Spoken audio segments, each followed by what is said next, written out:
95.5 The Fan, KFNZ FM and AM. To The Drive with Carrington Harrison on your home for Chiefs football. Touchdown, Kansas City! And your home for Royals baseball. Fastball hit high in the air, deep left field, way gone into the bleachers. A two-run homer for Bobby Witt Jr. Watch The Drive by subscribing on our YouTube channel or listen on demand with the Odyssey app or wherever you get your podcasts. This show is always going to stand on principles. Dippin' Dots are incredible. Red Lobster is the best restaurant that America has to offer. And baked beans are trash. You're listening to Kansas City's FM sports station, 96.5 The Fan. Here's C-Dot.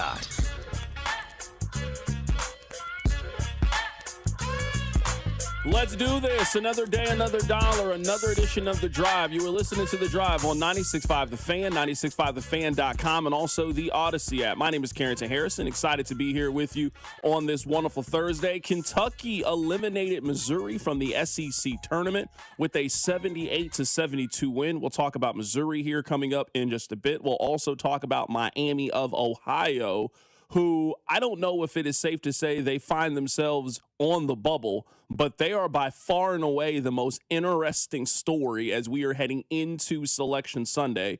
We got a lot to get into in today's show. Coming up in about 15 minutes, James Palmer is going to be on the show, and we'll recap Chiefs free agency. We heard from at least the first wave of Chiefs free agents. We'll play some of that for you today. There's a lot happening right now as we are getting closer and closer to the start of the NCAA tournament. Before we move forward, I need you guys to do me a couple of favors. Number one, I need you listening to The Drive each day at 2 o'clock right here on 96.5 The Fan. Number two, I need you guys to tell one friend to check out the show. And most importantly, number three, I need you to remember that the open of the show is brought to you by our friends over at The Other Place. Stop by, grab lunch. Maybe you want to watch a little college basketball coming up later today as well. Well, the best place to stop in, grab a bite to eat, grab something to drink, catch some basketball is with our friends over at The Other Place. So, Rob, let's start with what I think is currently the top story in sports, and we'll get to the Chiefs coming up in just a little bit. You guys know by now that Miami of Ohio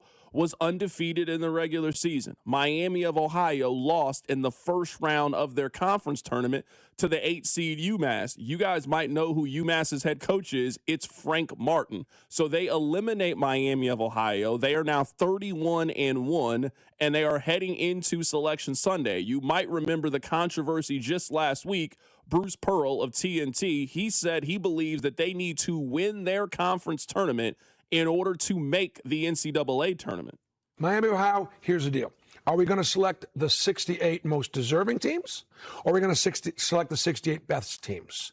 If we're selecting the 68 best teams, then Miami, Ohio is going to have to win their tournament to qualify as a champion. Because as an at-large, they are not one of the best teams in the country. And that's going to be a difficult choice for the committee to make. So that is Miami of Ohio, or that is Bruce Pearl speaking on Miami of Ohio.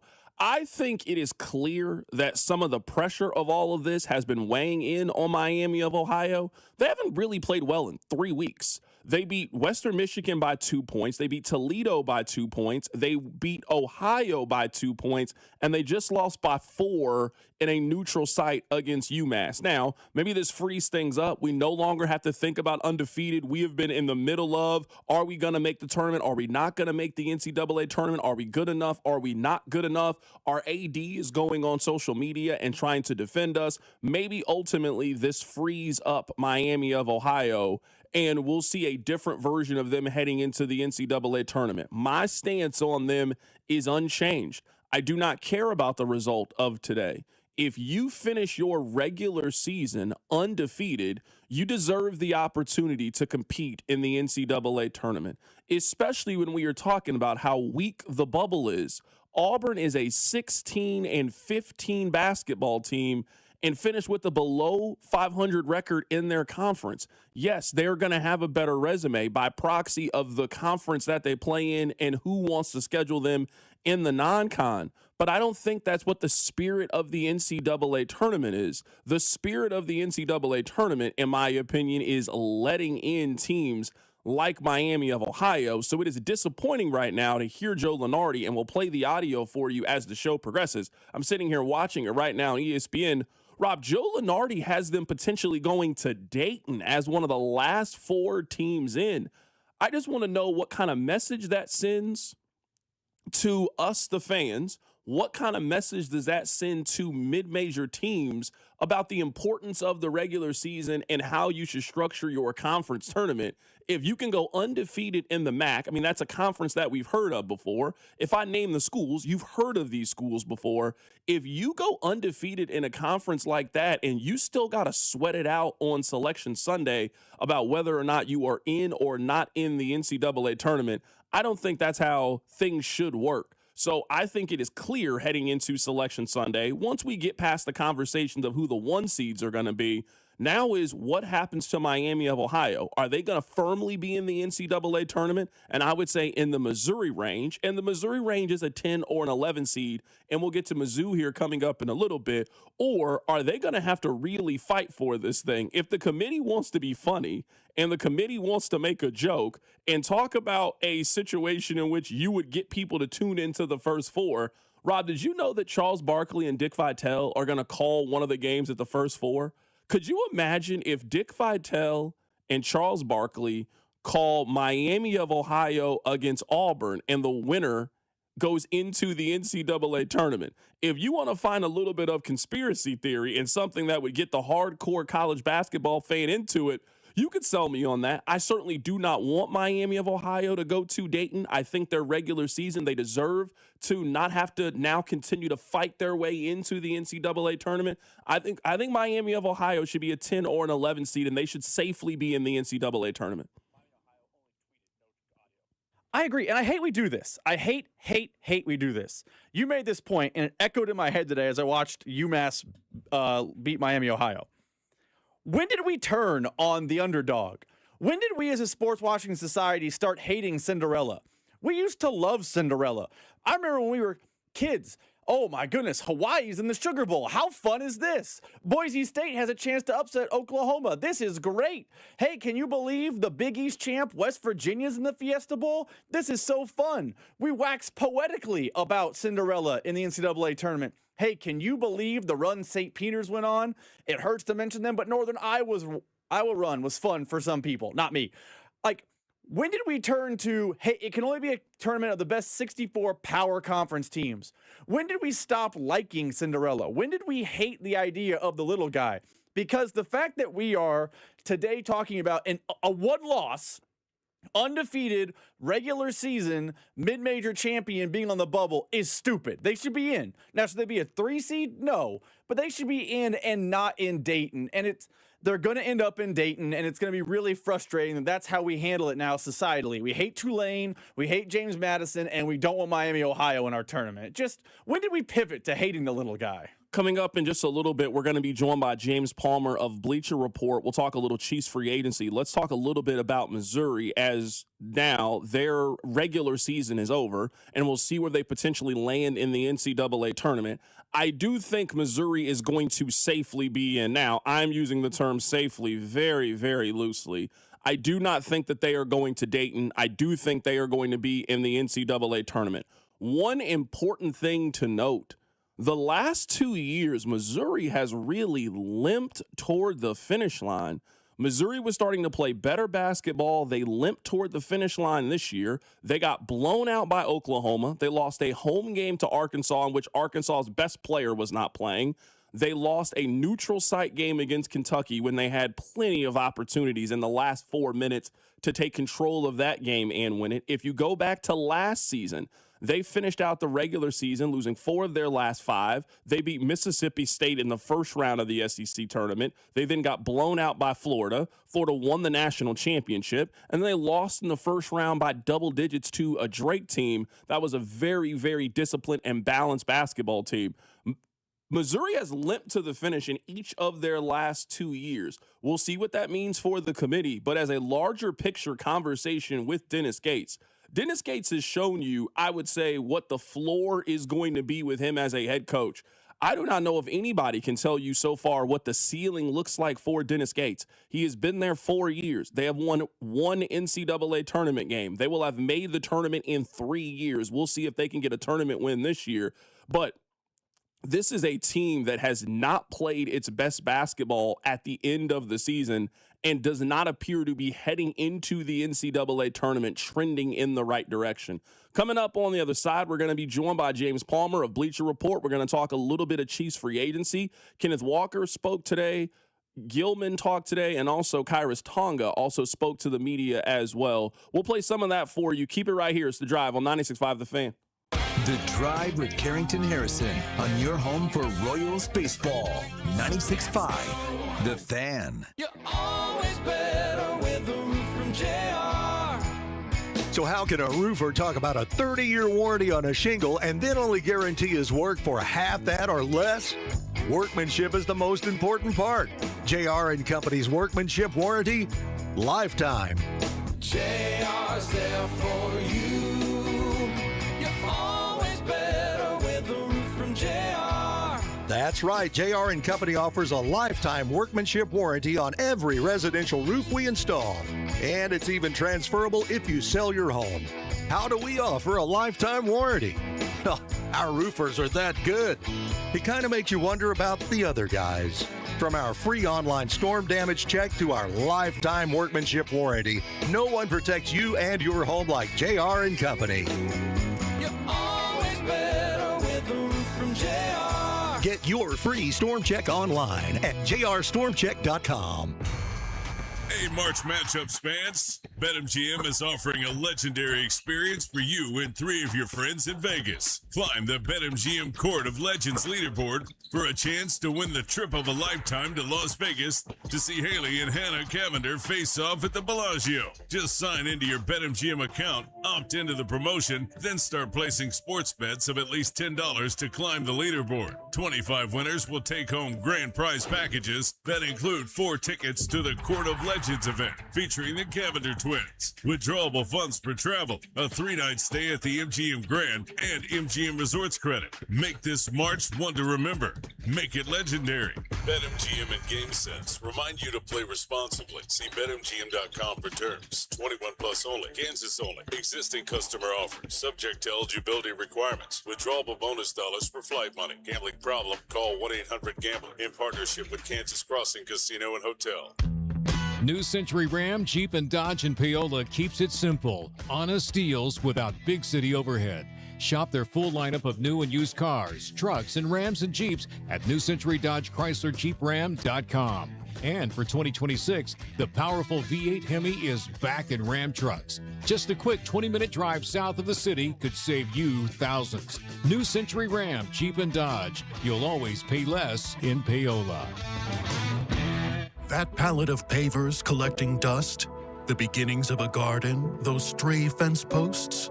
Are you haunted by half-finished projects on your land? John Deere is here to say, not anymore. Our compact tractors allow you to swap implements easily, and they're backed by the nation's largest dealer network. You always had the right idea, and with the right tools, those projects can get finished for good. Nothing runs like a Deere. Learn more at johndeere.com/compact tractors. There's nothing like the sound of Royals baseball. When the boys in blue take the field, loyal fans tune in, turn it up, and stay connected. And where do Kansas City's most passionate sports fans gather? Right here on 96.5 The Fan. Sports fans are loyal fans. They support the teams they love and the businesses that support their team. If you're ready to grow your business and connect with a dedicated, engaged audience, call 816-522-0444 or email greg.bergen@odyssey.com. That's greg.bergen at odyssey.com. I need a little range, step to the range, come on, meet me at the Introducing the new Chick-fil-A Jalapeno Ranch Club Sandwich. With that juicy Chick-fil-A chicken on a buttermilk ranch bun, jalapeno ranch sauce, and pickled jalapenos, it's a little ranch with a lot of kick. The new Chick-fil-A Jalapeno Ranch Club with original spicy or grilled filet. Available for a limited time only. Order ahead on the Chick-fil-A app.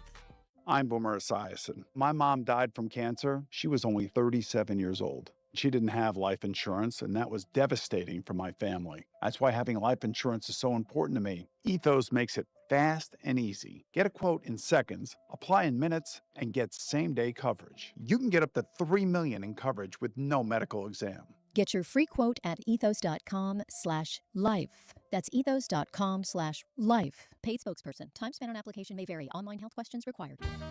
I'm Mark Solinger, producer and one of the hosts of the Moth podcast. For nearly 2 decades, the Moth has brought live storytelling to stages around the world and to millions of listeners. These are real people telling true stories from their lives. Stories about a lost family recipe, about working to free a wrongfully convicted man, about realizing you need to leave your May-December romance. Stories that will move you, surprise you, make you laugh. Stories you can't forget. Join us. Follow and listen to the Moth wherever you get your podcasts. Coming to Kansas City, the NAIA Men's College Basketball Championship. 16 teams, 15 games, 6 days, and 1 national champion. The NAIA Men's College Basketball Championship at Municipal Auditorium, March 19th to the 24th. Get your tickets now at NAIAHoops.com. You're listening to 96.5 The Fan from the DM Injury Law Studios. Mike's got this. Car, truck, or motorcycle wreck? Remember, Mike's got this. 816-888-7500. Mike's got this.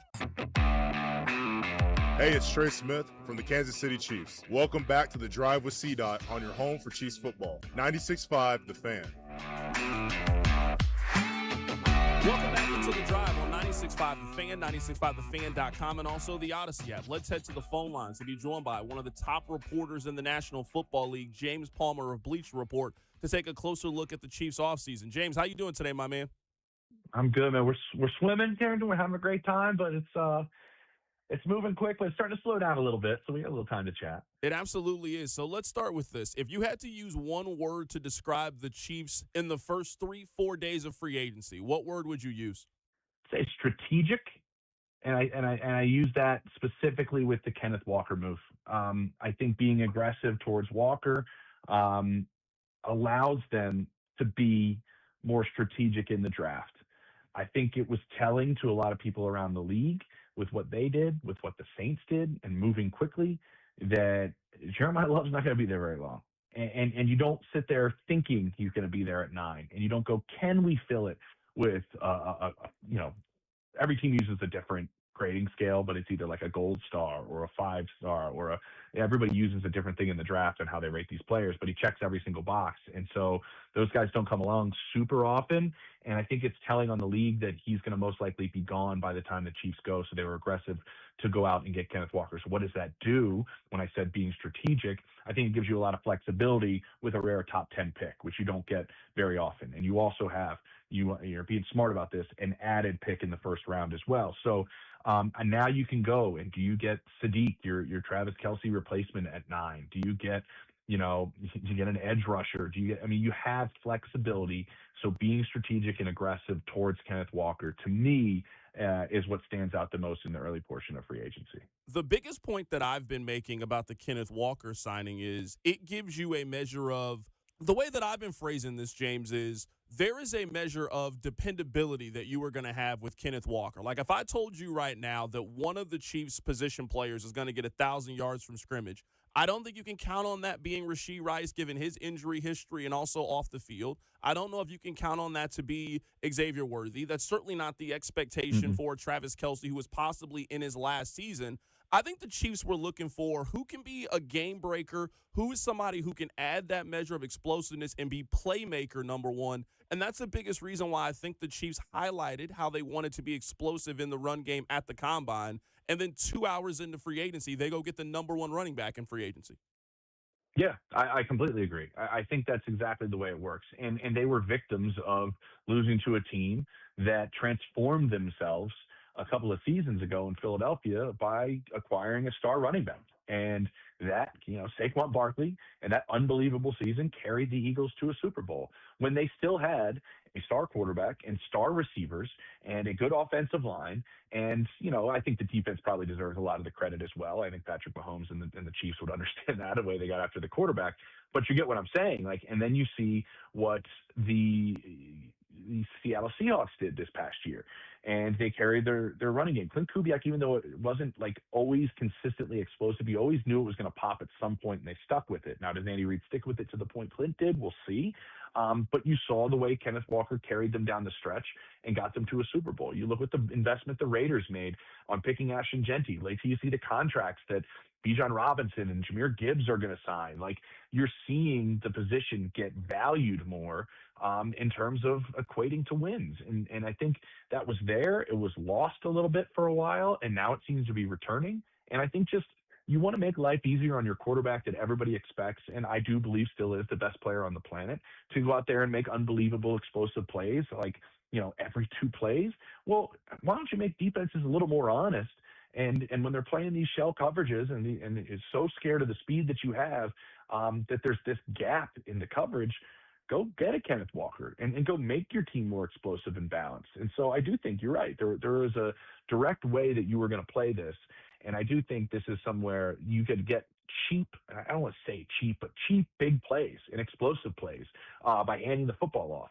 Everybody's desiring that right now in the league. And I think that's why Kenneth Walker was so desired. He's coming out of a split backfield, so there's not a whole lot of tread on the tires either. Right now, we're talking to James Palmer of Bleacher Report, taking a closer look at the Chiefs offseason. Let's transition to the other storyline with Kansas City, which has been the secondary. When I saw the contract that Trent McDuffie signed, I am not surprised that the Chiefs decided to cash out instead of paying that contract. Are you surprised, though, that they didn't bring back Jalen Watson? 3 for 51, that's not a bad deal for a proven corner. Yeah, and you've seen them do this at a position before, but I was curious if anybody was going to come back, but then you got Watson gone, and you got Cook gone, and you got McDuffie gone. You're really counting on Dave Merritt and Steve Spagnuolo. I think you are. And oftentimes when you're in a reset, like, let's just admit it, that's essentially where the Chiefs are.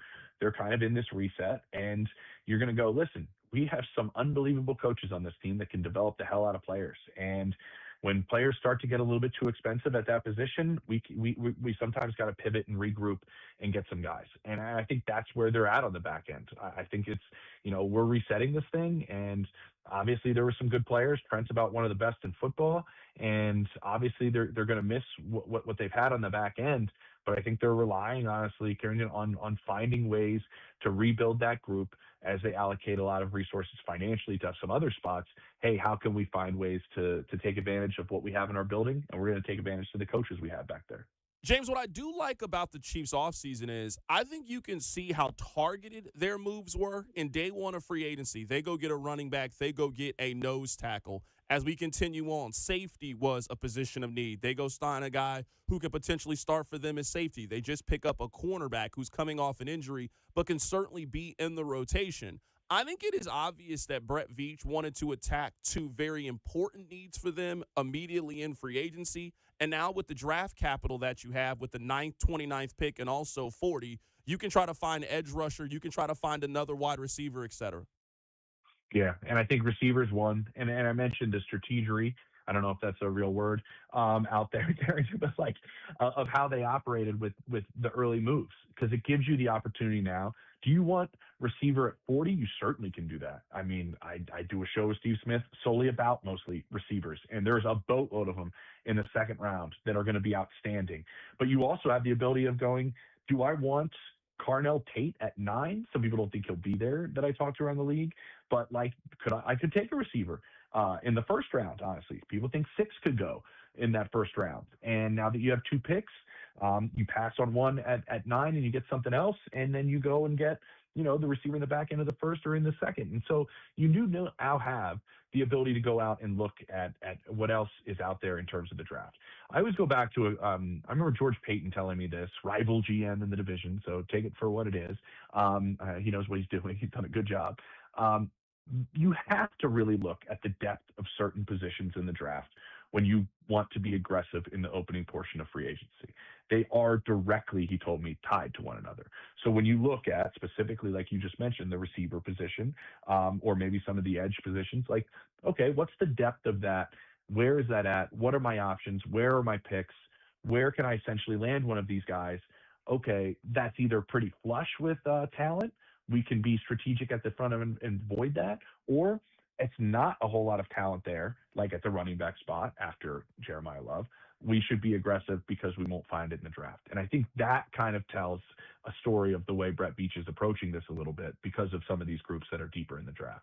Let's take a look ahead a little bit to the NFL draft, because I think for the most part, the Chiefs are done with big free agent swings. I could see them over the course of the next couple of weeks making a little 1-year move, maybe a 2-year move, but I don't think they're going to be major players for anybody.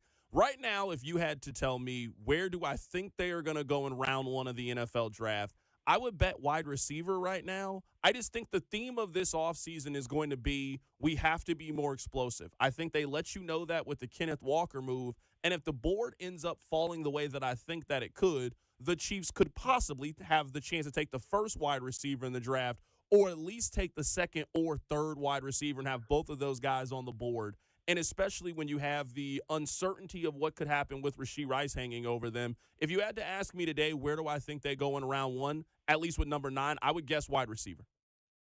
Yeah, I think it's certainly in play. I think there's, like I mentioned, I think there's a chance Tate might be gone by 9.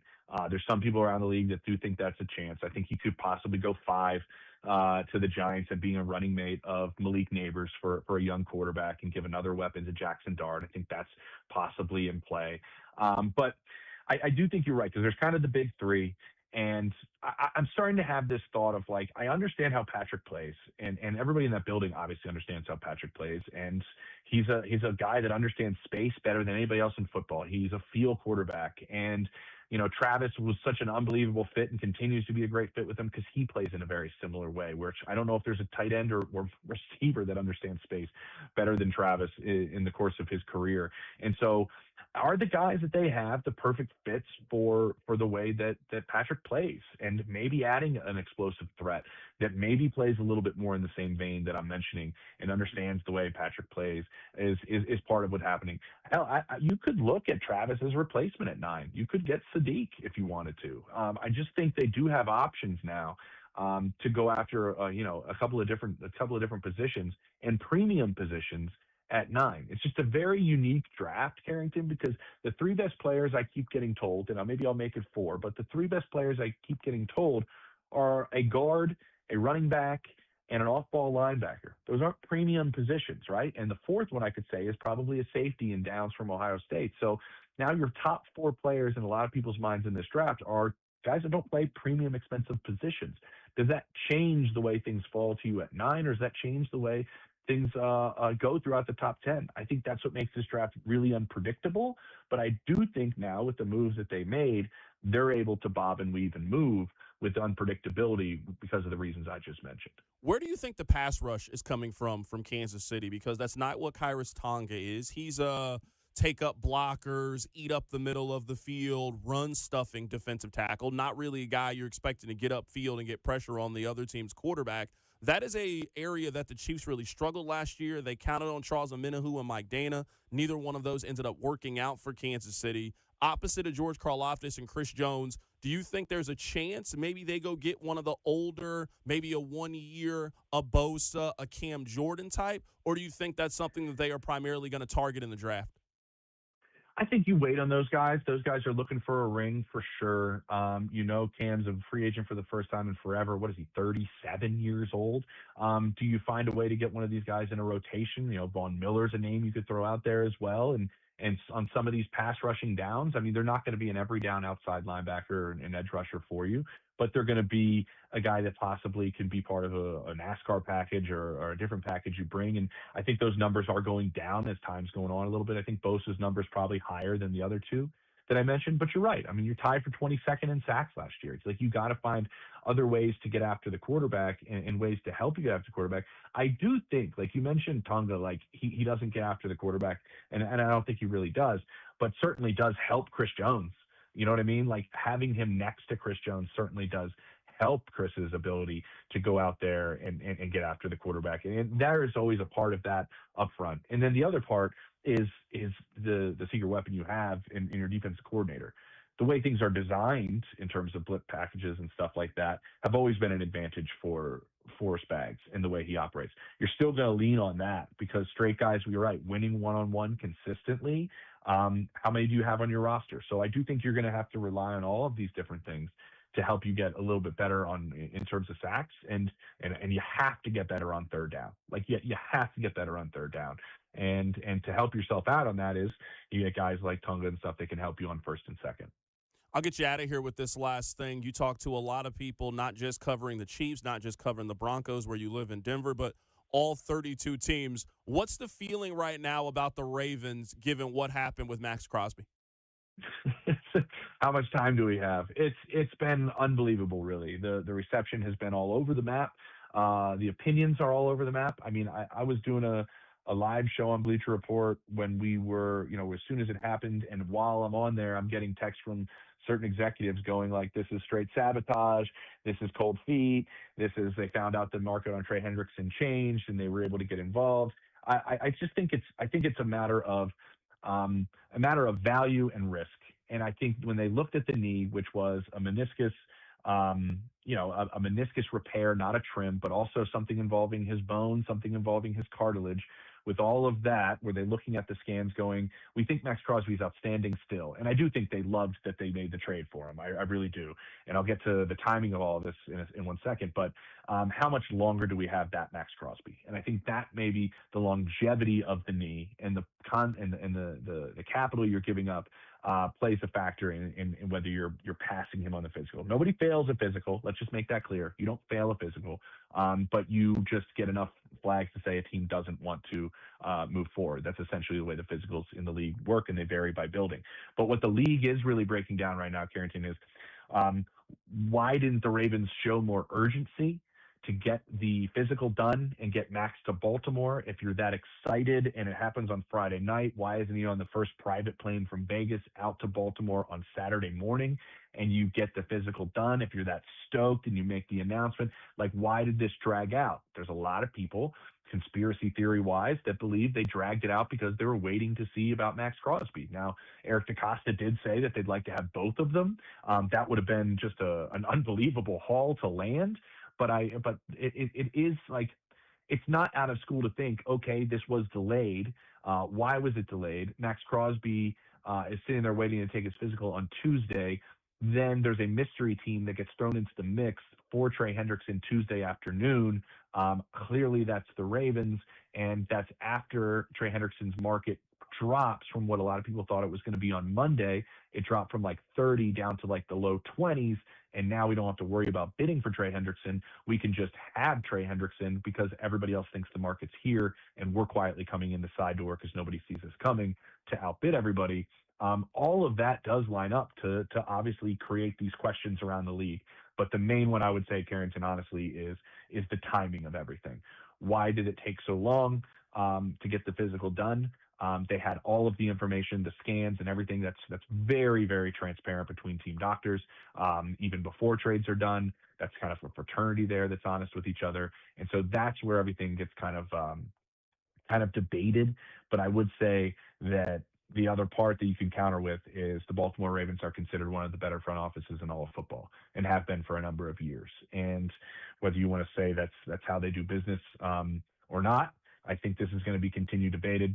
Will people stop doing business with the Ravens? I'm not entirely sure that's possible. A star pass rusher did business with them a few hours later. That is James Palmer of Bleacher Report joining us on the show to go through some of the top stories in the National Football League and also recap the Chiefs offseason. They have been making moves just about every day here for the last 3 or 4 days. James, great stuff as always, man. We'll catch up with you closer to the draft. Appreciate it, Carrington. Good talking to you, man. Absolutely. That is James Palmer joining us on the show. We're going to talk Chiefs free agency. I do want to go back a little bit and continue our conversation about Miami of Ohio. I really, really hate this argument when it comes to mid-major programs. Someone texted this in. Miami of Ohio, undefeated. Give me a break. What would their record be going through a season like the Big 12 or any of the major conferences? The reason I don't like this is I think if things played out to this sentiment, I think then people would hate what college athletics is. Because how I hear this sentiment is, why don't the Big Four just break away from college athletics and just have their own sport? I would say that is a fight right now that we are having when it comes to college football. Now, I don't think that 2 mid-major programs should be allowed into the college football playoff, but I certainly understand why 1 is allowed into it. You should have an opportunity if you're a Boise State or if you're one of those programs and you've shown throughout the course of the year that you're a good team, hey, let's throw you in against the big boys and let's see what you can do. if this is the sentiment, then the NCAA tournament shouldn't allow a lot of these other conferences access. No, the Big 10, Big 12, SEC, they have just determined they are going to have their own conference. I don't think that's what we want. Now, sure, there are a lot of great memories about the NCAA tournament that are with the high major teams. It's Christian Laettner's shot against Kentucky. It's the Grant Hill alley-oop in the national championship. It's Mario Chalmers' shot. It's the shot from Chris Jenkins to eliminate North Carolina. Sure, there are a lot of great memories. But some of the coolest things about the NCAA tournament is the fact that they have let in a team like Loyola Chicago that no one thinks would win the Big 12, but for 2 weekends you can capture America's attention and make noise in the NCAA tournament. Nobody thinks that St. Peter's is a better basketball program than Kentucky, but what if I told you for one Saturday a commuter school in New Jersey was able to knock off a team that had 2 lottery picks on it? That's what makes the NCAA tournament so cool in my mind. So I don't think the argument is that if you put Miami of Ohio, that they would be 3rd in the Big 12 for a lot of different reasons. A, they don't get access to the same kids, NIL, facilities, all of those things. I think we all understand that Miami of Ohio is not operating with the same advantages that Texas Tech has as a program. But what's cool about the NCAA tournament, more so than any other sporting event that we watch, is it just takes one night and 1 or 2 players. I don't care how good your running back is. If you're at James Madison, you're probably not beating Oregon. If you got the best player on the mid-major team and he's the point guard, you got a chance to knock off Oregon in the NCAA tournament, and that's what makes it cool. We have lost so much when it comes to college athletics. One thing I'm not willing to lose is this. We already have Washington playing USC at 11 a.m. in Chicago in the Big Ten tournament. We've already lost that. I don't think we now need to be arguing whether or not a team from the MAC that goes undefeated in their regular season now deserves an at-large spots. Trust me, there are going to be far less deserving teams than the 31-1 Miami of Ohio grabbing an 11 seed in the NCAA tournament and them having a chance to compete against whomever from a power major 6 or 7 seed and having the opportunity to play in game 1 of the NCAA tournament. I truly just, I don't know why we do this when it comes to the NCAA tournament. Why do we act like we don't like the NCAA tournament for the things that Miami, Ohio is? Miami, Ohio is a fun story. They went undefeated. There was a time when this exact thing happened in college sports, and I remember it captivated us.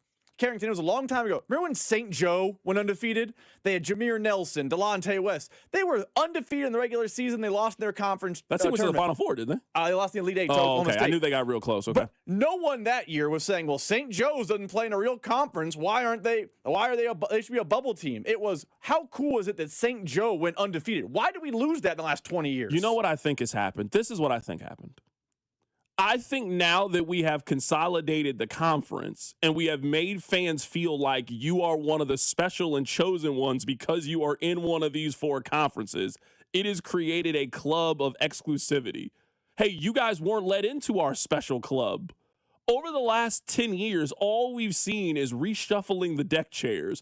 And all we have discussed for the last 10 years is you need to find your way into one of these 4 conferences. And if you are not in one of these 4 conferences, you are in danger. Now that it feels like we're done with conference realignment and everybody is at least in the conference that they're going to be at, let's say for the next 10 to 15 years, I think we've now created we've got a section at the club, we got a table, and you don't have a table at the club. That's what I think has happened when this conversation. And when it was spread out and it was more regional, you felt like you had to kind of look out for the Missouri Valley Conference and those. But no, we have created a greater division than we've ever created before with the haves and the have-nots with conference realignment. Coming up on the other side, we'll get back to Chiefs free agency. We're going to head down to Miami. The Chiefs have a new corner. We'll learn more about him. Keep it right here. It's The Drive. The Drive with Carrington Harrison on your home for K-State Athletics. 96.5, The Fan.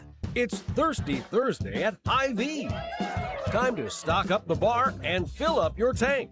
Earn 50 cents per gallon fuel savings on every $50 purchase of wine, beer, hard seltzer, and spirits. Mix and match all your favorite libations and get a 50-cent fuel saver with every $50 purchase. Stack up the savings, and your next fill-up could be free. Don't miss Thirsty Thursday at your Kansas City, Missouri Hy-Vee. Product and promotion differs by location. Offers valid where legal, available while supplies last. If you're like me, you're feeling the pinch of high prices right now on just about everything. And that's where my friends at Hy-Vee come in to save the day. Because they're always finding ways at Hy-Vee to save me money, like amazing fuel saver deals. Shop Hy-Vee this Saturday and Sunday and get a 30-cent per gallon fuel discount when you spend $60 on groceries. And you can stack up the savings on Hy-Vee fuel saver deals, and your next fill-up could even be free. There's nothing better than saving money, only at Hy-Vee. The playoff push is here. NBA teams are deep in the stretch run, and Fanatics Sportsbook is ready for every moment. Here's the deal. You guys have heard me talk about Fan Cash, and remember, every time you bet with Fanatics Sportsbook, you're earning up to 10% Fan Cash, win or lose. So even if your bet misses, you're still stacking Fan Cash. Fan Cash unlocks value you can't get at other sportsbooks, like more bets, unlimited profit boosts for your favorite player props, authentic NBA gear, game tickets, and access to exclusive Fanatics events like Fanatics Fest in New York City. But that's not their only play. The good times roll on with Fanatics Fair Play, an injury protection policy that turns losses into wins. That's right. If you love player props, your legs are protected across the entire first half of every game if an injury takes place. If your guy goes down, you're getting your money back or your parlay plays on. Make the switch to the sportsbook that gives you more to play with. Winning hits different here. Must be 21 plus. Gambling problem? Call 1-800-MY-RESET. If you own a small business, the pressure never lets up. Something's always coming at you. That's why business owners turn to LendSeek for funding. I don't need promises. I need options. LendSeek's AI platform showed me real funding choices. Now I can cover payroll, handle taxes, and go after growth opportunities without the daily stress. Up to $5 million with funding in as fast as 24 hours. No upfront costs. No prepayment penalties. Start ready, stay ready. LendSeek.com. LENDSEEK.com. Having insurance isn't the same as having State Farm. It's like needing a best man speech, but getting one from some random +1. I am honored to be standing here today, also confused and a little hungry. Does anyone want to switch entrees? Pretty sure I checked beef. You wouldn't settle for just any speech, so don't settle for just any insurance. Get the real deal with State Farm. Like a good neighbor, State Farm is there. Attention! Have you racked up $10,000 or more in credit card debt?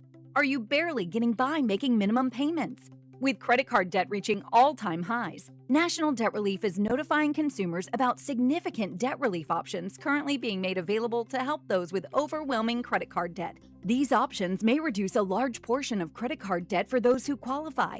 You don't need to declare bankruptcy or take out a consolidation loan, and you may only have to pay back a fraction of what you owe, even if you have bad credit.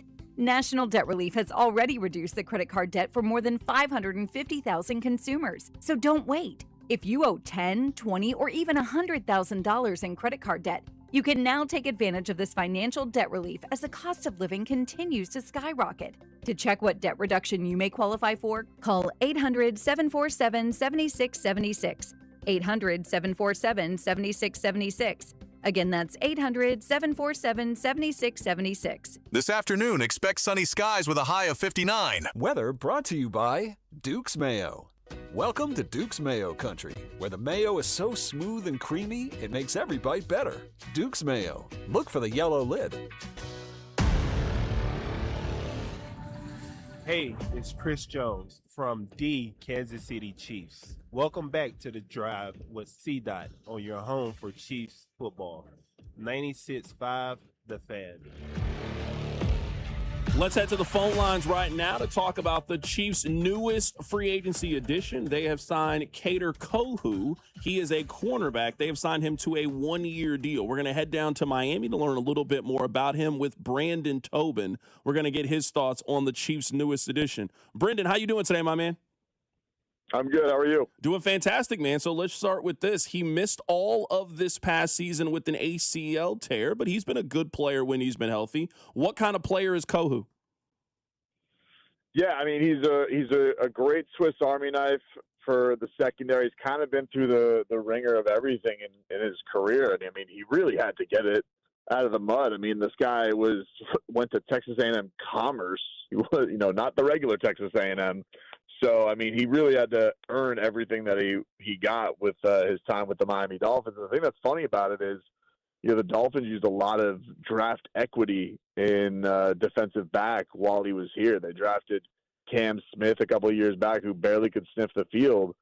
And Cater you couldn't take him off. So it kind of went from like a bit player to more and more important throughout his career. And honestly, last year with the whole Jalen Ramsey thing breaking down with Mike McDaniel, they were really counting on him. They're like, all right, well, at least we got Cater Kohu to lean on, and his injury kind of set the Dolphins in a weird spot. Like, they were kind of able to piece it together with Jack Jones and Rasul Douglas and work it out that way, but he was certainly a big blow to the defense last year.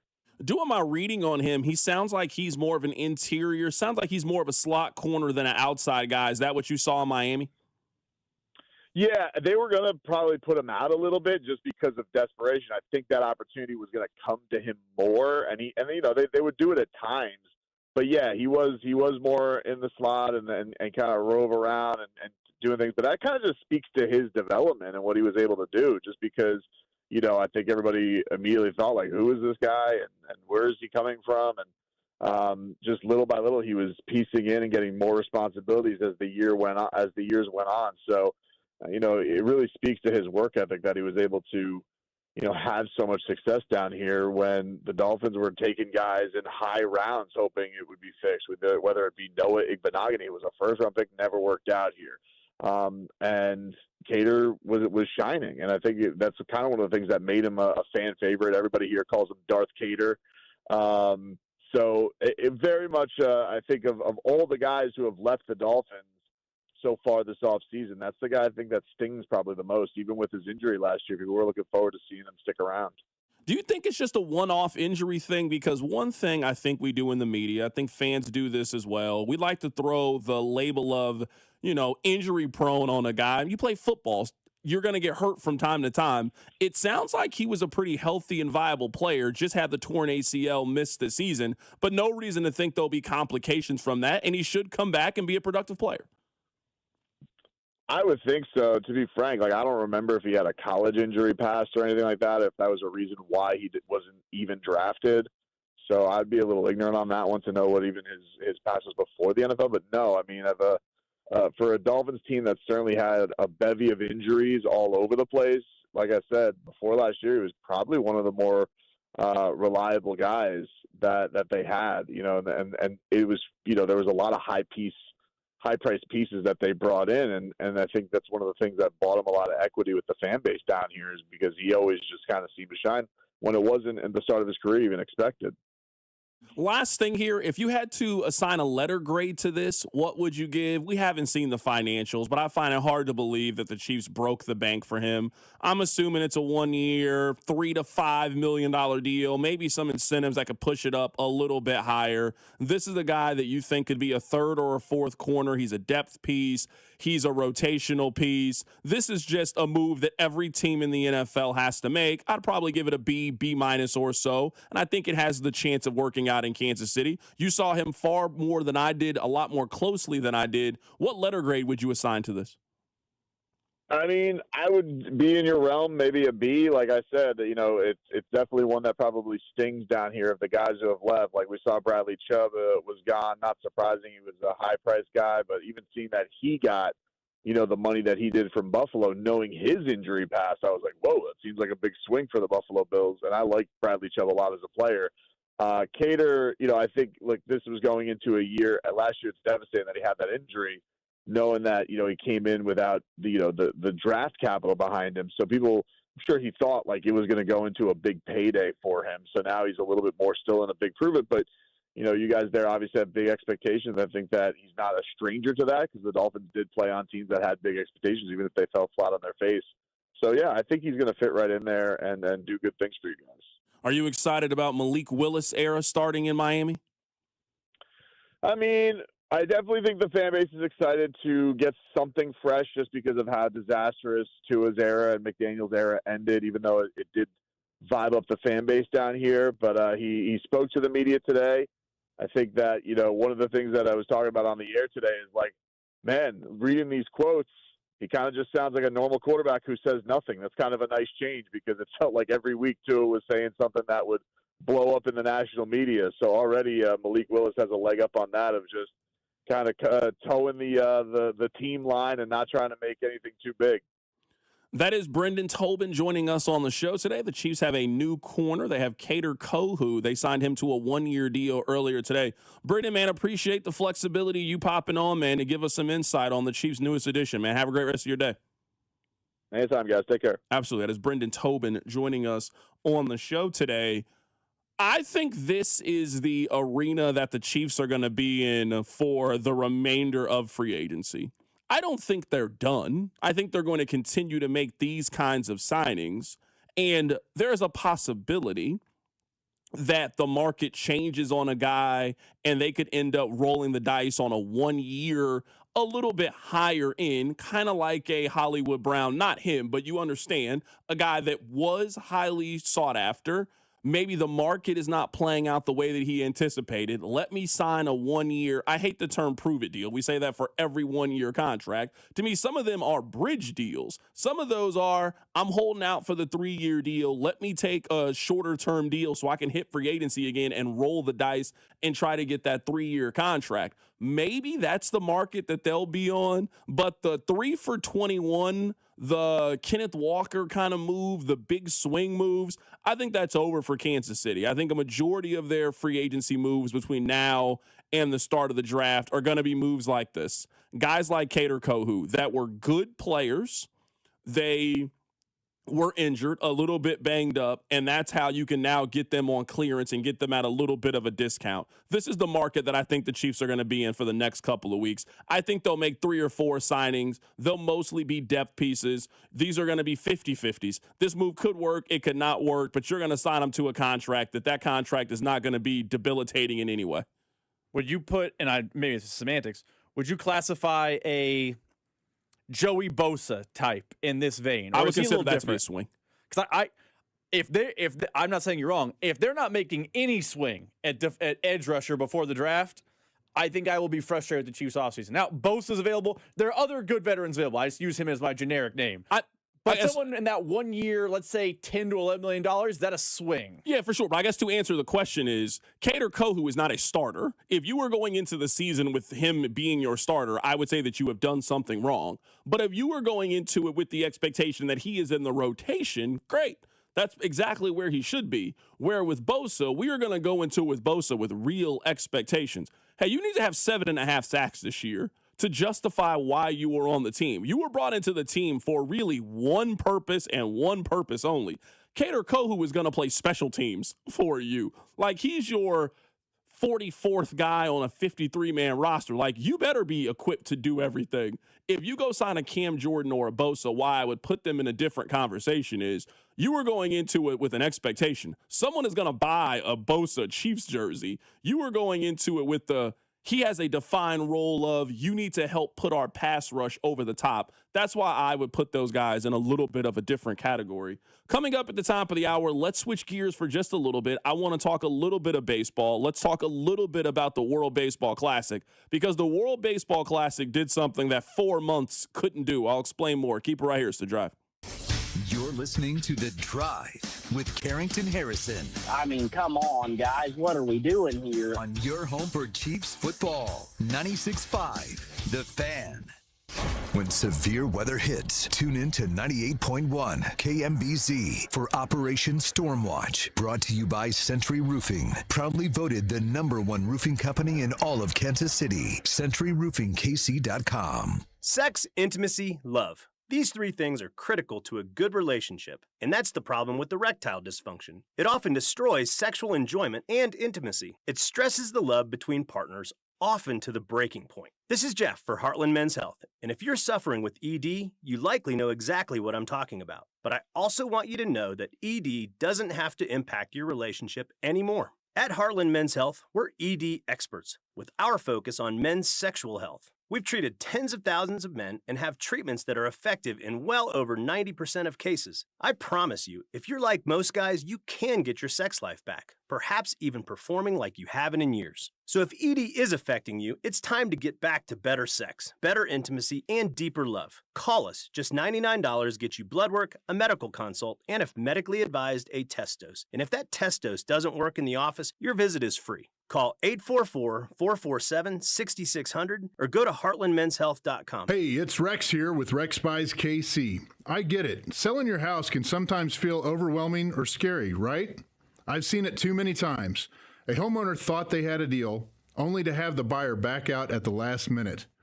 That's not how we do business at Rex Buys KC.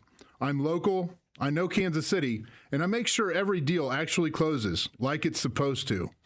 No hidden fees, no showings, no last-minute surprises, just a fair cash offer and a process you can count on. We buy homes in any condition and judgment-free. So whether your house needs repairs or you just want a fast, hassle-free sale, we can make it happen.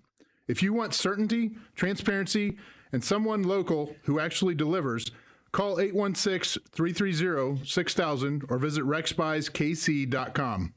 Rex Buys KC, helping people make smart choices one home at a time. 816-330-6000 or rexbuyskc.com. Cashback is not available on gas in New Jersey and Wisconsin. Couponing. Wow, you didn't strike me as the coupon type. Just trying to stay ahead of inflation. Gas, groceries, everything. It's all more expensive. I need to save wherever I can. Have you tried Upside yet? Upside? What's that? It's a free app that I use that pays cash back for every gallon of gas I buy. You've got to buy gas to get around anyway. Might as well get paid for it. Come on, does that really add up to anything? I've already made around $200. The extra cash helped pay down my bills, and I even had a little extra left to treat myself. And the Upside app is free? Totally free, and the cash back is real. You can transfer the cash right to your bank account. I'm downloading Upside right now. Download the free Upside app now to earn cash back every time you buy gas. Use promo code BOOST to get an extra 25 cents per gallon on your first tank. You can cash out anytime right to your bank, to PayPal, or a gift card for Amazon and other brands. Just download the free Upside app and use promo code BOOST for a 25 cents per gallon bonus on your first tank. That's code BOOST for a 25 cents per gallon bonus. Get 5 quarts of Valvoline full synthetic motor oil and a MicroGuard Select oil filter for just $36.99. Limit supply. O'Reilly Auto Parts. Febreze. New Febreze Air Mist has 50% more odor fighters and up to 30% more fragrance than the old formula. So now you can take on 100% more stinky odors, like sweaty gym bags, greasy cooking smells, and the after effects of the dog rolling around in something. Just spray, and new Febreze Air instantly restores just clean freshness. Smell you later, odor. Breathe happy Febreze. La la la la la. Check engine or ABS light on? Take the guesswork out of your warning lights with O'Reilly Veriscan. It's free. Ask for O'Reilly Veriscan. O'Reilly Auto Parts. Brought to you by Gravely Commercial Mowers. Gravely Mow the Distance sales event starts March 19th. Your reputation matters. That's why so many landscape professionals choose Gravely. You can save up to 20% on Gravely Commercial Mowers during the Gravely Mow the Distance sales event starting March 19th. Visit your local Gravely dealer today. Go to 965thefan.com for your chance to win an X-Family instant ticket, plus a shot at winning 4 Diamond Club seats to the K, all powered by the Kansas Lottery. Follow the station on Instagram for daily videos like the Royal Decree, Chiefs Take Tuesday, and Would You Rather Wednesday. This is Kansas City's FM sports station, 96.5 The Fan, KFNC FM and AM, HD1 and HD2, Kansas City, an Odyssey sports station.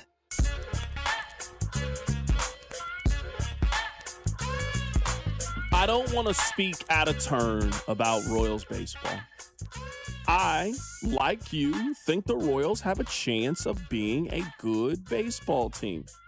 I'm excited about this upcoming baseball season, so I don't want anyone to take these next 5 minutes as me trying to spin it like the Royals are not going to be good. But I'm here every day. I read the text line every day. I'm on social media every day. I would say there's not a lot of buzz heading into this year's Royal season. One of the reasons why I think there hasn't been a lot of buzz is I think there was an expectation that the Royals were going to make a big wow move, that they were going to have their version of signing Kenneth Walker, for example. Now, I don't think the expectation for that was going to be via free agency. I think a lot of people were expecting them to make a big trade. I think if the Royals had made a big trade and there was a week of the offseason where every sports talk show, everybody is talking Royals, Ryan Lefevre is making appearances, HUD was in studio hyping up the move, I think there would be a little bit of buzz heading into the season. I don't get that. I think most Royals fans are kind of where I am with the team. I think they are somewhere between 82 and 88 games. We'll see if you get a healthy Cole Reagans. We'll see what Jack Caglione does this year. Excited for Carter Jensen. And we'll find out if that is enough for you to make the postseason. I think most Royals fans kind of fall into that category. But let me tell you, the last 2 days of the WBC and seeing Jack Caglione hit a home run and seeing Vinny Pasquantino hit 3 home runs yesterday, I think that has done more for the Royals than 4 months of talking about them. You have, I would say, their second most popular player behind Bobby Witt Jr., a guy who is really turning into somebody around town. People like Vinny. If Vinny was at the restaurant that you were eating at, there would be a buzz. Oh, hey, that's Vinny Pasquantino. People recognize him now. People are buying his jersey. He's had some good years. When he's been healthy, he has been a very productive player for them. Him going out and on that stage hitting 3 home runs, you can't help but get excited if you are a Royals fan. Hey, all right, we got something here. Jack Caglione, he was the story this year or this time a year ago. Hey, is he going to make the opening day roster? He didn't make the opening day roster. I would say he was still the number one story when he wasn't on the Royals. There was 3 months of, hey, when is this guy coming up? When is this guy coming up? Now, we don't have to discuss everything that happened last year. Yes, he got off to a slow start, but with that 1 home run that he hit in the World Baseball Classic, I don't think it got the buzz to exactly where it was this time a year ago, or maybe where it was in June, but I'm starting to get a little bit of a sense of optimism on the text line. Hey, man, if Jack Caglione can hit 15, 20 home runs, watch out. Look at the kind of team we could be. Vinny and this offense, I don't think anybody questions the pitching. Look at their rotation. Look at what they've done in the bullpen. They're going to be very viable when it comes to their rotation and their pitching. We are asking the same question on March 12th that we were asking on December 12th, that we were asking on June 12th of last year. Do they have enough offense? Now, I don't have the answer to that today, but I know if they get that version of Vinny Pasquantino from the World Baseball Classic, they're probably going to have enough offense. If they get that version of Jack Caglione, I think they will have enough offense. If Carter Jensen is the prospect that many of us think that he could be, they'll have enough offense. I firmly believe that in just 2 days of the World Baseball Classic, it has generated more buzz, more hype, more excitement than anything the Royals have done over the last 4 months, Rob. I agree. Maybe I'm just victim to social media, and that's totally possible here. But I didn't really see people getting excited about baseball, and then Bobby Witt made those plays on Monday night. And then I saw the World Baseball Classic numbers. Kansas City was watching that Mexico-USA game in big numbers. Then the ensuing night, after Italy beat the United States, Caglione homered. My social media was blowing up. Hey, Cag just pounded a homer off a lefty. Like, as he turned the corner, look out for Cags. Da-da-da-da. And then last night, again, USA wasn't even playing. Everyone was talking about what Pasquantino did. I saw he did a car wash today of all the biggest spots. He did McAfee, he did Rich Eisen, he did everywhere. So I think Royals buzz is building because you're seeing the best players make big plays in important games. Like, that's one thing the World Baseball Classic gives us. If Vinny had a three home run game in Surprise, Do you think me and you were talking about today? Probably not. But the fact that game matters makes people think, oh, Vinny can do that in games that matter. Now you have to really watch out and lock in, and the season's in the blink of an eye. Text line 913-586-7965. Seed out of Cags hits 15 or 20 home runs. We're cooked. We need 40. I'm going into the season with realistic expectations. There were 7 players last year in Major League Baseball who hit more than 40 home runs. And if I name the 7 guys, you've heard of them. Kyle Riley, Kyle Schwarber, Shohei Ohtani, Aaron Judge, Juan Soto. It was that type. So I'm not saying that Jack Caglione can't get there.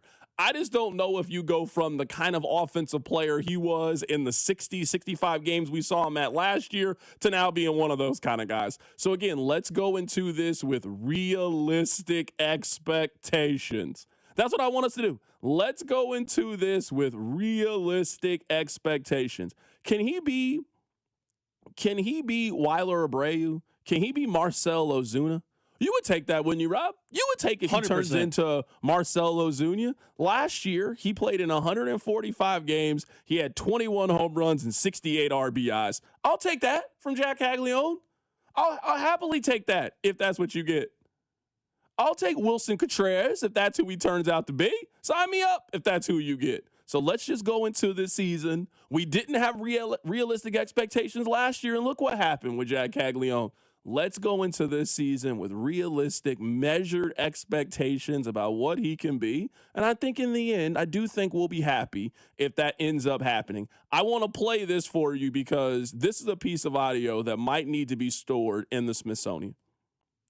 Now, I like Stephen A. Smith. I know that sometimes you guys don't like Stephen A. Smith. I know that he is very polarizing. Rob, are we allowed to call Stephen A. friend of the show, even though he has not been on the show?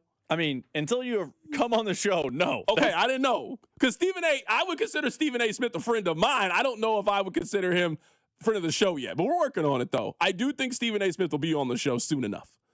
So, I want to play this for you because Stephen A. Smith talked about Vinny Pasquantino. Now, I'm just going to go out on a limb and guess that 2 days ago, Stephen A. Smith had absolutely no clue who Vinny Pasquantino is. And I'm not mad at that. I don't think that Stephen A. Smith is spending a lot of his time watching Royals baseball. I think you got to really be in the weeds as a baseball fan and know who Vinny Pasquantino is if you don't live here in this area. But Stephen A. Smith was mad at Vinny Pasquantino for playing on the Team Italy. He's from Richmond, Virginia. That's betrayal right there. That's betrayal right there. And I hope Team USA was watching, and I hope you're looking forward to it. You got to handle your business. And you got to handle your business, okay? Because let me tell you something right now. Shay, I'm American, red, white, and blue, baby. America all day, every day. I am happy that the United States, I'm happy that they advanced in the World Baseball Classic because not getting out of pool play as the United States is unacceptable. Absolutely unacceptable. I'm not saying they got to win this thing. You couldn't get to the single elimination round in the group that you were in with Mexico and Italy? You couldn't be better than those guys at baseball? I'm happy we don't have to have that conversation. Now we're down to single elimination. If you lose now, you're done. You're cooked. You're going home. Good luck to the United States team. I want to see great success from the United States team. I want to see them win the World Baseball Classic. Rob, do you want this to continue or do you want them to join the Olympics? So I will answer your question, I promise. Can we go back to the part where Stephen A. Smith accuses Vinny Pasquantino of being a traitor because he's playing for Team Italy? Is that the audio I heard in my headphones? That's disrespectful. He called it being a traitor? I want to make sure I heard that properly. It threw me off to hear Stephen A. Smith call Vinny Pasquantino a traitor. He said. It threw me a minute. That's what I'm he sorry. said. He's a traitor. Because he's from Richmond. How dare you play for Team Italy? Okay. I digress. I would prefer to the Olympics to this.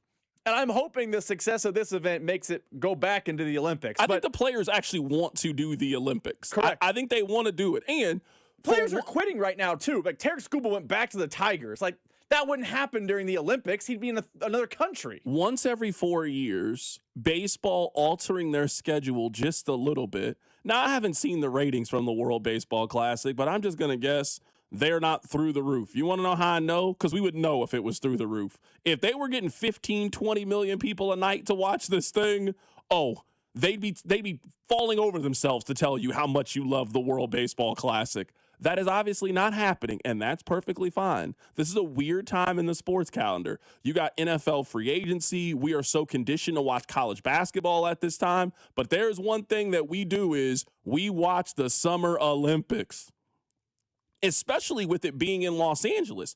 Are you telling me that if this was happening in June or July, when the sports calendar is already kind of limited, it's after the NBA playoffs, you got NBA players playing in this thing, you got Major League Baseball players playing in this thing, and you just maneuver the Major League Baseball schedule, you add some double headers that you can take a 2-week break in the MLB season during the absolute hottest portion of it, so we can see the best players in the world compete for a medal. That would be in baseball's best interest. You know what baseball needs? It needs more events in which it can showcase how great the talent is. The only time that baseball is in a position to showcase its talent is in October. They need more of those moments. So I love the World Baseball Classic. I love that more people got a chance to see Bobby Witt Jr. make those couple of plays. I love that people are learning a little bit more about Vinny Pasquantino and his personality. Baseball needs more of those moments. The Olympics provides the best time for you to have one of those moments. Coming up on the other side, there was a time I was interested in Brandon Ayuk. That time is over. I'll tell you why. Keep it right here. It's The Drive. The Drive with Carrington Harrison on Kansas City's only FM sports station, 96.5 The Fan. FanDuel is giving all customers a profit boost every single day through March 15th. From now until that final 68 is revealed, you're going to be getting daily profit boosts for a chance at boosted winnings on your college basketball bets. Trust me, you don't want to miss a single day. You're going to want to check in often to make sure you're getting those new daily profit boosts. With the conference tournaments about to get going, maybe you think Kansas is going to go all the way. Maybe you like Missouri to navigate through the SEC. If you bet with FanDuel, you can take advantage of their profit boost. So build a same-game parlay for a shot at an even bigger payout, or try live betting and jump in after the tip-off once you get a feel of the game. Best of all, with FanDuel, you get paid instantly when you win. Just visit FanDuel.com/local to get started. That's FanDuel.com/local.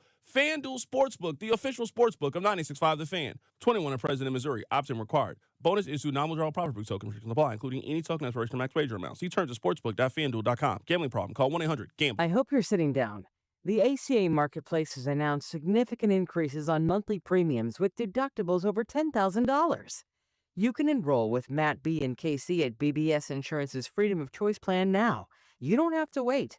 Their plan lets you use any doctor, has zero outpatient deductibles, and it's 30 to 60% lower costs than most Obamacare plans. Also, there's no income disclosure required, so no potential tax penalties. If you are a small business owner or pay for your own health insurance, you're uninsured, you're on COBRA, or your employer coverage is just too expensive. Call Matt B. and KC for an instant quote over the phone at 816-205-4664. That's 816-205-4664. Or go to bbsinsurance.net. That's bbsinsurance.net. They will customize a plan chosen and managed by you, not the government. Coming to Kansas City, the NAIA Men's College Basketball Championship. 16 teams, 15 games, 6 days, 1 national champion. The NAIA Men's College Basketball Championship at Municipal Auditorium, March 19th through 24th. Non-stop college basketball action at a ticket price good enough to bring the whole family. Get your tickets now at NAIAHoops.com. Hi, I'm Jacob, your friend and an actual jeweler at Chain Company. I'm proud to work for a family business that's been committed to the highest quality standards for nearly 100 years. Your dream engagement ring is designed for quality every step of the way. We set your diamond by hand, never with machines. Prong tips are beautiful and secure, and intricate details are thoughtfully crafted. At Shane Company, there's no shortcuts, just craftsmanship, because a friend knows true love deserves the highest quality. Visit us in store or at shaneco.com. Shane Company, your friend and jeweler. Having insurance isn't the same as having State Farm. It's like needing a lawyer, but getting some guy who just watches courtroom dramas. How does the defendant plead? Guilty. Wait, what? Also, objection. You object to what? Erroneous. Counsel, approach the bench. Hey, can I get a whack at the gavel? You wouldn't settle for just any lawyer, so don't settle for just any insurance. Get the real deal with State Farm. Like a good neighbor, State Farm is there. This is the story of the one. As a procurement manager for a hospital system, she keeps every facility in her network stocked and ready. That's why she counts on Grainger to be her single source for thousands of products, from disinfectants to lighting, air filters, and more. And with fast, dependable delivery, Grainger helps her keep every facility stocked, safe, and running smoothly. Call 1-800-GRAINGER, click Grainger.com, or just stop by.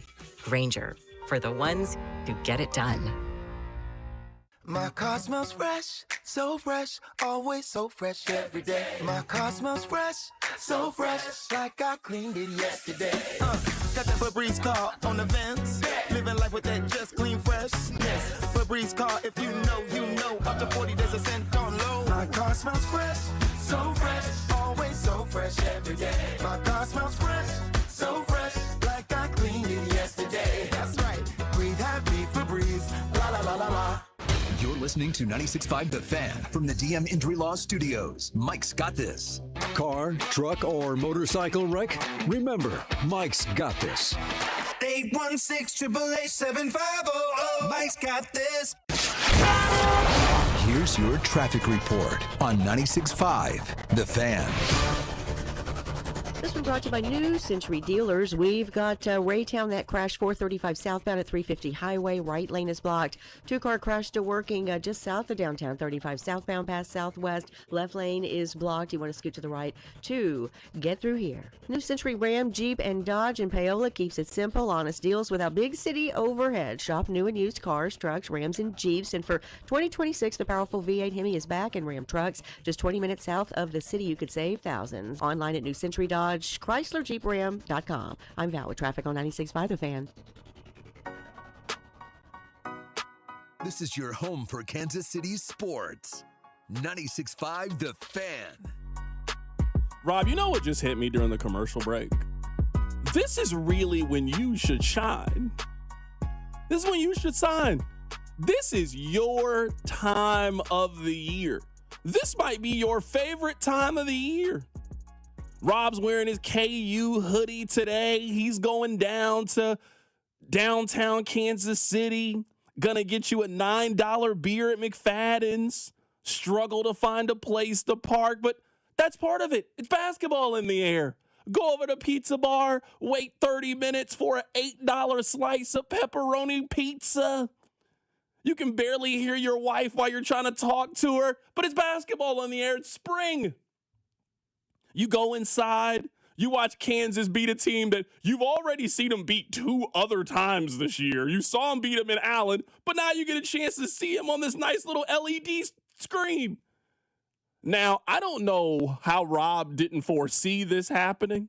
Rob came up to me today and was like, man, I made a mistake. What'd you mean?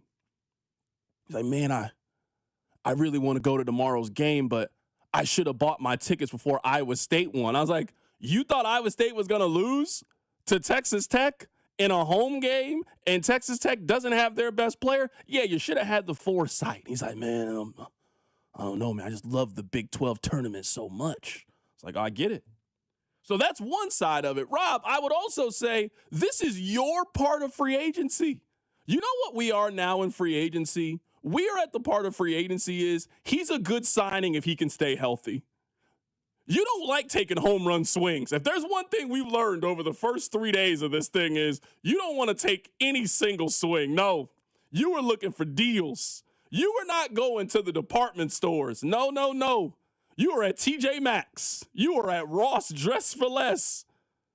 You think you're going to Nordstrom's? No. You're going to Macy's? No, absolutely not. Take me to Cargo Largo. That's where we're at now in free agency. We're at the Cargo Largo stage. You're about to go crazy in here. If there's one thing we know you love, Rob, it's a guy who was really good in 2024, but in 2025 had some off the field issues, had some injury issues, and now you got a chance to get him for an absolute bargain basement deal. I know Monday's not really your jam. It's expensive. You got to really pay for things on Monday. You ain't getting nothing for cheap on Monday. But if you wait a little bit on Thursday, Friday, and now things have cleared out, you're not going to the garage sale at 9 a.m. No. You're going at 4 p.m. It's hot. The owner's been outside all day, and you done had your eye on that elliptical, and now you know what? The owner doesn't want to carry it back outside, and this is when you about to clean up. You about to get that elliptical for $40. You're not sure if it works or not, but you know you got to steal. Rob, this is your favorite part of the sports calendar.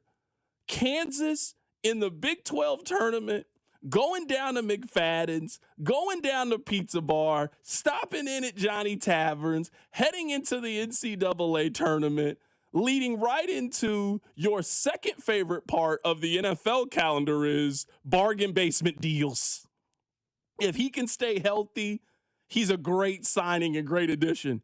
I'm sure today you did a backflip when they signed Kader Kohu. This is what you wanted them to do at every single position. You want them to sign these kind of players. Yeah, because I'm great at team building.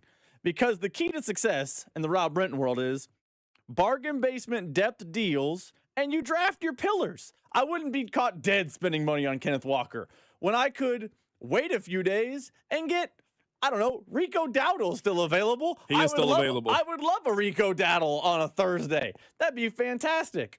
I'm not chasing Boye Mafe on day one. No, not at all. That's too much. No. But you know what I can do? I can sign Von Miller today. For sure. Absolutely. This is championship time. Monday's for the casuals. That's when the big names sign. Everyone gets excited. And the Commanders, who are not a well-run organization, and the Titans outspend everyone. And everyone has a party in Washington and Tennessee. The Raiders went crazy on Monday. Proves my point. Wednesday, Thursday, Friday, that's when championship teams are built. Oh, for sure. You gotta go to a garage sale and find out they have a Roger Maris baseball card, mint condition. Spend 10 on it, but be able to make $10,000 flipping it. Yeah, for sure. That's what a title team does. No, I'm with you. I mean, this Kader Kohu move, I mean, this is right up your alley. Guy who was a rotational player, tore his ACL last year, so he hasn't played football in 18 months. You got him for a deal. When he played, he was good, though. But you look at Pro Football Focus, and they're telling you, hey, this could be something. So I looked this up. When he was healthy last in 2024, 64% of his snaps came on the inside as a slot corner. So if in 5 weeks, when we're asking the question, well, who's going to play on the inside? The Chiefs have answered that question for you. They are expecting Kader Kohu, who, I mean, this is an ACL tear. I mean, I don't want to minimize it, but this is not a guy that we have been talking about with lingering injury history. Guys get hurt in the National Football League. So he got hurt last year. He's coming back. He sat out all of last season. So you're not rushing him back. This is the signing that probably should work out for Kansas City. You should not be done by any means. I don't feel like you are set if you're telling me it's Noel Williams and Christian Fulton and Kader Kohu. You're not done, but maybe you get another one of these signings. You spend the 29th overall pick on a corner. You take another flyer in the mid-rounds, and you just throw bodies at it in depth and youth into it. I mean, you could sell me on that plan if you're Kansas City. I don't hate the plan, especially given their history of making these kind of things work. I mean, it's essentially what they did in 2022. Like in 2022, their secondary room had 3 rookies. You know, Trent McDuffie ended up being an all-pro. They had Joshua Williams, who was a solid player. And they had, well, you now know, another expensive player, and Jalen Watson. And they returned a 3rd-round pick in L'Jarius Sneed, and they felt like they really had a great secondary. That's kind of how this team's being built. They're returning a 3rd-round pick in Noel Williams, who they think can be something. You sign a depth piece as protection in case your rookies that you are anticipating drafting, whether it be 9, 29, 40, whenever, don't develop at the same level. And then you are good to go. I wouldn't do this at premium positions, but the fact that Chiefs trust corner makes me think this is a smart plan by the team. Someone on the text line says, CDOT, $9. I paid $17 for a beer at McFadden's last Saturday when I went down for the women's tournament. $17 for one beer is what the price was? That was a singular beer. Please, not multiple beers. Is it at least a jumbo? Are you getting a big boy? And this wasn't even at the game. This is at a bar. $17. That's how much they're charging for drinks down at McFadden's? Oh, they taxing for all the nights nobody is in there. $17? This is why Iowa State fans are great for the economy. $17? They will buy those $26 beers, and they'll have a time for 4 days. This can't be the price on a regular night. You're telling me if you go down there next Wednesday. You think if you're going down there for a random night at PBR, you can stop by McFadden's, it's like $4 or something? I don't know. I love Crossroads. This is your neck of the woods. I've maybe been to McFadden's one time in 3 years. I don't got nothing against McFadden's, just not really my scene, just not really my time. Especially if they're charging $17 for a brew. That's how much it is for a brew? I'm betting that's domestic, too. People are out here spending $17 for a Miller Lite? I'm betting that's very... Absolutely not. I'm betting that's I would love to know the Boulevard this actually, price. So, like, I understand this part. Somebody says it's $18 for a tall boy at Sporting Park. Yeah. That makes sense to me at the stadium. This is not at the stadium. This is across the street from the stadium. 17? Carrington, you know as well as I do, going to P&L before the game's in there is a rookie move. There are cheaper, better bars in the sphere. I mean, honestly, if you're going to do that, why don't you just go down to Grand Slam down the street and just hold the tall boy and just walk around? Anybody going to stop you? What, they going to stop you? They worried about open container down there? What are we doing here? I mean, at that point, just go down to River Market and then jump on the streetcar. Yeah, that's crazy to me. Folks out here spending $34 for 2 beers, you and your mans, and it was $34? I'm telling you, man, Cyclone fans are different. That's crazy. I don't know what they got going on down there, but that's not something I will be a part of if that's what they got going on. Let me play what I teased. I was somewhat interested in Brandon Ayuk. I mean, I'm talking about on a deal. I'm talking about on a deal. The voice I am about to play for you, this is TJ Houshmandzadeh. You guys might remember him. He was a very talented wide receiver for the Cincinnati Bengals. It is also important to note that TJ Houshmandzadeh is Brandon Ayuk's personal wide receiver coach. He is his personal. He hired TJ Houshmandzadeh to work on things. Listen to what he said about Brandon Ayuk. Yes, they should want him. Okay. But you got to be careful. And I say this, I like BA, but I said this last week about Stephon Diggs, and this normally only happens when a player starts to get older. BA is still really young, fast, quick, explosive. But what he did last year is kind of crazy. You got all this guaranteed money. You ain't showing up. You're getting fined.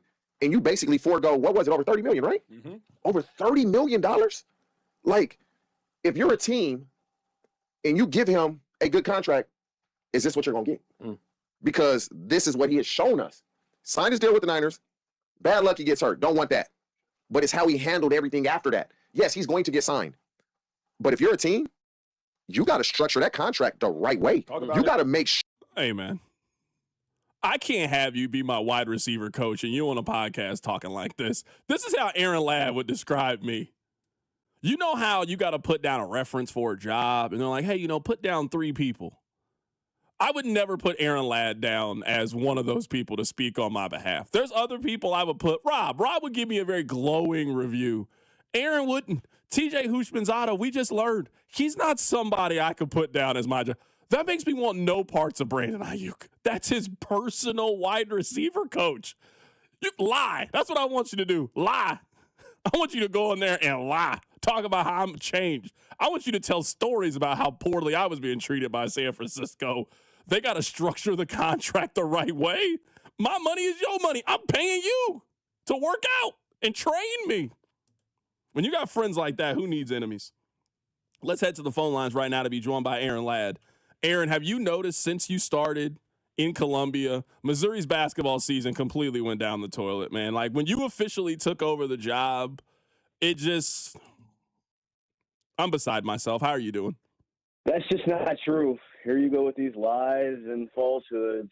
This is all you're good for. I mean, my first game here on campus was the Florida win. They beat the defending national champions at home. And then they go on to get the first win in program history at Rupp. Well, they didn't win against Kentucky today. I think that this basically locks Missouri into a 10 or an 11 seed. I don't think they're going to Dayton. I think they are going to avoid going to Dayton. But whenever we see the full listing of teams, they're going to be one of the last 4 to 5 teams that made the NCAA tournament. Look, man, I don't think we can say anything for certain right now. It's Thursday afternoon. There's a lot of ball and conference tournaments left to be played. I mean, for Missouri, the goal was very simple: win one of your final 3 games on the road in Norman, at home against Arkansas on Senior Day, and then in a neutral site against Kentucky. And I mean, all of them were relatively close. The Oklahoma game was maybe the one that got out of hand the most, but it's out of your hands now. They could very much find themselves in Dayton. The things that worry me, and I mean, it's going to be a short trip no matter what. It's offensively. I mean, Mark Mitchell has completely elevated his game. He gives you a 32 tonight. I believe he had 32 again against Arkansas. I mean, he's stepped up and been the leader and the executor on offense for Dennis Gates and company, but no one else has joined him. I mean, I don't know what Jacob Cruz has offered much in league play as of late. Anthony Robinson Diversity. seems That's what he offers, be diversity. out there. And Sean Phillips, I mean, the teams don't really have an answer for him, but the answer is to just foul him out the game. I mean, he's getting the Jeremiah Tillman treatment right now. It's going to be a short march for Dennis Gates and company, but if you are Dennis Gates, you're saying, hey, I brought this program to 3 tournaments potentially now in 4 years. There's a lot to be proud of.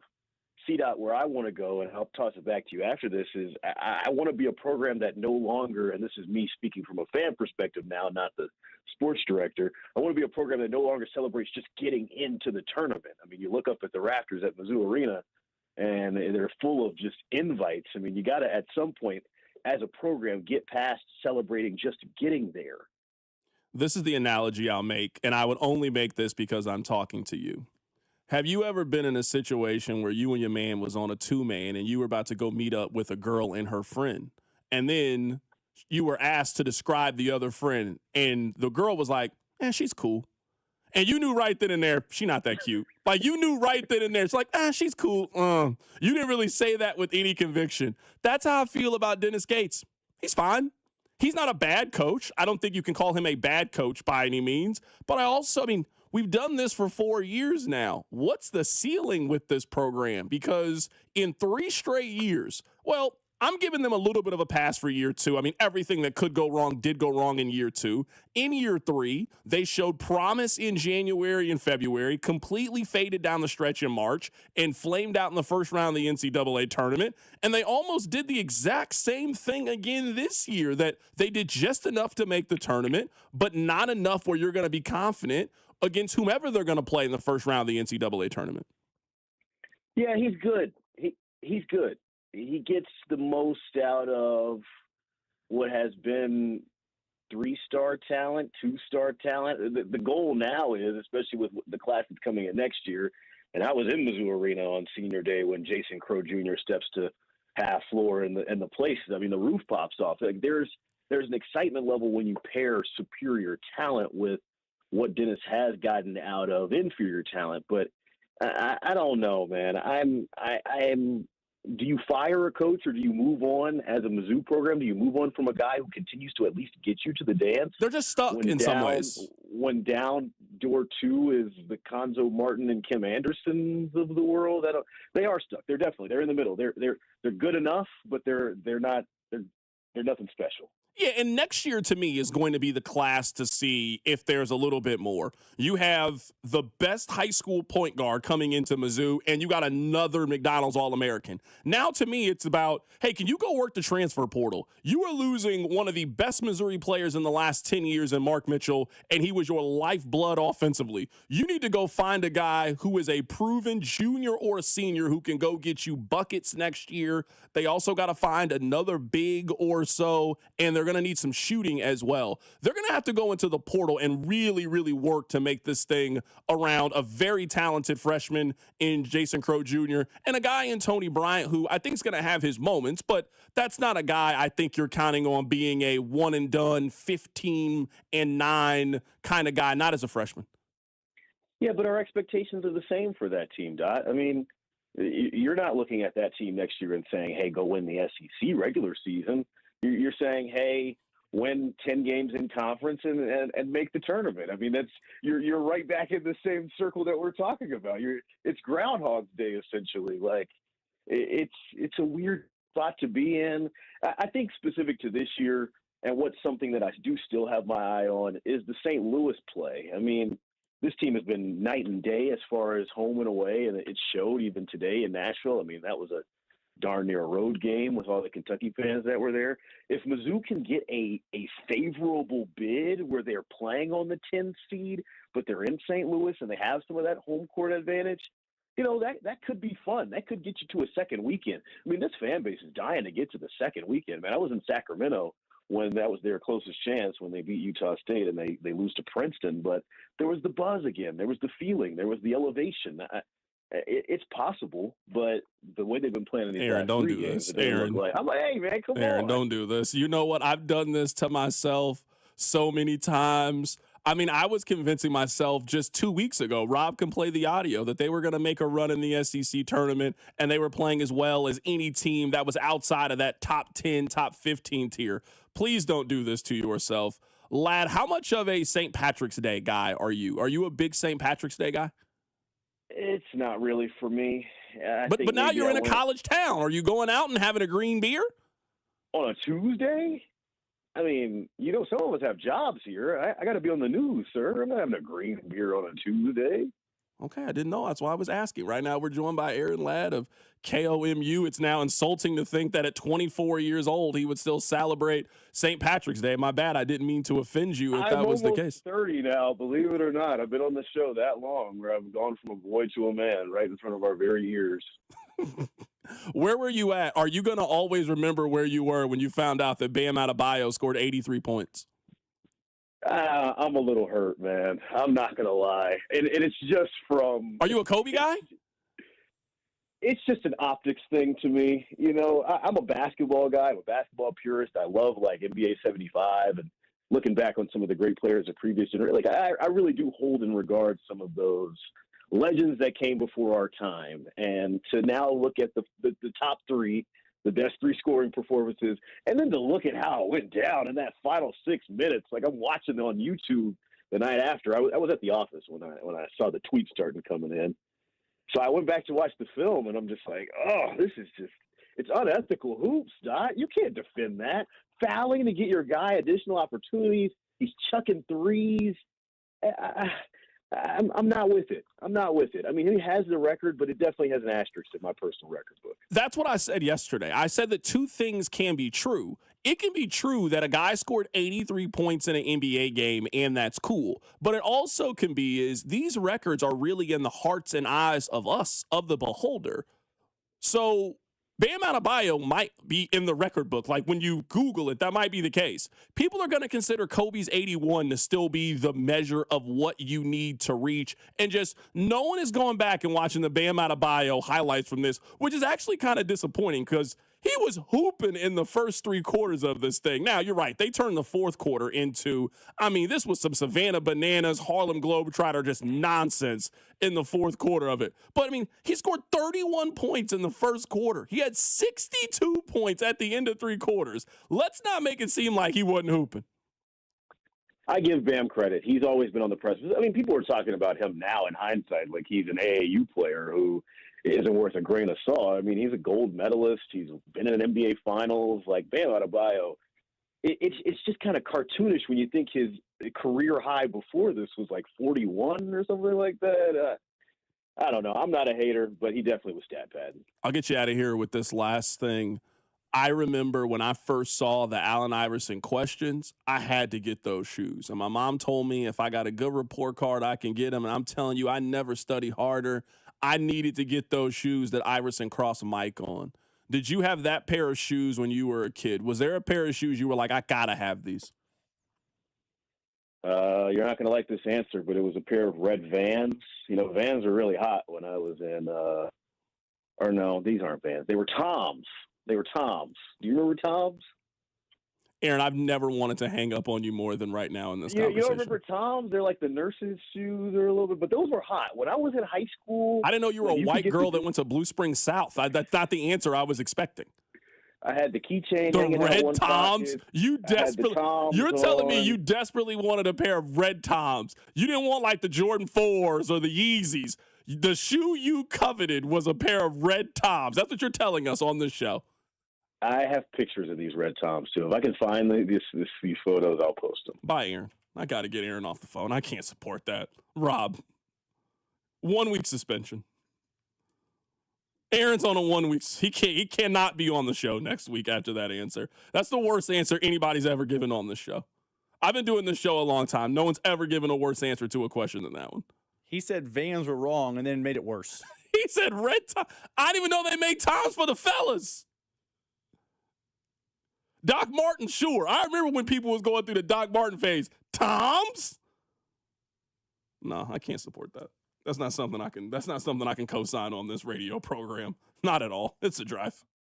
The Drive with Carrington Harrison on your home for Kansas City sports. 96.5 The Fan. What's up, everybody? PJ Glasser here with the Sports Betting Minute, brought to you by BetMGM. Make it legendary. Please gamble responsibly. I'm taking Arizona to win the college basketball national title at plus 475 at BetMGM.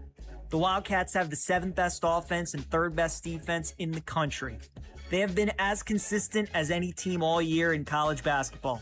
Arizona's wins over UConn, Florida, Houston, Kansas, and many other ranked teams this season. A West Coast team hasn't won the national championship in nearly 30 years, but this might be the first time we get one since then. I think Arizona is the best team in the country, and they currently aren't being priced that way.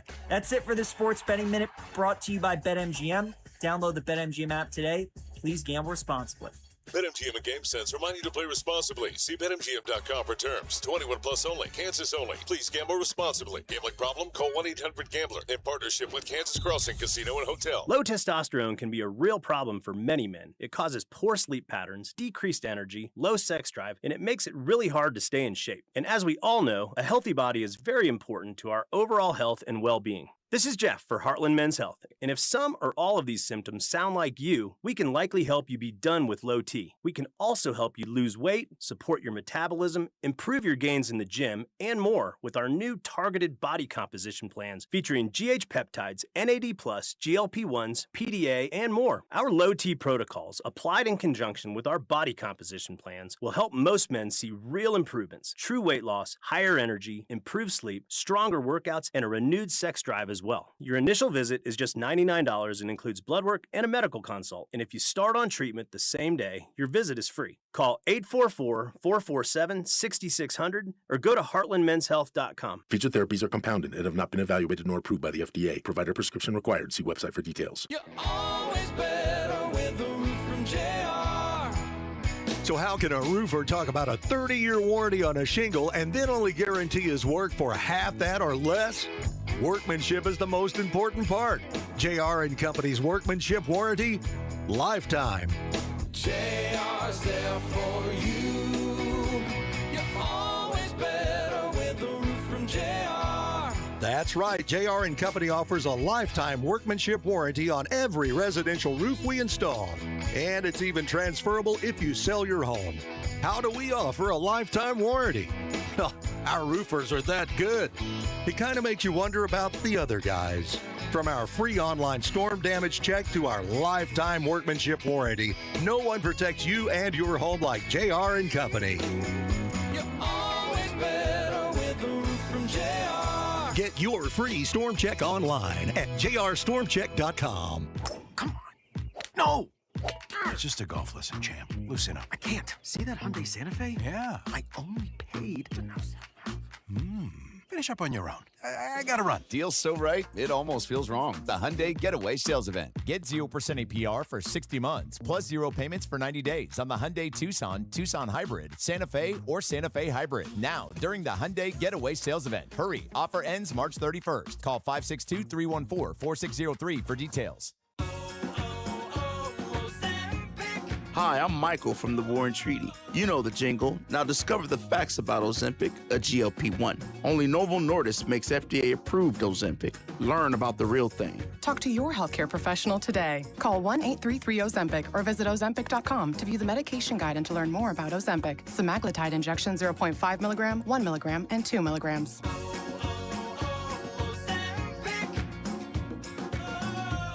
I stopped smoking with Mark Patrick's hypnosis when nothing else worked. 1 year later, my wife Michelle and I attended the Mark Patrick Weight Loss Hypnosis Seminar. In 2 months, lost 43 pounds, and she lost 18 pounds. And we feel great. Join Mark Patrick Hypnosis and lose the weight or stop smoking. Only $59.99 guaranteed or your money back. Hypnosis, Wednesday, April 1st at the Wingate by Wyndham, Kansas City. Formerly Sure Stay Plus by Best Western in Kansas City. Lose weight hypnosis, 5:30 p.m. Stop smoking hypnosis, 8 p.m. Sign up at markpatrickseminars.com. Here's your traffic report on 96.5 The Fan. Okay, downtown crash and debris cleanup. 71 southbound past 670, right lane is blocked. And Shawnee, that crash still there. 35 northbound past Antioch, left lane is blocked. I'm Val with traffic on 96.5 The Fan. This is 96.5 The Fan, your home for Chiefs football. I don't want to spend too much time on this just because I think it's ridiculous, but I think it's important to note. I saw minimal conversation about moving the Big 12 tournament. Now, they've tried that before. I went to the tournament in Oklahoma City. Not much of a vibe, if I'm being completely real with you. I never went to the one in Dallas, but I remember it very fondly when I was a kid. Also, don't really remember it being much of a vibe. Some things are just fine the way that they are. And I don't say this because I'm from Kansas City. I think I say this just as someone that watches a lot of sports. There's a couple of reasons why I still think the Big 12 tournament matters. But the number one reason why I think the Big 12 tournament still matters is we as a city and as a community have claimed it. It's ours. We buy into it. We invest into it. So even if you're like me and you cheer for Missouri, and I don't have any tie to a specific Big 12 school, but this is our event. So you go down there because it's what you've always done. It's been passed now through generations. You remember when you were a kid and they would wheel the TV out and you watched it in school. You remember going to the Big 8, Big 12 tournament when it was back at Kemper Arena. It is our yearly event. That's why it still matters. That's why it matters. So, yes, the Big 12 is different now. But as long as Kansas is still here and Kansas State is still here and Iowa State and there is enough of the old school Big 8 feel, then I'm sorry, Arizona, you joined this conference. We didn't join your conference. Cincinnati, you joined our conference. We didn't join your conference. So you need to get in line with what the Big 12 does. And the Big 12 has its conference tournament in Kansas City. That's why it matters. I would argue that it's the only major conference tournament that still really matters. The ACC tournament does not matter anymore. Not like how it did when we were coming up. You remember when we were kids, the ACC tournament was a big deal.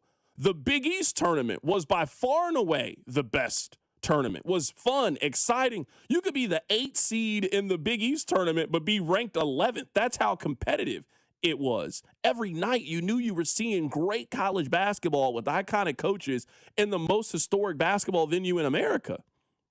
This was happening at the same time.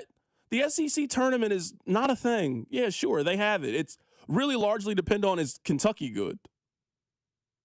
But yeah, it's the only one that matters. Someone on the text line says, CDOT, they never wheeled out a TV in school so we could watch the tournament. I don't know what kind of school you went to. I don't know what kind of school you went to. This happened my entire years of being a kid. I can't think of a time that we didn't watch the Big 12 or Big 8 tournament or the NCAA tournament. For those 2 weeks, we watched the tournament at my school. You guys did that too at your school, didn't you, Rob? 100%. Now, my brother's a little younger than me. They moved from wheeling out TVs to all of a sudden teachers had projectors and smart boards. Okay, yeah. But, I mean, it's the same. This time has moved on. Like, I just thought that was a staple. I thought everybody in Kansas City had the same experience, but we absolutely watched basketball. Now, we didn't watch – that was it. We weren't watching Royals opening day. we did opening day. No, we didn't watch Royals opening day. But we did get Big 12, Big 8 tournament. We could watch that, and then we would get the first 2 days of the NCAA tournament. That was it. Those were special days. I mean, and it was like right around spring break. So, like, I'm not a teacher, but, like, I imagine teachers are leaning at the tape a little bit. Like, hey, let's just get to spring break. I also think I agree with you. The Big 12 tournament is special. Is why it's special because of where it's not just Kansas City, but like where it's located in the city, because there's so much that's the hub, like for everything. You got all the teams downtown. We just make fun of Power and Light for their beer prices, but it does fill up and have an atmosphere with different bars, different energies. Crossroads right there. I think it's our unofficial start to spring. I think that's what has gotten us to buy into it so much. And I also think the second thing is, we know how Kansas City is very territorial. I think Kansas City knows if we don't support this tournament, they are looking for reasons to take it away from us. I think that's also a major part of it, too. We know how this thing works.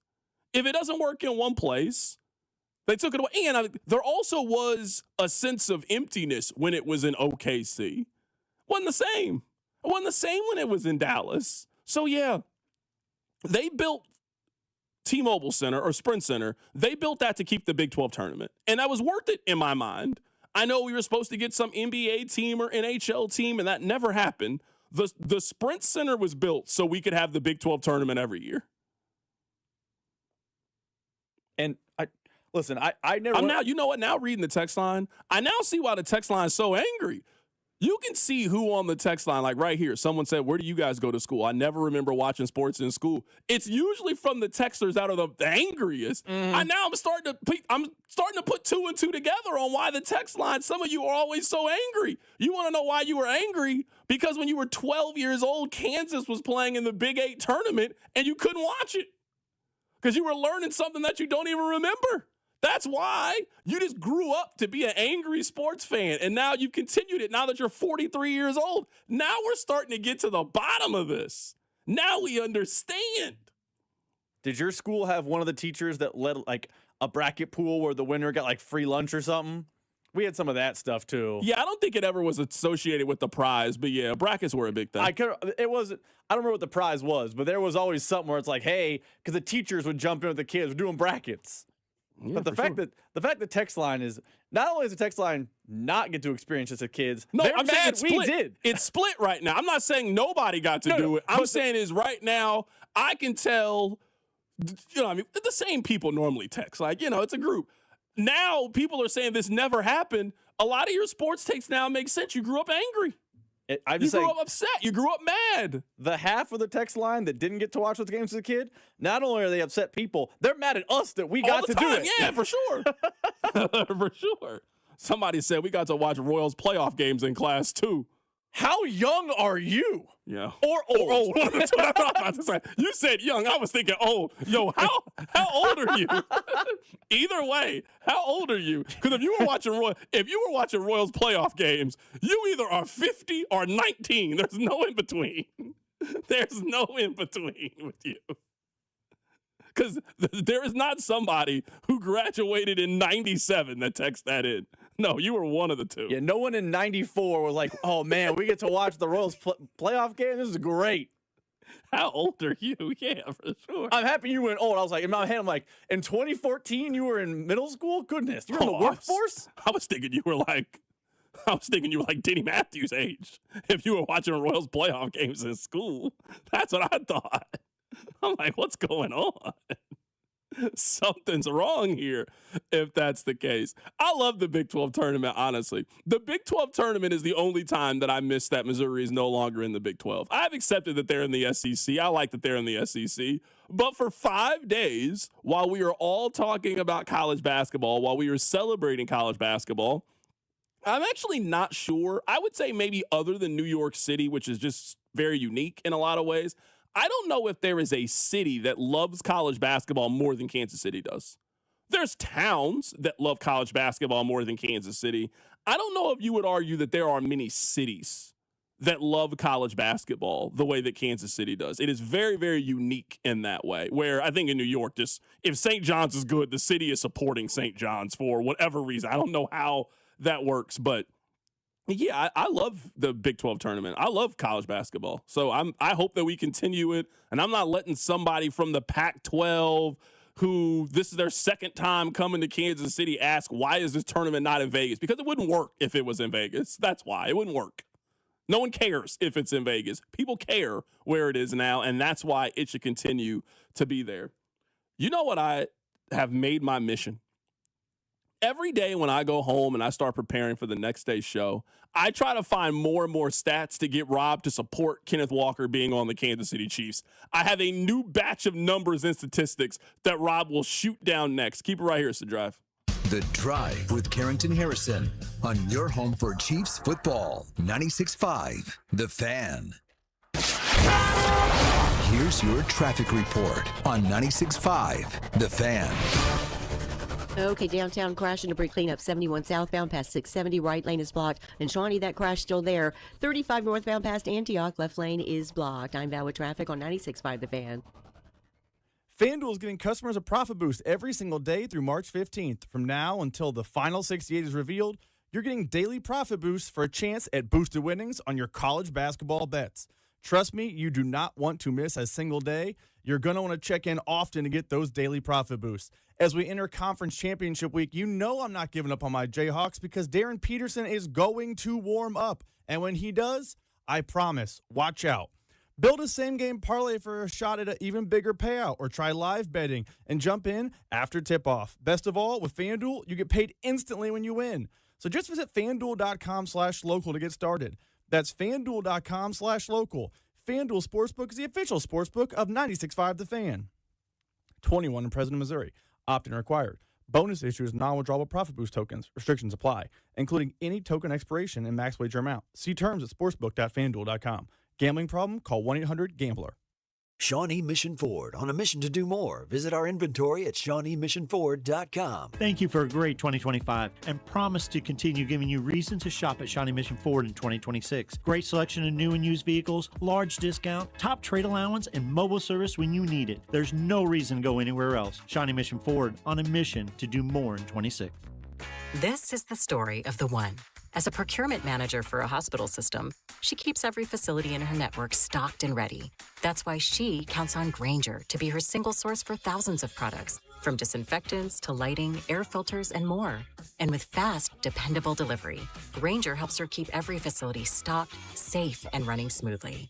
Call 1-800-GRAINGER, click Grainger.com, or just stop by. Grainger, for the ones who get it done. I'm Boomer Esiason. My mom died from cancer. She was only 37 years old. She didn't have life insurance, and that was devastating for my family. That's why having life insurance is so important to me. Ethos makes it fast and easy. Get a quote in seconds, apply in minutes, and get same-day coverage. You can get up to $3 million in coverage with no medical exam. Get your free quote at ethos.com/play. That's ethos.com/play. Paid spokesperson. Time spent on application may vary. Online health questions required. Xfinity Tech Support. Matthew speaking.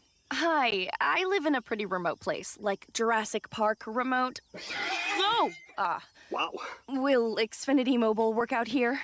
Yep, the combination of reliable Wi-Fi and 5G makes it so that you can stay connected in all kinds of places. Plus, you get access to ultra-fast speeds and coverage, whether you're poolside or out live streaming with a T-Rex. Hold still, you're about to go viral.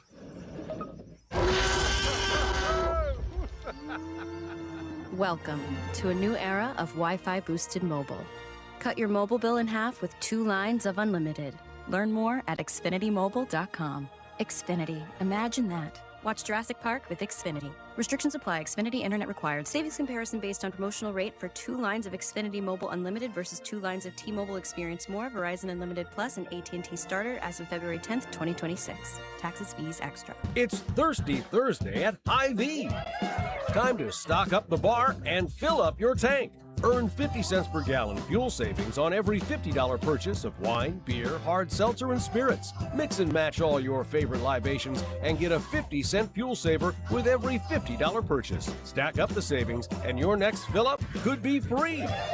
Don't miss Thirsty Thursday at your Kansas City, Missouri Hy-Vee. Product promotion differs by location. Offers valid where legal, available while supplies last. If you're like me, you're feeling the pinch of high prices right now on just about everything. And that's where my friends at Hy-Vee come in to save the day. Because they're always finding ways at Hy-Vee to save me money, like amazing fuel saver deals. Shop Hy-Vee this Saturday and Sunday and get a 30-cent per gallon fuel discount when you spend $60 on groceries. And you can stack up the savings on Hy-Vee Fuel Saver deals, and your next fill-up could even be free. There's nothing better than saving money, only at Hy-Vee. J. Rieger & Co. Oh, so good. Quality crafted in Kansas City. J. Rieger & Co. Straight Bourbon Whiskey. Winner of Best Craft Bourbon at the 2025 Ascot Awards. At 90 proof, it's rich, well-balanced, and oh, so good.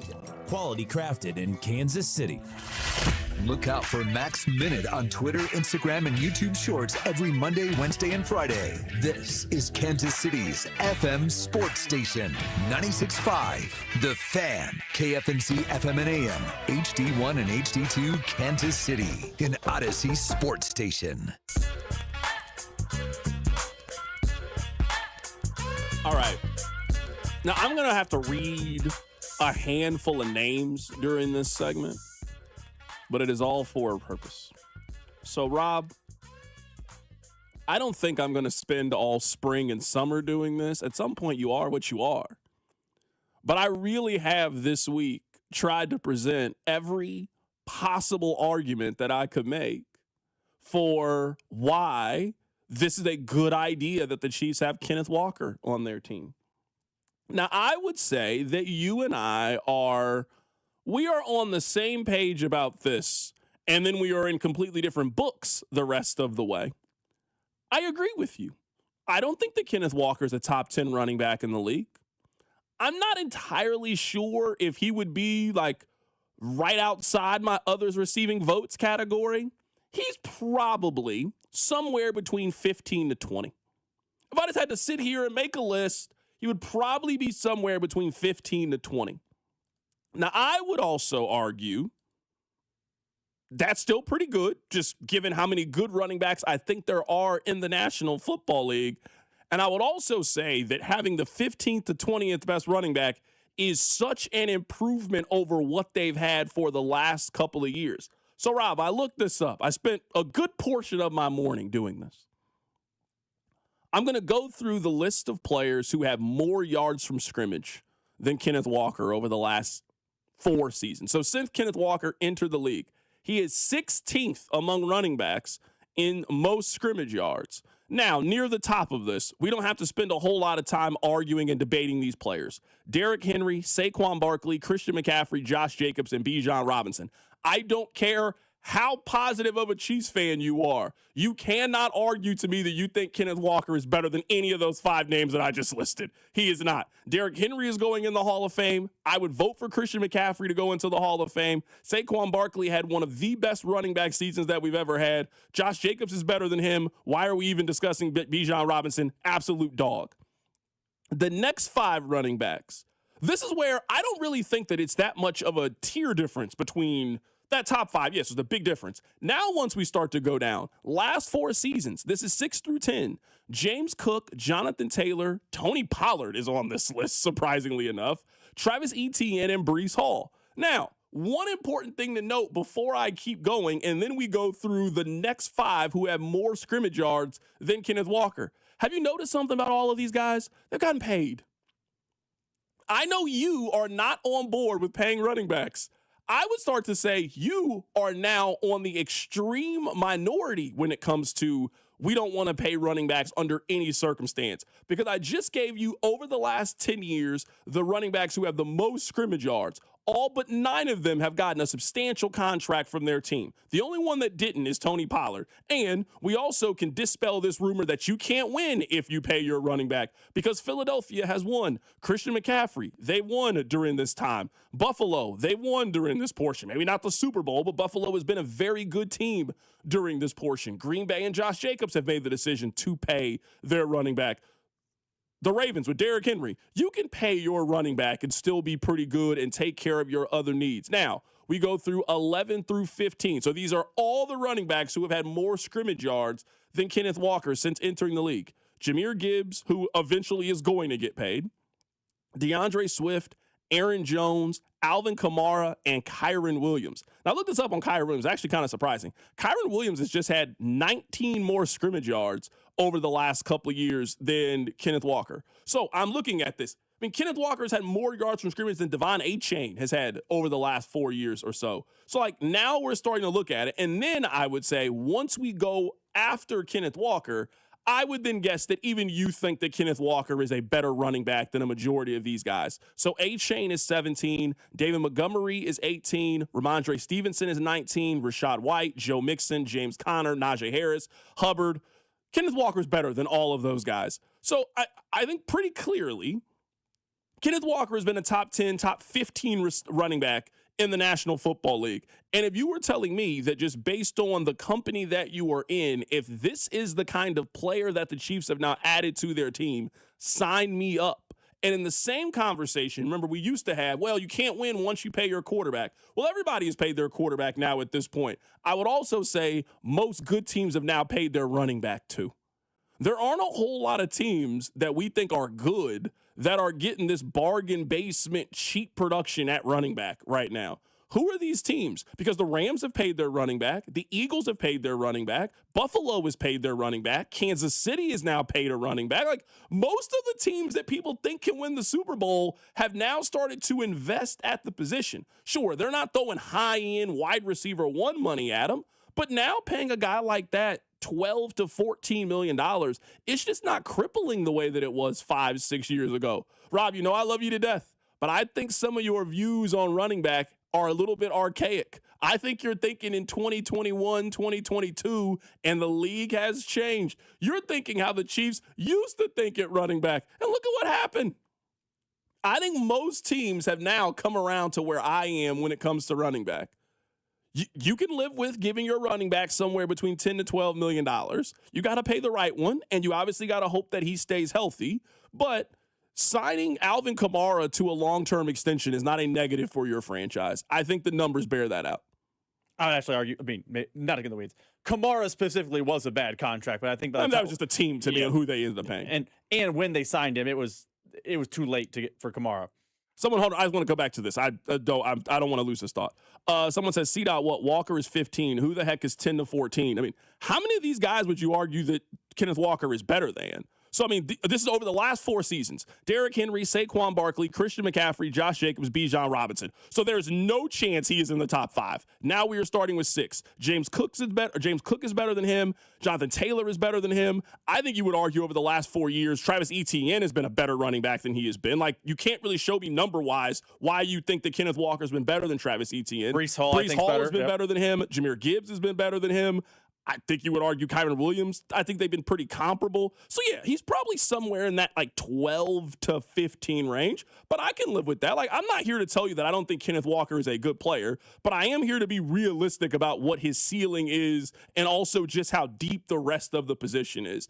If we sat here and really mapped it out, Kenneth Walker is probably like the 12th or 13th best running back in the league. And I think your argument, Rob, is not that he is good. Your argument is, why are you paying the 13th best running back like he is the 3rd best running back in the league?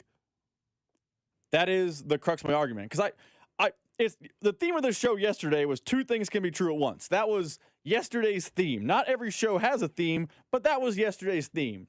My frustration with Kenneth Walker is the Chiefs overcorrected and now are overpaying a great contract for a good player. I do think, for my 2 things to be true at one point, Kenneth Walker is a good running back. I think if you pair him in the right system and you make him a, two-headed monster like the Seahawks did, like to an extreme, but like some like Lions did with Montgomery and Gibbs, you can have a really good running back room, and Kenneth Walker can be the lead of that running back room. I think he's a good player. But I think what happened is the Chiefs decided to go super duper dirt cheap, like even a little cheaper than I like to handle the position at times. And because then it was so bad, they now overreacted, and now they're giving too big of a contract to just a good player. I think Kenneth Walker is somewhere between the 12th and 18th best running back in the league. The problem is he's not being paid like the 12th best running back in the league. He's being paid like the 4th. Like, do you think he's better than David Montgomery? I think they're pretty comparable. Now, I think he's better than David Montgomery. I think he's better. I agree, but I don't think he's light years better than David Montgomery. I think they're pretty comparable players. Montgomery, his time in Detroit, had 1,000 yards, and then 700, and then 800. Yeah, he's worse than Kenneth Walker, but he's not, earth-shatteringly, I can't believe you'd even have this conversation worse than Kenneth Walker, and yet Kenneth Walker's going to be making a substantially bigger check this year than David Montgomery. So my frustration is not with the player. It's the fact that Chiefs overcorrected and set the market at running back because they have been in such dire straits. Text line 913-586-7965. CDOT, can you acknowledge Zach Charbonnet's effect on his stats? It's like you've never watched the Seahawks game. I guess this will be my argument when it comes to Zach Charbonnet is you guys would be hot if Kansas City did what Seattle did. Seattle spent a second-round pick on a running back in 2022, and then the very next year spent another second-round pick on a running back. So my argument against Kenneth Walker is, again, I'm on his side, is after having Kenneth Walker his first year, he ran for 1,000 yards. The very next offseason, they spent a second-round pick on a running back. They spent a second-round pick on one. It's almost like Seattle knew, hey, you know what? We cannot have our offense in which he gets this level of volume. So having the second guy is not a negative to me with Kenneth Walker. I think the Chiefs are not building their offense correctly if they do not have that same safety net. I don't think you need to spend the second-round pick on a running back this year, but if the Chiefs are going into it with Kenneth Walker and Bashard Smith and that's their plan at running back, I think you have built your offense incorrectly. I think we know what Kenneth Walker is at this point. And again, that is a good player. He is a good player. He got 225 carries last year and got a little bit more than 1,000 yards. We don't think he's getting much more carries than that in Kansas City. So I don't think that Kenneth Walker is a guy that's going to get you 1,500 yards, for example. I just don't think he's that kind of back. In a basketball analogy, we haven't made one in a while. I don't think he's a 30-point per game guy. I think he's a 21-point per game guy. You could be a really good player. You average 21 points. I just don't think he's a 30. I think we know who the 30-point per game guys are in this analogy. Derrick Henry, Saquon Barkley, Christian McCaffrey. Come on now. We don't think that's what Kenneth Walker is. He's not one. He's not Bijan. I also think that, and maybe one of the reasons he's not those guys, and that's okay. Also, they also don't need him to be that. No, they don't. This is maybe it's just like how I view the Kenneth Walker move versus how the text line does. Everyone says he's clearly better than his stats indicate because they also had Charbonnet. Is it possible the Seahawks knew that this is Kenneth Walker's ceiling and you need to pair him with someone? Like if you were a person listening right now, I don't see the text line as a one entity, single voice, they all love it. If you're a person listening right now and you love the Kenneth Walker signing, you are probably saying, hey, he's going to take a step forward because more touches, more carries, the whole deal. Now that he's not splitting a backfield, watch out. Is it possible that he was splitting a backfield because the Seahawks, who just won the Super Bowl and running the ball effectively, felt like his ceiling is a split? And there's nothing wrong with being a split. Jahmyr Gibbs has been a split his whole career. Like, there are really good running backs to be part of a split. But all these Chiefs fans are just telling me, oh, once it's done splitting, he's going to take off. It's also possible he was splitting because he's at his ceiling already, and you need him to be a split carries guy. Yeah, and I mean, this conversation right here is, I'd say maybe he was the 12th to 18th most productive running back, but I think he was way better than how Seattle was using him. I have no idea why they love Zach Charbonnet so much. I think the thing with Zach Charbonnet was very clear. He was their jackhammer. He was, you know the way that you guys talked about Kareem Hunt for the last 2 years? That's actually who Zach Charbonnet is. That's actually who he is. The short yardage, that's not a guy you're counting on to run for 100 yards, but when it's 3rd and 2, instead of using our number one premier back, let's now put in Zach Charbonnet, who's a little bit bigger, a little bit more physical, and he had 12 touchdowns this year, Zach Charbonnet did. He had 12 rushing touchdowns. Kenneth Walker had 5. I don't think that Zach Charbonnet is a significantly better runner than him. I think they were giving Zach Charbonnet the goal line touches and opportunities. We're all on the same page here with Kenneth Walker. This isn't like when we were arguing about Rashee Rice a few months ago when I said he was the 25th best receiver and you guys were trying to tell me he was top 5. No, it's not where we are. I think we're mostly in line with where we are with Kenneth Walker. I think we're mostly in line. But in the same way that I think Seattle realized it, and I would also advise Kansas City, if you want to keep your possession fresh and upright, I would go find a Zach Charbonnet type. You don't got to spend a second-round pick But is there another running back that you would trust to get 120 carries or so, the way that Seattle did with Zach Charbonnet, to keep the wear and tear off of Kenneth Walker? Kenneth Walker's career high is 228 carries. I don't think you want to give him much more than that in Kansas City. I don't want him to be a guy that gets 260 carries. No, let's keep it in the 220 range. Let's have another productive running back, and let's try to keep you both fresh down the stretch, and let's keep you healthy and available. That would be my philosophy when it comes to Kenneth Walker. Coming up on the other side, if you missed it, we'll play the best of James Palmer, where we go through Chiefs free agency. That's all coming up. Keep it right here. It's The Drive. The Drive with Carrington Harrison and Rob Brenton. You losers is what you are. On your home for Kansas City sports, 96.5 The Fan. Well, it's Carrington Harrison from The Drive here. Let me ask you a couple of questions. Do you have poor sleep? What about low energy? How about brain fog, a reduced sex drive, weight gain, and workouts that just don't deliver like they used to? Well, the problem could be low testosterone. And the truth is, those testosterone levels can start declining as early as your 30s, 2 or 3% every single year. And before you know it, you just don't feel like the same man you did back in the day. Well, you don't have to accept this as just aging. Heartland Men's Health specializes in customized testosterone therapy and targeted body composition plans. You might think you have low T. Well, pick up the phone and call this number, 844-447-6600, or check out the website and take this simple 10-question quiz. Visit heartlandmenshealth.com. Your initial visit is just $100, includes a medical consultation, a PSA test, and lab results in about 30 minutes, and your treatment can start that day. 3 locations, Overland Park, Independence, North Kansas City. There's no need to wait. Go stop by and see my friends over at Heartland Men's Health. Feature therapy is a compound.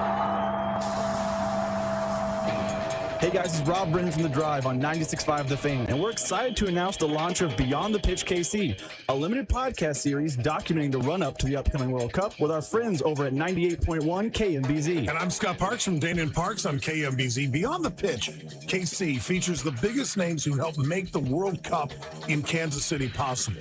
And there was a lot of work, plus the major storylines heading into this summer's tournament. This is so much more. This isn't just a podcast about soccer. No, you're right, Rob. It's a podcast about Kansas City, for Kansas City, telling the story of how our town is hosting the world's biggest sporting event. New episodes drop every Wednesday starting on March 4th, along with video clips that can be seen on 96.5 The Fan and KMBZ social channels. So make sure you subscribe. Download Beyond the Pitch KC with Rob Brenton and myself, Scott Parks, on the Odyssey app or wherever you get your podcasts. Hey, March Matchups fans. BetMGM is offering a legendary experience for you and 3 of your friends in Vegas. Climb the BetMGM Court of Legends leaderboard for a chance to win the trip of a lifetime to Las Vegas to see Haley and Hannah Cavender face off at the Bellagio. Just sign into your BetMGM account, opt into the promotion, then start placing sports bets of at least $10 to climb the leaderboard. 25 winners will take home grand prize packages that include 4 tickets to the Court of Legends event featuring the Cavender twins, withdrawable funds for travel, a 3-night stay at the MGM Grand, and MGM Resorts credit. Make this March one to remember. Make it legendary.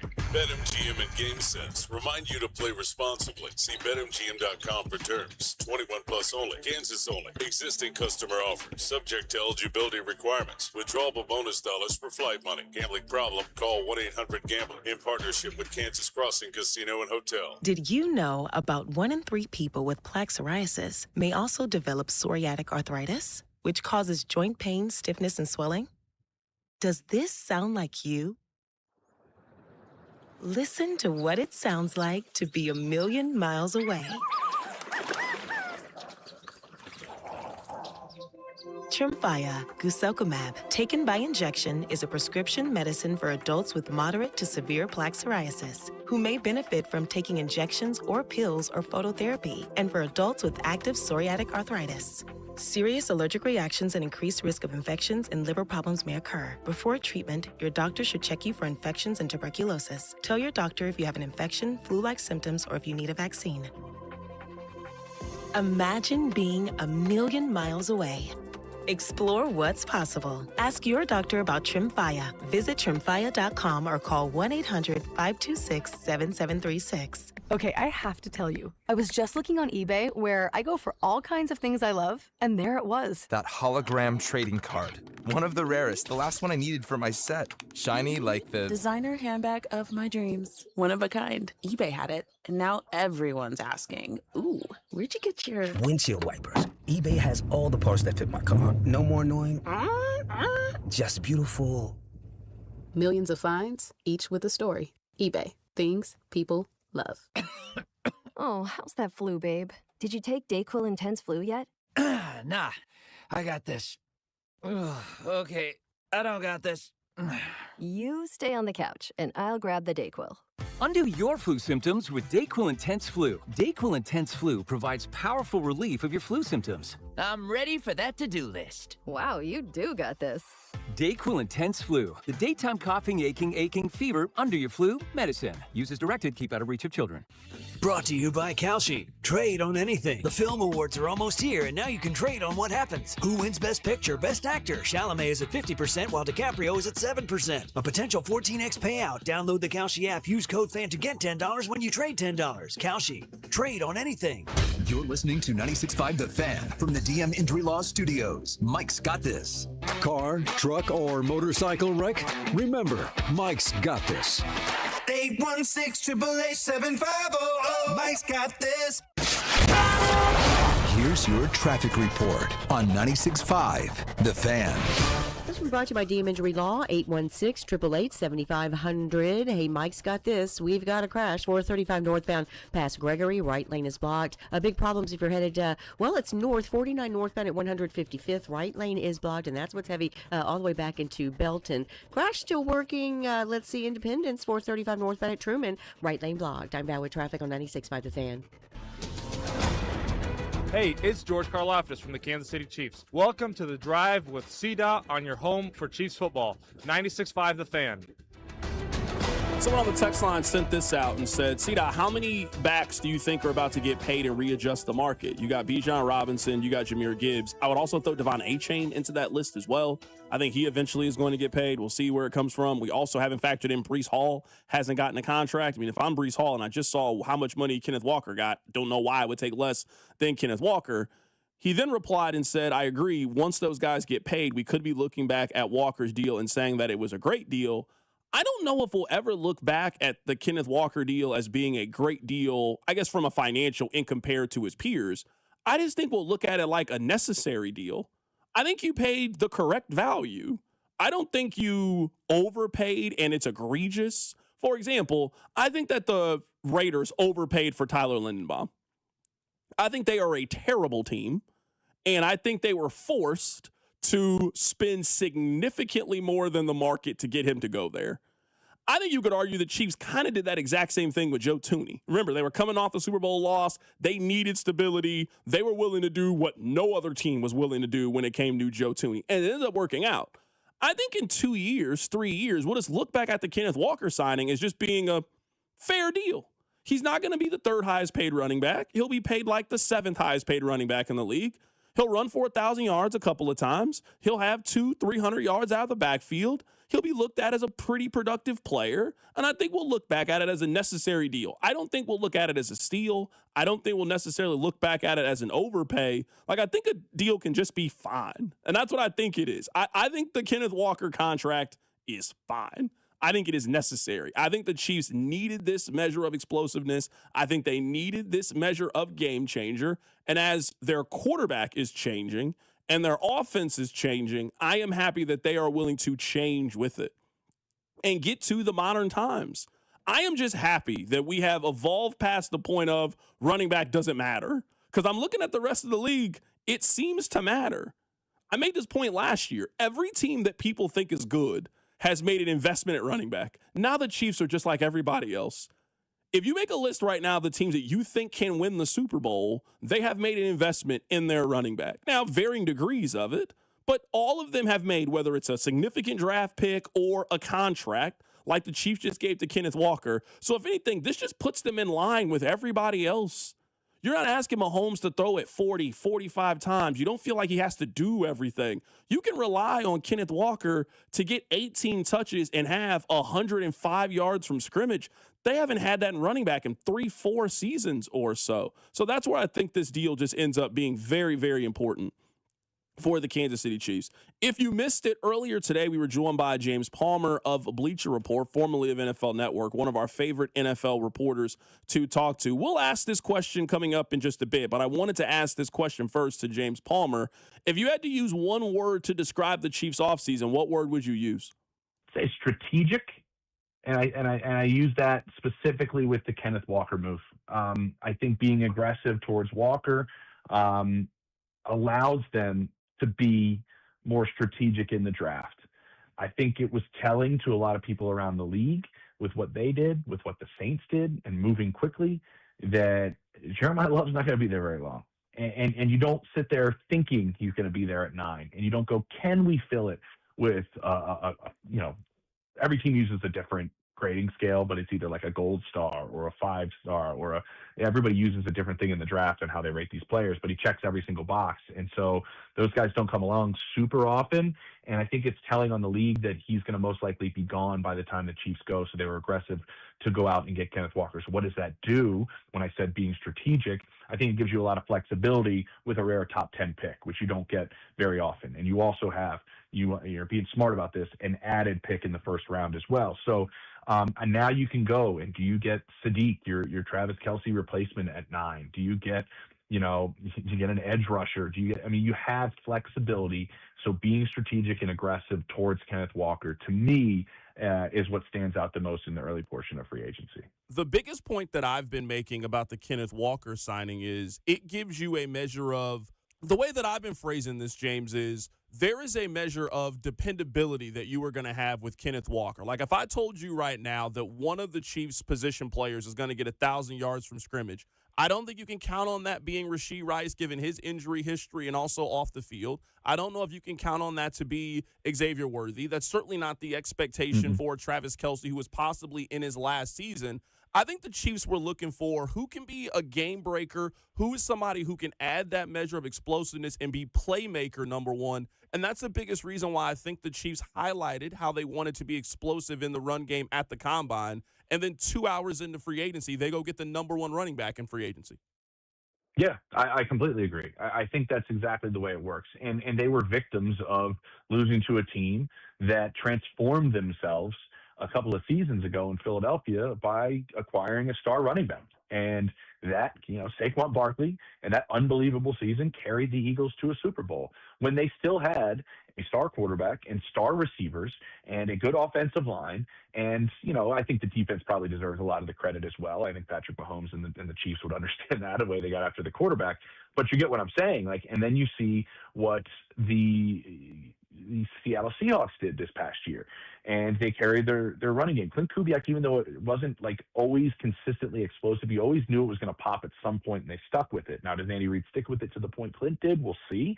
But you saw the way Kenneth Walker carried them down the stretch and got them to a Super Bowl. You look at the investment the Raiders made on picking Ashton Genty. Till you see the contracts that Bijan Robinson and Jahmyr Gibbs are going to sign.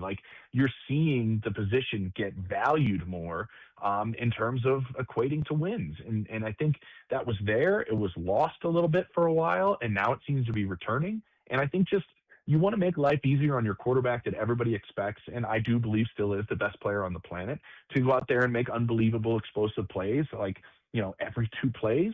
Well, why don't you make defenses a little more honest? And when they're playing these shell coverages and is so scared of the speed that you have, that there's this gap in the coverage, go get a Kenneth Walker and go make your team more explosive and balanced. And so I do think you're right. There is a direct way that you were going to play this. And I do think this is somewhere you could get cheap, and I don't want to say cheap, but cheap big plays and explosive plays by handing the football off.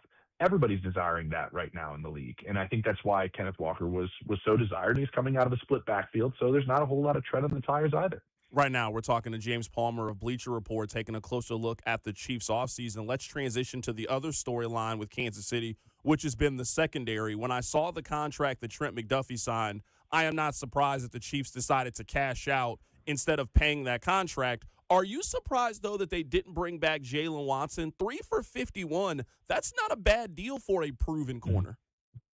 Yeah, and you've seen them do this at a position before, but I was curious if anybody was going to come back, but then you got Watson gone, and you got Cook gone, and you got McDuffie gone. You're really counting on Dave Merritt and Steve Spagnuolo. I think you are. And oftentimes when you're in a reset, like let's just admit it, that's essentially where the Chiefs are. They're kind of in this reset, and you're going to go, listen, we have some unbelievable coaches on this team that can develop the hell out of players. And when players start to get a little bit too expensive at that position, we sometimes got to pivot and regroup and get some guys. And I think that's where they're at on the back end. I think it's, we're resetting this thing, and obviously there were some good players. Trent's about one of the best in football, and obviously they're going to miss what they've had on the back end. But I think they're relying, honestly, Carrington, on finding ways to rebuild that group as they allocate a lot of resources financially to some other spots. Hey, how can we find ways to take advantage of what we have in our building? And we're going to take advantage of the coaches we have back there. James, what I do like about the Chiefs offseason is I think you can see how targeted their moves were in day one of free agency. They go get a running back. They go get a nose tackle. As we continue on, safety was a position of need. They go sign a guy who can potentially start for them as safety. They just pick up a cornerback who's coming off an injury but can certainly be in the rotation. I think it is obvious that Brett Veach wanted to attack two very important needs for them immediately in free agency. And now with the draft capital that you have with the 9th, 29th pick and also 40, you can try to find an edge rusher. You can try to find another wide receiver, et cetera. Yeah, and I think receivers one, and I mentioned the strategery. I don't know if that's a real word out there, but like of how they operated with the early moves, because it gives you the opportunity now. Do you want receiver at 40? You certainly can do that. I mean, I do a show with Steve Smith solely about mostly receivers, and there's a boatload of them in the second round that are going to be outstanding. But you also have the ability of going, do I want Carnell Tate at 9? Some people don't think he'll be there that I talked to around the league, but like, I could take a receiver in the first round, honestly. People think 6 could go in that first round. And now that you have 2 picks, you pass on one at 9 and you get something else, and then you go and get, the receiver in the back end of the first or in the second. And so you do now have the ability to go out and look at what else is out there in terms of the draft. I always go back to, I remember George Payton telling me this, rival GM in the division, so take it for what it is. He knows what he's doing. He's done a good job. You have to really look at the depth of certain positions in the draft when you want to be aggressive in the opening portion of free agency. They are directly, he told me, tied to one another. So when you look at specifically, like you just mentioned, the receiver position, or maybe some of the edge positions, like, okay, what's the depth of that? Where is that at? What are my options? Where are my picks? Where can I essentially land one of these guys? Okay, that's either pretty flush with talent. We can be strategic at the front of and void that, or it's not a whole lot of talent there, like at the running back spot after Jeremiah Love. We should be aggressive because we won't find it in the draft. And I think that kind of tells a story of the way Brett Veach is approaching this a little bit because of some of these groups that are deeper in the draft. Let's take a look ahead a little bit to the NFL draft, because I think for the most part, the Chiefs are done with big free agent swings. I could see them over the course of the next couple of weeks making a little 1-year move, maybe a 2-year move, but I don't think they're going to be major players for anybody. Right now, if you had to tell me where do I think they are going to go in round 1 of the NFL draft, I would bet wide receiver right now. I just think the theme of this offseason is going to be we have to be more explosive. I think they let you know that with the Kenneth Walker move, and if the board ends up falling the way that I think that it could, the Chiefs could possibly have the chance to take the first wide receiver in the draft, or at least take the second or third wide receiver and have both of those guys on the board. And especially when you have the uncertainty of what could happen with Rashee Rice hanging over them. If you had to ask me today, where do I think they go in round 1, at least with number 9, I would guess wide receiver. Yeah, I think it's certainly in play. I think there's, like I mentioned, I think there's a chance Tate might be gone by 9. There's some people around the league that do think that's a chance. I think he could possibly go 5 to the Giants and being a running mate of Malik Neighbors for a young quarterback and give another weapon to Jackson Dart. I think that's possibly in play. But I do think you're right, because there's kind of the big 3. And I'm starting to have this thought of like, I understand how Patrick plays, and everybody in that building obviously understands how Patrick plays. And he's a guy that understands space better than anybody else in football. He's a feel quarterback. And, Travis was such an unbelievable fit and continues to be a great fit with him because he plays in a very similar way, which I don't know if there's a tight end or receiver that understands space better than Travis in the course of his career. And so are the guys that they have the perfect fits for the way that Patrick plays, and maybe adding an explosive threat that maybe plays a little bit more in the same vein that I'm mentioning and understands the way Patrick plays is part of what's happening. Hell, you could look at Travis as a replacement at 9. You could get Sadiq if you wanted to. I just think they do have options now to go after a couple of different positions and premium positions at 9. It's just a very unique draft, Carrington, because the 3 best players I keep getting told, and maybe I'll make it 4, but the 3 best players I keep getting told are a guard, a running back, and an off-ball linebacker. Those aren't premium positions, right? And the 4th one I could say is probably a safety in Downs from Ohio State. So now your top 4 players in a lot of people's minds in this draft are guys that don't play premium expensive positions. Does that change the way things fall to you at 9, or does that change the way things go throughout the top 10? I think that's what makes this draft really unpredictable. But I do think now with the moves that they made, they're able to bob and weave and move with unpredictability because of the reasons I just mentioned. Where do you think the pass rush is coming from Kansas City? Because that's not what Khyiris Tonga is. He's a take up blockers, eat up the middle of the field, run stuffing defensive tackle. Not really a guy you're expecting to get upfield and get pressure on the other team's quarterback. That is a area that the Chiefs really struggled last year. They counted on Charles Omenihu and Mike Dana. Neither one of those ended up working out for Kansas City. Opposite of George Karlaftis and Chris Jones, do you think there's a chance maybe they go get one of the older, maybe a 1-year, a Bosa, a Cam Jordan type? Or do you think that's something that they are primarily going to target in the draft? I think you wait on those guys. Those guys are looking for a ring for sure. Cam's a free agent for the first time in forever. What is he, 37 years old? Do you find a way to get one of these guys in a rotation? Von Miller's a name you could throw out there as well. And on some of these pass rushing downs, they're not going to be an every down outside linebacker and edge rusher for you, but they're going to be a guy that possibly can be part of a NASCAR package or a different package you bring. And I think those numbers are going down as time's going on a little bit. I think Bosa's number is probably higher than the other 2 that I mentioned, but you're right. You're tied for 22nd in sacks last year. It's like you got to find other ways to get after the quarterback and ways to help you get after the quarterback. I do think, like you mentioned, Tonga, like he doesn't get after the quarterback, and I don't think he really does, but certainly does help Chris Jones.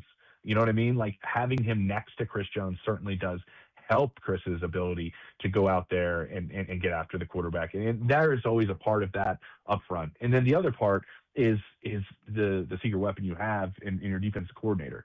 The way things are designed in terms of blitz packages and stuff like that have always been an advantage for Spags and the way he operates. You're still going to lean on that because straight guys, you're right, winning one-on-one consistently. How many do you have on your roster? So I do think you're going to have to rely on all of these different things to help you get a little bit better in terms of sacks, and you have to get better on third down. Like you have to get better on third down. And to help yourself out on that is you get guys like Tonga and stuff that can help you on first and second. That was James Palmer of Bleacher Report talking a little bit of Chiefs free agency. I promise you we'll get back to Chiefs free agency in a little bit. Rob, will you allow me the opportunity to stand on my soapbox for 2 minutes, and then I promise you we'll get back on track. I got distracted, and that's my fault. Now, I told you guys my number 1 least favorite company is Ticketmaster. I think Ticketmaster lives to exploit us at every single turn. They create fees. They'll charge you a fee to email your tickets to you. It makes absolutely no sense. Well, Rob, you know that the consumer is starting to fight back.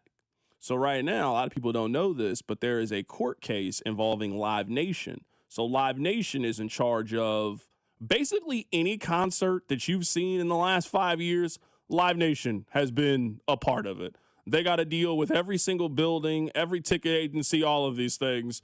If you have gone to a concert recently, you have dealt with Live Nation. Well, Rob, right now they're getting sued.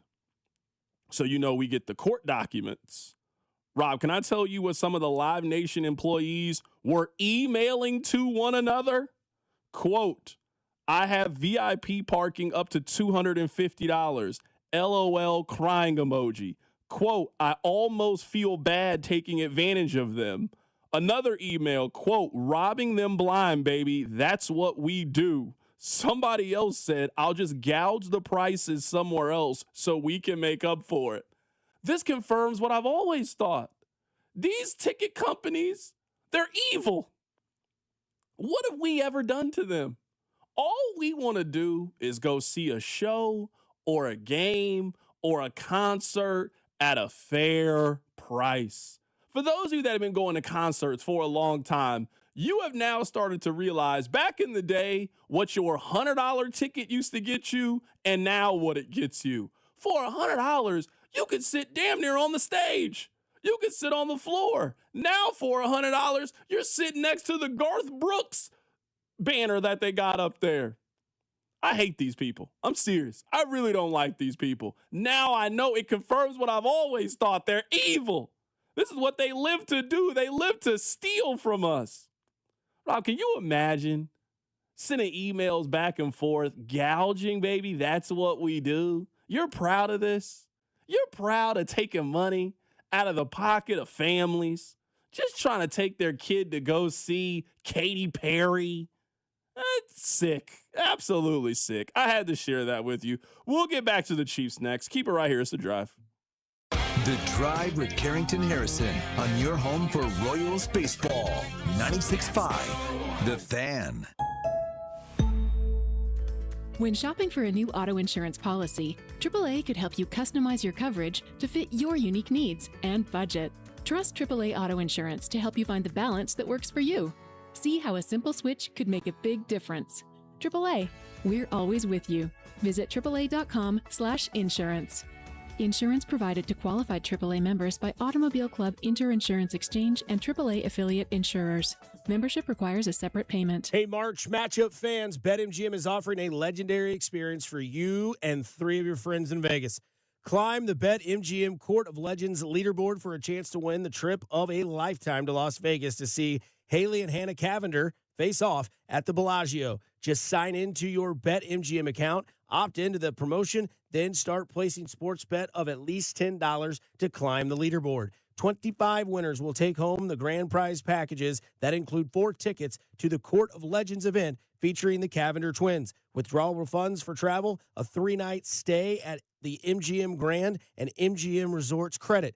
Make this March one to remember. Make it legendary. BetMGM and GameSense remind you to play responsibly. Gambling problem? Call 1-800-GAMBLER. See BetMGM.com for terms. 21 and older only. Missouri only. New and existing customer offer subject to eligibility requirements. Withdrawable bonus dollars for flight money. Please gamble responsibly. There's a simple reason to buy from New Century Ram, Jeep, and Dodge in Paola. They're honest guys who don't add big city overhead to the price. Shop the full lineup of new and used cars, trucks, Rams, and Jeeps at New Century Dodge Chrysler Jeep Ram.com. That's New Century Dodge Chrysler Jeep Ram.com. And for 2026, the powerful V8 Hemi is back in Ram trucks. Just 20 minutes south of the city, and you'll save thousands. New Century Ram, Jeep, and Dodge. You'll always pay less in Paola. Coming to Kansas City, the NAIA Men's College Basketball Championship. 16 teams, 15 games, 6 days, 1 national champion. The NAIA Men's College Basketball Championship at Municipal Auditorium, March 19th through the 24th. Get your tickets now at NAIAHoops.com.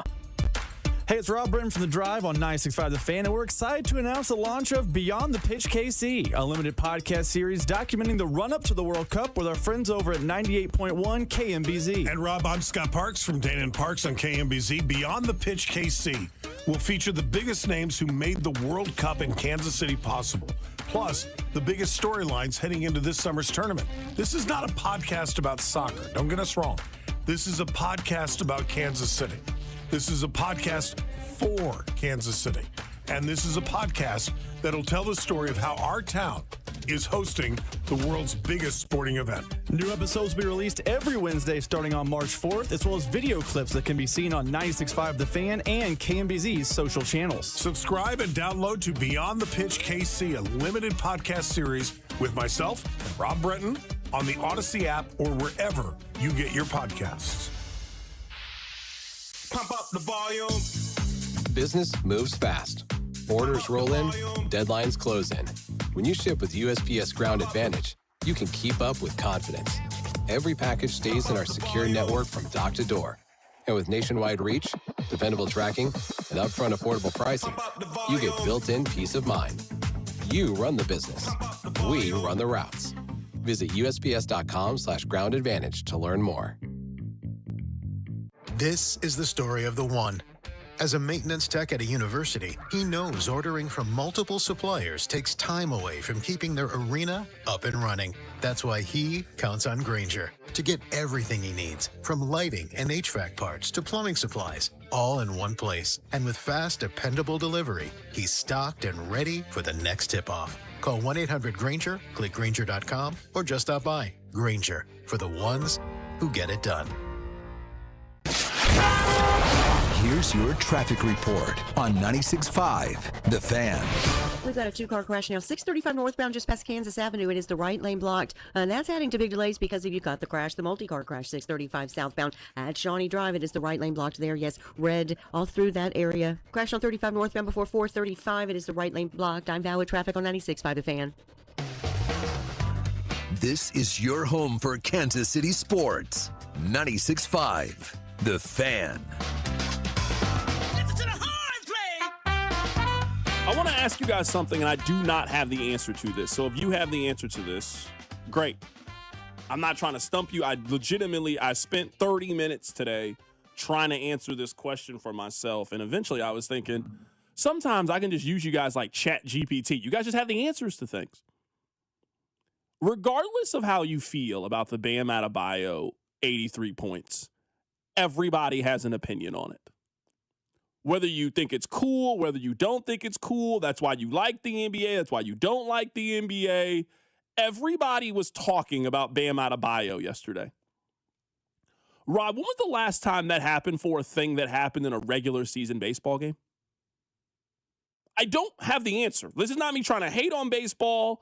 Like, I can give you NFL moments where we all were like, everybody had an opinion on it. For example, in the NFL playoffs, the Brandon Cooks play, everybody had an opinion on whether or not you thought that was a catch, should have been a catch, yes, no, whatever. Everybody had an opinion on Bam Adebayo. It was the number one story yesterday. Everybody has an opinion on what happened between the Ravens and the Raiders, for example. I'm not talking about a season-long thing like Aaron Judge, who is trying to break a record and that's been compiling over the course of months build up for it. I'm talking about what was the last thing that happened in a 9-inning baseball game that you felt like everybody was talking about? I genuinely don't remember. I don't have the answer. I don't know what it is, to be completely honest. Is it now? It's the answer is maybe Shohei in the postseason. Shohei, yeah, but was that? I can't remember if that was a postseason game or a regular season game. I don't feel like it reached the level of what Bam was over the last couple of days, which is a big moment. Don't get me wrong. I don't feel like it was that, but I'm with you. That probably is the answer. What was it in a regular season sense? This didn't happen in the Eastern Conference Finals. This was Heat Wizards on a march of conference tournament time. And it became the number one story. What would you say? Because this would be my answer. I think the answer is the fight between Jose Bautista. You don't think we've had one since then? That like this? No, I don't think we've had a moment like that. I'm talking about in regular season baseball game. I think it was that. You remember, everybody was talking about that. Number one, everybody knows exactly what I'm talking about. I think that's it. I'm trying to think if there's been one since then. Because that was like 10 years ago. Like, wasn't it? Like, because it was the 2015 postseason that got the Rangers mad and they punched them in the face in 2016. Just to tell, I'm not using this to try to bash baseball. I'm genuinely trying to think of it. Like someone said Armando Galarraga, which is definitely one of those. Way longer ago. It was 15 years ago that this happened, though. The Armando Galarraga, where everybody is talking about it. Like I'm genuinely trying to think of what it is. Because I would say basketball probably has these moments once a year. Like, as much as we say about the NBA, somebody will get dunked on, and everybody be like, oh, my goodness, you see that dunk yesterday? Like, remember the time where Blake Griffin dunked on Kendrick Perkins? You've seen that dunk a million times. Rob, you remember whenever DeAndre Jordan dunked on Brandon Knight? Everybody was, oh, my goodness, I've never seen this before. I was genuinely trying to think of what was the last moment in a regular season baseball game that we felt like, oh, everybody has an opinion on this. Everybody is talking about this. I can't believe this happened. I can't believe this happened. What do you think it would need to be for that to happen? A perfect game? It would need to be a star that throws a perfect game. Like if Ohtani threw a perfect game, people would be talking. Yeah. Like, perfect games are cool. I don't want this to be anti-perfect game take. But if Michael Lorenzen, I know he's not a role anymore, but if Michael Lorenzen threw a perfect game, that's not moving the needle. But if Shohei did, or Paul Skeens, if Paul Skeens threw a perfect game, it would be, can you believe what just happened last night? But the problem with baseball is too often their cool things aren't done by their stars. Like someone on the text line says there was a 4-home run game last year for Scooter Gannett. No one knows who that is. Like, Bam's not a superstar, but he's a known commodity. This wasn't, I don't know what the equivalent would be, Tyler Hero dropping 83. Yeah, and someone says, CDOT, you have to remember most friend groups aren't talking about the NBA. I'm not talking about that normal conversations are happening on things that are going to happen tonight between the Magic and the Raptors, for example. But for just a comparison, your friend group wasn't talking about Tyrese Halliburton popping his Achilles in Game 7 of the NBA Finals. Like, I think now we're kind of underestimating the pop culture relevance that basketball has in America. I think we kind of do this in Kansas City when it comes to the NBA. There are a lot of times that we end up talking about the NBA, even if you are not a major NBA fan. Your friend group was talking about Tyrese Halliburton in the postseason last year. The kind of postseason he was having. I mean, every night he was hitting a big shot. Or if there is a certain dunk that happens, it absolutely gets shared in the group chat. Maybe not every night, but once or twice a year, somebody gets dunked on in a way that you're like, oh my goodness, did you see this? I think everyone has a dunk happen like that every night. I think it's rare it transcends into group text, though. Like the Blake Griffin one was wow, but like there's a regular dunk that looks like that most nights in the NBA. We don't talk about most nights in the NBA. I think you got to have like even the NBA needs wow moments. Yeah, for sure. I was wondering what the last basketball wow moment was. I was genuinely surprised at what it was. Rob, can you hit some NFL music here? I want to go through a handful. Actually, you know what? Turn the music off. I had a quick change of thought immediately. That's a fast 180. No, a quick one. You know who I'd be interested in the Chiefs taking a chance on? AJ Espinosa. Mm-hmm. I'd be interested in taking a chance. Now, I know the text line, he's hurt all the time. You're right. He is absolutely hurt all the time. There is no question he is hurt all the time. Man, when he's healthy, he's actually productive. Now, I'm not saying I would pay AJ Espinosa a serious amount of money, and I would roll the dice, and he'd be my Mike Dana type. He wouldn't be my Charles Omenihu type. He'd be my Mike Dana, we're just going to take a flyer, we're going to roll the dice. But I absolutely would take a chance on AJ Espinosa at his age. He's still relatively young. He's 27 years old. He's 27. Did you know he's from Kansas? Did you know that? He went to what, Iowa, right? Yeah. He's from Oak Park, Kansas. Where is Oak Park, Kansas? I know where Oak Park High School is. I know. I'm sitting here reading. He was born September 15th, 1998, Oak Park, Kansas. I don't know where that is. I'm not familiar with Oak Park, Kansas. He went to high school here too, or he just like get born here? No, he moved. He went to Edwardsville High School in Illinois. Okay. And then he went to Iowa. I'm sure someone out there knows where Oak Park, Kansas is. But yeah, I'd be happy. I'm happy's relative. You'd be pleased with that signing. I would take a chance on AJ Espinosa if I was an NFL team. And just roll the dice that, hey, let's see what we got. I wouldn't pay him a whole lot, but on a 1-year, $4 million deal with incentives that could be X that is highly based on how many games he plays, I think you could do way worse than taking a chance on AJ Espinosa. I mean, when he's healthy, he's productive. I mean, hell, even with how hurt he's been, 2024, 6 sacks, 2023, 6.5 sacks, 2022, 6.5 sacks.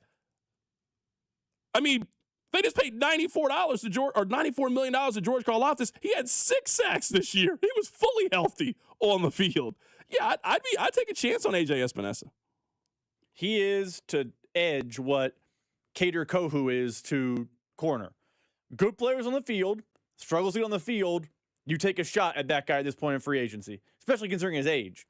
If you're the Chiefs, and over against break, would you rather him or Joey Bosa? You can decide 1 to 1 year deal. Money's equal.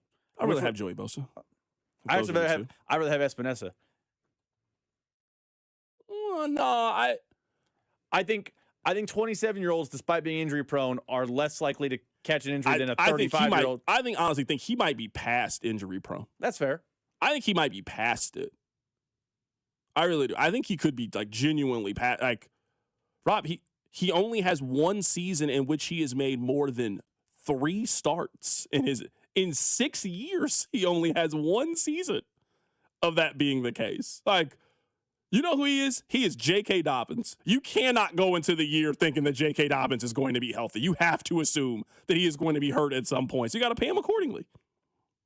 But for the 9 games that AJ Espinosa is going to play, he's going to get 4 sacks in those 9 games. And you just hope that he's healthy toward the end of the season. He's a guy I'd take a chance on. Seriously, I really would take a chance on AJ Espinosa. And oddly enough, he's played in all the postseason games. Like, he always seems to get healthy at the end of the season. I just thought of that. It's a guy. We actually will play this game. We'll do this in the 5 o'clock hour. I got a list of skill position guys, but you take a chance on any of those guys. We'll also reset things. Miami of Ohio lost in the first round of their conference tournament. Are they on the bubble? We'll talk about it. Keep it right here. It's The Drive. The Drive with Carrington Harrison on your home for K-State athletics. 96.5 The Fan.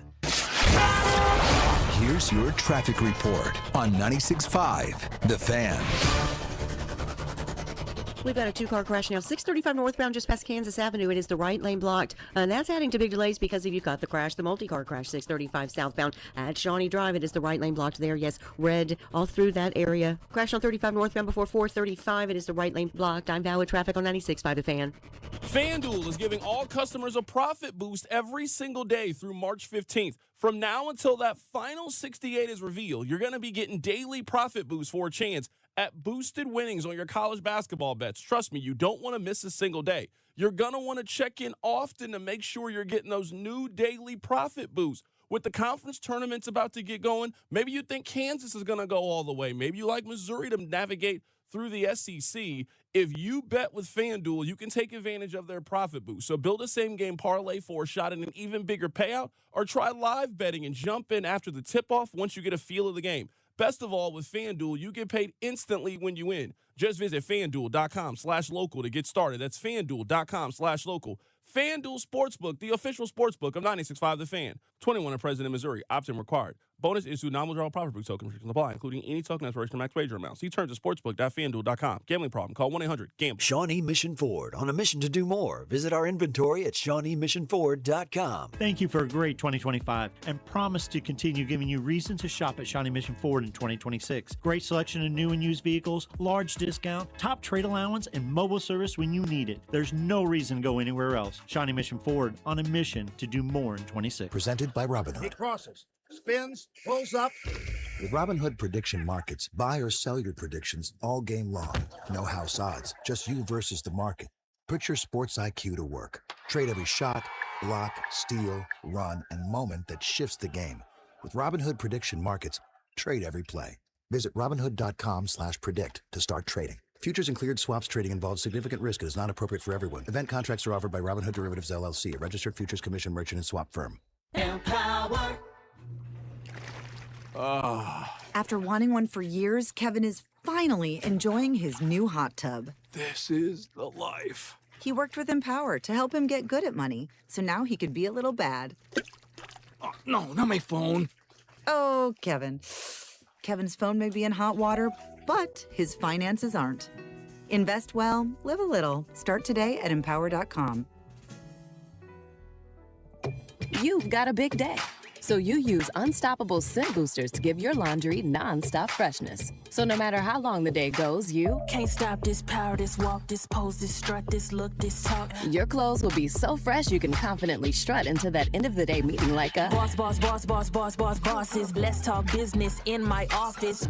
Add new Unstoppables beads to your wash for 24-hour nonstop freshness so you can smell unstoppable.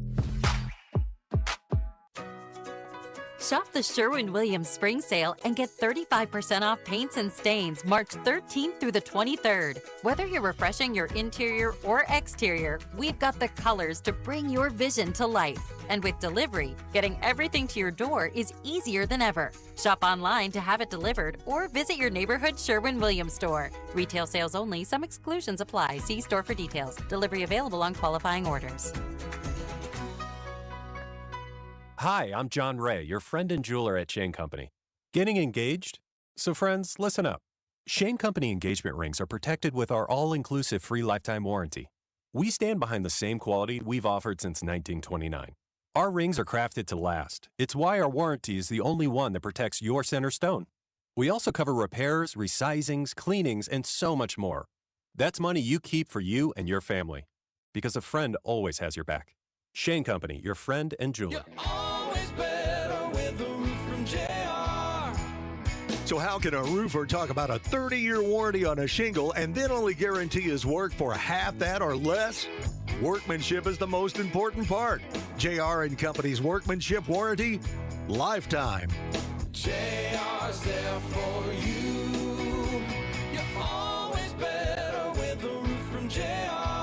That's right. JR & Company offers a lifetime workmanship warranty on every residential roof we install. And it's even transferable if you sell your home. How do we offer a lifetime warranty? Our roofers are that good. It kind of makes you wonder about the other guys. From our free online storm damage check to our lifetime workmanship warranty, no one protects you and your home like JR & Company. You're always better with a roof from JR. Get your free storm check online at jrstormcheck.com. The Drive's Papa Shot Tournament is Wednesday, March 18th at DraftCade starting at 6:30. This is your home for Kansas City sports. 96.5, The Fan, KFNC FM and AM, HD1 and HD2, Kansas City, an Odyssey sports station. Rob, I've never seen the text line get more offended than I suggested if something cool happened in the NBA, they would talk about it in their group chat. The text line is falling over. No, we wouldn't. Okay, my bad. I'm sorry. I wasn't saying you guys always talk about the NBA.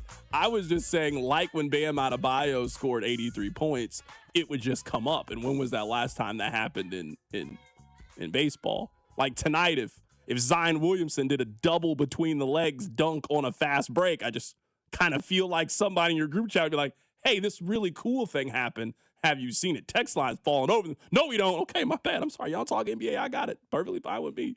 Cool what's going on in the group chat. Never seen them so insistent. No, we don't talk about this. Okay, my bad. I apologize. Congratulations on getting through your 9 to 5. Thank you so much for listening. It is The Drive. My name is Carrington Harrison. Happy to be here. Rob is here. Rob is giddy. We were joking about this earlier with Rob. This is Rob's favorite time of the year. Like maybe your favorite time of the year is the start of college football season. Maybe it's the Masters. You know, maybe you really love the baseball playoffs. I don't know what the favorite time is for you. I don't want to assume. But I've been around Rob now. We have worked together for 6 years. This is Rob's favorite time. Rob loves the Big 12 tournament, and he loves day 4, day 5 of free agency. He does. He really loves day 4, day 5 of free agency. To celebrate that, we got Mitch Holtz, his voice of the Kansas City Chiefs, joining us on the show today to celebrate Rob's favorite time of the year. Mitch Holtz, how are you doing today? Good. Just whatever we can do for Rob, really, right? Sure. That's our purpose in life, is to make this time even better for him. So if I could send a cake and, I don't know, cocktails for him, it'd be great. But no, it's been a great day. Really cool day to meet these 3 free agents. And so Rob has reason to celebrate or feel in that good mood today.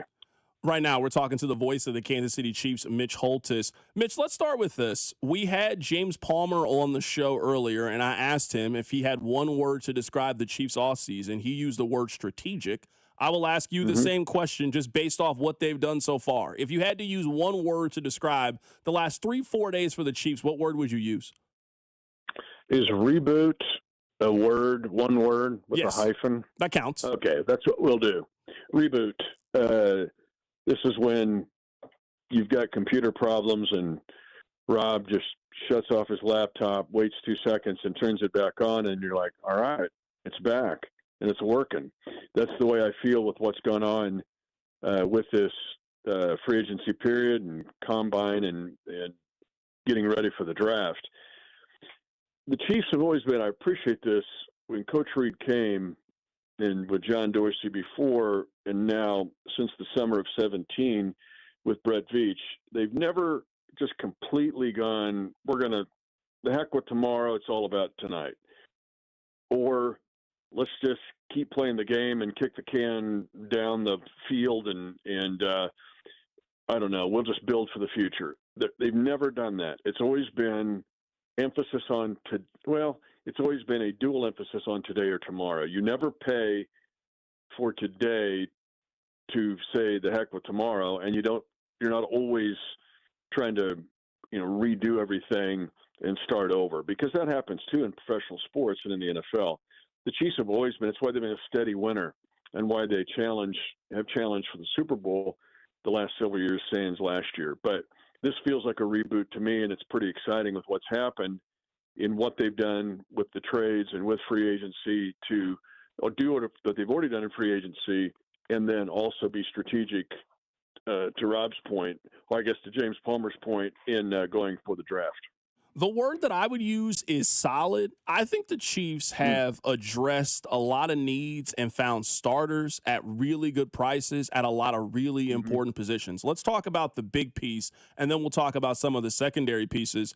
I mean, Mitch, you and I talked about this basically every single week. I've been banging the drum to be more explosive in the run game, to invest in the run game, so I am thrilled that day one of free agency, the Chiefs identified that and went out to go get Kenneth Walker. The debate that Rob and I have been having, because Rob is very anti-running back, my point has been I'm not just looking at this as RB1. I'm looking at this as playmaker number one, that if I had to guess right now who leads the Chiefs in yards from scrimmage, I would bet on Kenneth Walker, and they just don't have a lot of proven 24, 25, do-it-all kind of offensive players, and I think that's what he is. So I understand the concept of overpaying a little bit in free agency. That's just kind of the point of day one of free agency, but I think it was such a desperate need for Kansas City, and I think in relation to what overpaying is at running back compared to what it means at other positions, I'm more than happy with the contract they got for Kenneth Walker. I am too, and I don't think it was an overpay necessarily. And I think all of these have been really prudent in what they've been able to do. But to get a Super Bowl MVP, the reigning Super Bowl MVP on your team, is just outstanding. But I'm with you on the all-purpose. What people underestimate, I think, is how Ken Walker, now it's Ken, he told us Ken Walker, has grown in the passing game.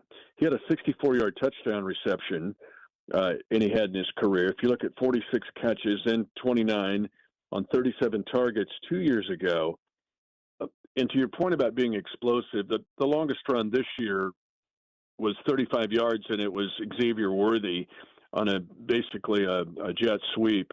And then 2 years ago, it was Isaiah Pacheco. There just hasn't been the explosive, and that was 34 yards. There just hasn't been that explosive run or a short pass that would go for maybe designed for 5 or 6 yards that ends up being 25 or 30 yards. And that's what Ken Walker does, in the fact that 30% of his touches last year resulted in broken tackles by the defense. You don't have to design a 64-yard play. You just have to get him the ball with some room to run over guys or some space, and he can make a 6-yard reception into a 64-yard reception. So there's the big explosive plays, the strategic plays, the tough plays against the toughest opponents. When he's rushed for 100 yards in his career, going all the way back to his 167 against the Chargers his rookie year, he's 10-1. Now, usually 100-yard rushing games equal wins more than a 300-yard passing game or 400-yard passing game. But it's not always the case that a 100-yard rushing game equals a win. When I look at a 100-yard receiving game or 100-yard rushing game, The next thing I look at within nanoseconds is, did they win that game or not? And what Ken Walker has been able to do, he's 10-1 when he rushes for 100 yards or more. And so it's just been pretty impressive. And the only loss, by the way, ironically, was in Kansas City on Christmas Eve on 2022 when he ran for 107 yards. Every other time he's rushed for 100 yards, his team, the Seahawks, have won. But he's done it in big games. The 116 in the playoffs against San Francisco, we know what he did in the Super Bowl. But in the showdown game against the Rams, he goes for 100. 103 against Denver 2 years ago. So big games against big opponents, and that's what really excites you, that and his ability to break tackles. Make a big play when not a big play is necessarily designed. Mitch, I also think when you factor in, just the history of running backs with Andy Reid, that I feel like over these last 3-4 years, people have just forgotten. This is the same guy who had Brian Westbrook, the same guy who had Deuce Staley, the same guy who had LaShawn McCoy. Like, we've seen running backs have a lot of success. You now combine that. You also pair that with Eric Bieniemy, who might be the best running back voice that you currently have in the NFL. Whatever you think the ceiling is with Kenneth Walker in this offense, with this foundation around him, playing with the best quarterback on the planet, they are going to get the most out of Kenneth Walker as a player. And let's don't forget Kareem Hunt in 2017. This to me is the most explosive back since Kareem Hunt had that rookie season where he was nearly 2,000 yards on all purpose, including 1,327 yards on the ground, which, that's to your point. Coach Reid has had big rushing total players in his past. And so everybody goes, well, he doesn't want to run the ball, or it's RPOs. No, he's proven in his coaching past that he could have a high volume rusher. And so I definitely think that's in play. Not just the big plays, but a high volume 1,000 yard rusher, or looking at a 13, 14, 1,500 yard all purpose player. Ken Walker gives you that opportunity. Right now, we're talking to Mitch Holtis, voice of the Kansas City Chiefs, just getting his thoughts on the Chiefs offseason. I'm always going to be on board with signing good players to good contracts. I think that's how you build depth. I think that's how you build a quality roster. I like their three moves. I think Khyiris Tonga, if you look at the kind of player that he is, playing alongside Karlaftis, playing alongside Chris Jones, I think is a positive. I look at Kohu as a guy they just picked up a couple of hours ago as the corner, for him to kind of be that interior guy coming off an injury when he's healthy. I think he's proven to be a positive starter in the National Football League. And Gilman, now I'm looking at him maybe being as kind of that third safety, maybe not a guy that starts. We'll see what happens in the NFL draft. But I'm just looking at the contracts they've given to these guys. I'm looking at their production in other places. To me, they've signed good players at good prices. I'm going to go right to Gilman, though.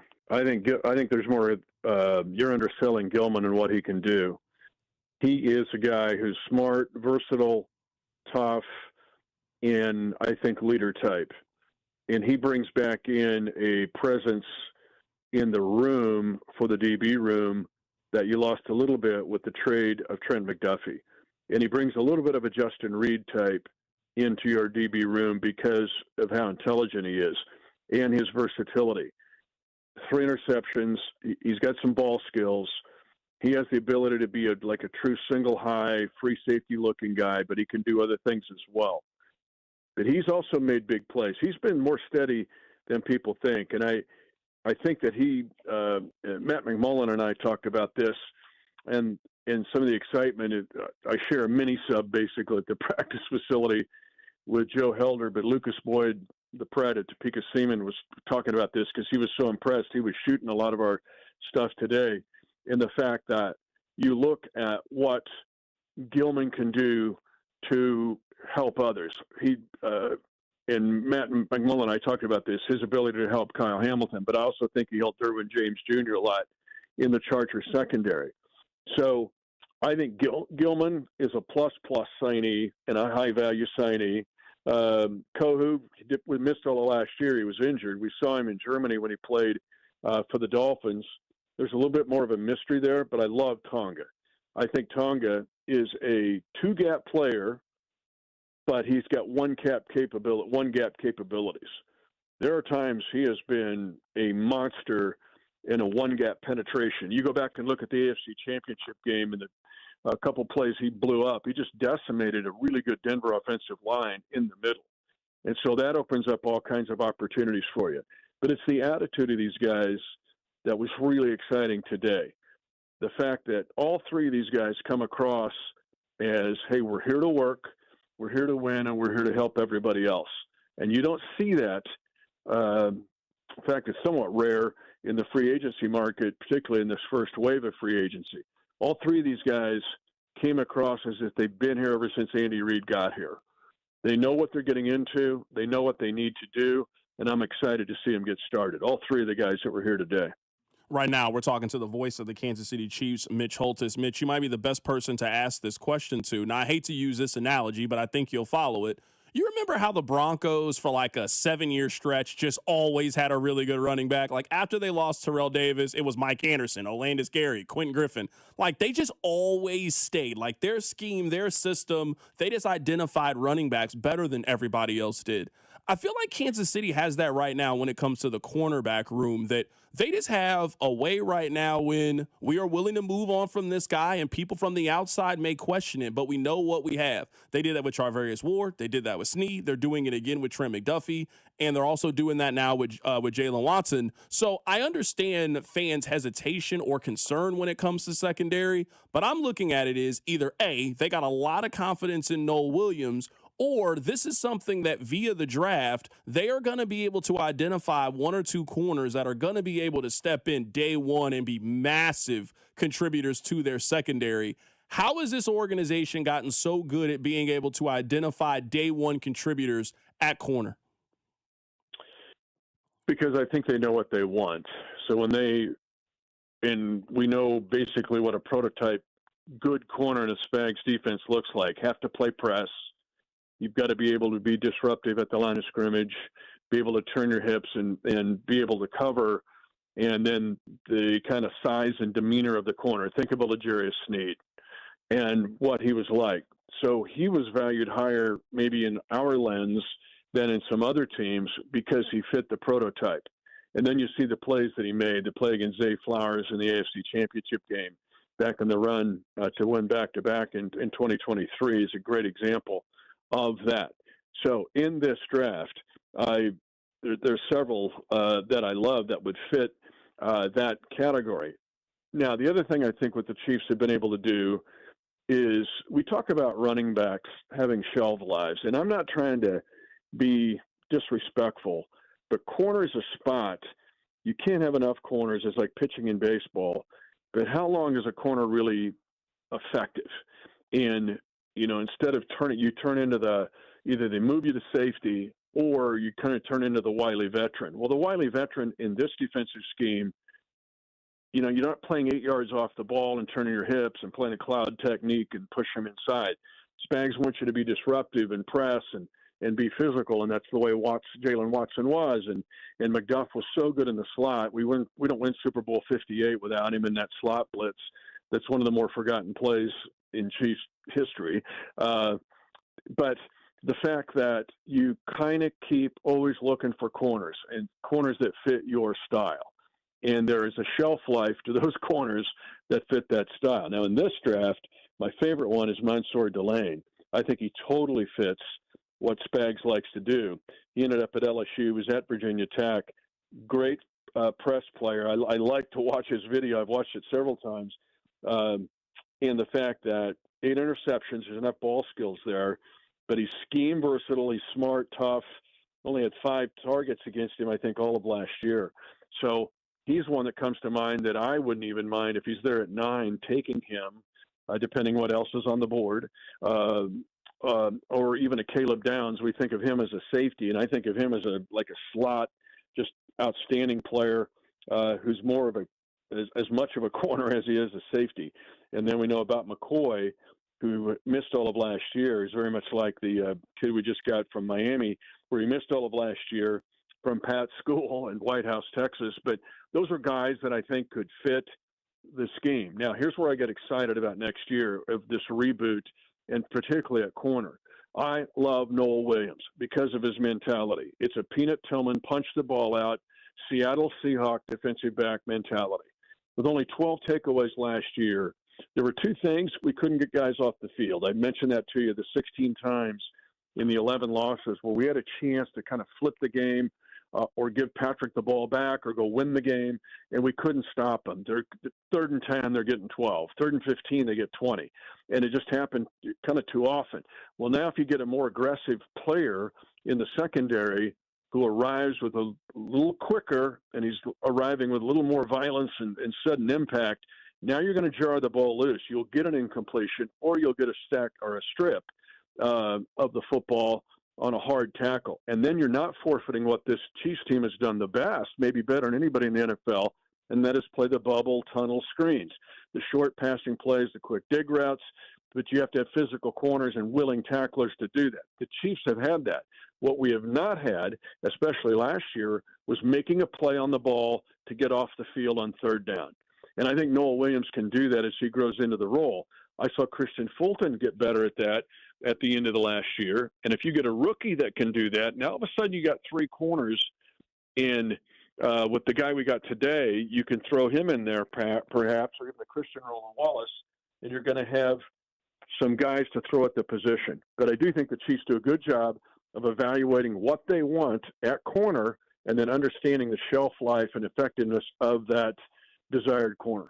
Right now, we're talking to Mitch Holtis, voice of the Kansas City Chiefs, for a couple more minutes here. Mitch, I got 2 questions left to get your opinion on. First question is, I don't want to use the term concerned about it because we're just starting free agency. They got the 9th pick, the 29th pick. This will obviously be addressed. But I am wondering where the pass rush is going to come from. You and I talked about it a lot last year during the season. One of the issues for this team was getting pressure with their front four and getting off the field on 3rd down. They got a little bit of an inexperienced secondary room right now. You can help that tremendously by being able to get pressure up front. How do you expect them to go about that? And I guess 2-part question here.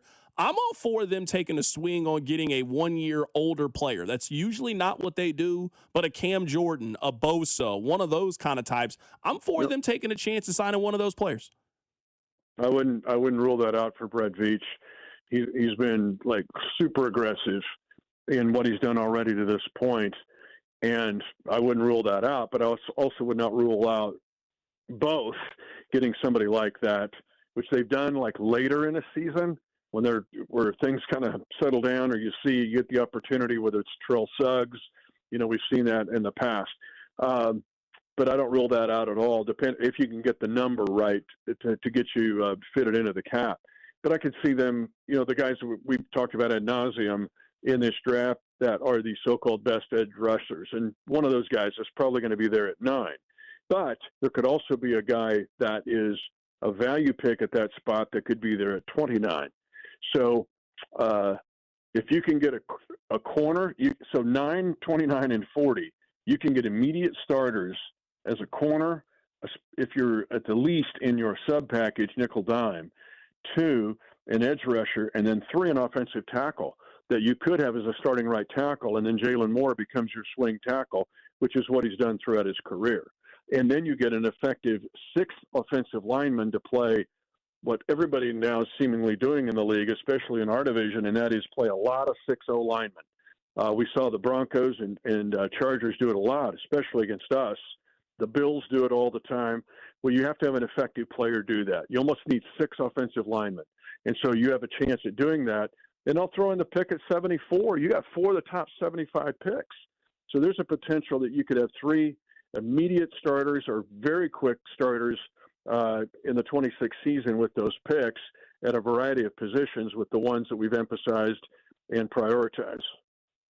Breaking news in the National Football League, Kyler Murray has just signed a 1-year, $36.8 million deal with the Minnesota Vikings. They also cannot trade him. They also cannot put the franchise tag on him at the end of the year. So Kyler Murray is signing a deal with the Minnesota Vikings. Last thing here, and I know we got a ways to go on this, is if you asked me today where I think the Chiefs are going to go with the 9th overall pick, I think they're going to go with wide receiver. I think one of those wide receivers between Carnell Tate, Mekhi Lemon, and Jordan Tyson, I think one of those guys are going to be on the Chiefs. I think the Chiefs are already setting the foundation of just being more explosive. Day one free agency, their big move is to go get Kenneth Walker.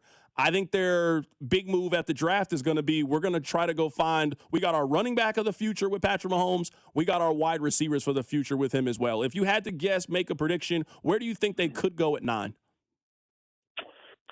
Yeah, it's so dependent on what happens on the first stage. Where's the early run going to be? You've got really some impact defenders with, I just mentioned Caleb Downs, or you look at Reese, which is listed as a linebacker, and I see him more as a safety type player, or at least a guy that can get pressure on the quarterback as well. So where do those guys fly off the board? There'll be some edges that fly off. Who's the first one to go? Probably Bailey. Where's he going to be? Is Bain going to be sitting there at 9 with all of the talk about his lack of reach and wingspan at the combine? Or does, I don't know, Lemon fall because he doesn't have like the elite speed at wide receiver? I think that the wide receiver position is a discussion in and of itself, because if you look at what the league has become, so many teams, it was like 40% single, two deep safety played last year on passing downs. So the guy that can just blaze right by you isn't necessarily the biggest factor now. It's become, who's the next Jackson Smith and Jigba? Who can get 1,500 yards, is going to catch a 10-yard play. Go back to the Ken Walker discussion. Who's going to catch a 12-yard route and turning it into a 22-yard play, or will catch every 12-yard route you throw to him, even if some Seahawk guy is going to rip his head off? Now, Smith and Jigba doesn't play against his own teammates, but if you think of a Puka Nacua or Jackson Smith and Jigba, and that's why a guy, to me, like Mekhi Lemon is really intriguing at 5'11", 195. Now, and the fact that he doesn't blaze out at 4.21, but he's going to catch the ball, and he's going to give you some toughness, and he's going to move the chains. So Tate to some extent, but to me, I would like to get the guy that most resembles Jackson Smith and Jigba, and to do that in 26. That is Mitch Holtz, his voice of the Kansas City Chiefs, joining us on the show. It has been an exciting first couple of days of free agency. Mitch will have you on once we get closer to the draft, once it becomes more clear who could possibly be available for the Chiefs at 9. Always appreciate your time, Mitch. Thank you. You got it. Game has changed a lot, man. It's changed a lot. Nobody's talking about it, how it's changed. And so the reboot includes adjusting to what the league's doing. Absolutely. That is Mitch Holtz joining us on the show today. He is the voice of the Kansas City Chiefs.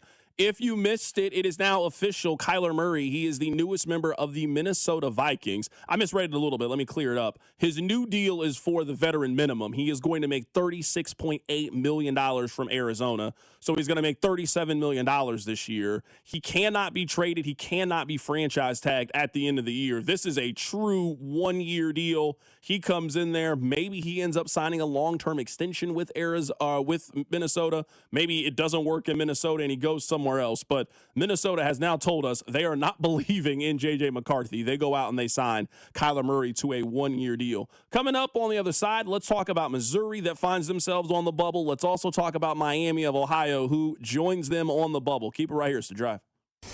You're listening to The Drive with Carrington Harrison. I mean, come on, guys. What are we doing here? On your home for Chiefs football, 96.5, The Fan. FanDuel is giving customers a profit boost every single day through March 15th. From now until the final 68 is revealed, you're getting daily profit boosts for a chance at boosted winnings on your college basketball bets. Trust me, you do not want to miss a single day. You're going to want to check in often to get those daily profit boosts. As we enter conference championship week, you know I'm not giving up on my Jayhawks because Darren Peterson is going to warm up. And when he does, I promise, watch out. Build a same-game parlay for a shot at an even bigger payout, or try live betting and jump in after tip-off. Best of all, with FanDuel, you get paid instantly when you win. So just visit FanDuel.com/local to get started. That's FanDuel.com/local. FanDuel Sportsbook is the official sportsbook of 96.5 The Fan. 21 in President, Missouri. Opt-in required. Bonus issues non-withdrawable profit boost tokens. Restrictions apply, including any token expiration and max wager amount. See terms at sportsbook.fanduel.com. Gambling problem? Call 1-800-GAMBLER. What matters to you matters to us. That's why Busey Bank takes the time to understand your goals and build solutions that fit your story. From everyday banking to long-term planning, our team is here to help you navigate every stage with care and expertise. We're more than a bank. We're your neighbor, your advisor, and your advocate. Busey Bank. Building business, growing wealth since 1868. Member FDIC. At Liberty Mutual, we love helping people with things like customizing car insurance, just like how we customize a song for you. Catered country tune. Liberty Mutual, saving you bucks by protecting your truck. 'Cause Birdie told me to only pay for what I need. Thank you, Limu. I'll always trust in Limu with Liberty, Liberty, Liberty, Liberty. Hi, Jason. Hello, Toby. Truck month. It's here, Toby. It's actually truck month and a half. We've got all the way until the end of March to take advantage of these amazing incentives that Ford Motor Company pumps out during truck month, Toby. And Lewisburg Ford. We always have our $50 over invoice with amazing prices. What's the deal? Right now, you can get a 2025 F-150 for up to $16,000 off when you factor in our 50 over minus all the incentives. Or Ford gives you an option to take a $1,000 rebate along with 0% financing for 66 months, no down payment, and no payment for 90 days on the 2025s. What about the 2026? We've got a great selection of those too, Toby, and you can get a $4,000 rebate on the 2026, which means when you add that to our $50 over invoice pricing, you get $11,000 off on the 26, or you can take 0% for 36 months. Okay, what else? Toby, we're the #1 F-150 dealer, not just in Kansas City, but the entire Kansas City metropolitan area. All right, what's your toll-free number? 816-444-2300. Or LewisburgFord.com. T-Mobile has an exclusive bundle for customers 55 and up. I'm Sarah Bowl. Yeah, I'm Frank Bowl. A reliable network is key for us. And with T-Mobile, it's been wonderful. And going to the 55 plus plan saved us so much money. A lot. And that's important. Trying to keep costs down. The home internet's been perfect. It's fast, it's quick. The setup was so easy, it took less than 15 minutes. It was like, ta-da! If you want simplicity, coverage, reliability, you want the whole package, T-Mobile has it. Right now, T-Mobile customers 55 and up can get 2 phone lines on America's best network, plus America's fastest 5G home internet for just $30 each. $30 per month each line with autopay plus taxes and fees. Minimum age 55. Pricing for home internet rely on 2 lines of essentials. Choice 55. $35 connection charge per line required. Best mobile network and fastest 5G home internet based on analysis by Ookla of Speed Test Intelligence Data 2H 2025. All rights reserved. Here's your traffic report on 96.5 The Fan. This one brought to you by New Century Dealers. We've got the crash of 435 southbound over at 70. It is the left lane blocked. 435 southbound at 87th. It is the right lane blocked there. You've also got in the triangle, that's a crash, right lane blocked. 435 northbound just past 87th. And in big delays, 435 southbound at Eastwood there as well. New Century Ram, Jeep, Dodge, and Payola keeps it simple. Honest deals without big city overhead. Shop new and used cars, trucks, Rams, and Jeeps for the 2026. The powerful V8 Hemi is back in Ram trucks. So just 20 minutes south of the city. You should save thousands online at New Century Dodge, Chrysler, Jeep, Ram.com. I'm Val with traffic on 96.5 The Fan. Follow the station on Instagram at The Fan 965 for giveaways and behind-the-scenes content. I want to play this audio for you guys because when I played this a couple of weeks ago, it wasn't funny. Today, it's funny. Basketball and football is kind of like being like an addict, or you're an alcoholic or a heroin addict, and like the off season, there's all this hype. You're sober, you're going to meetings, you're getting recruits, you're getting a Jason Crow and a Tony Bryant, and everything's going good. And non-conference play starts, and you're beating teams, or you almost lose to a SEMO at home, and you're like, oh, that was a relapse almost. And then you get into conference play.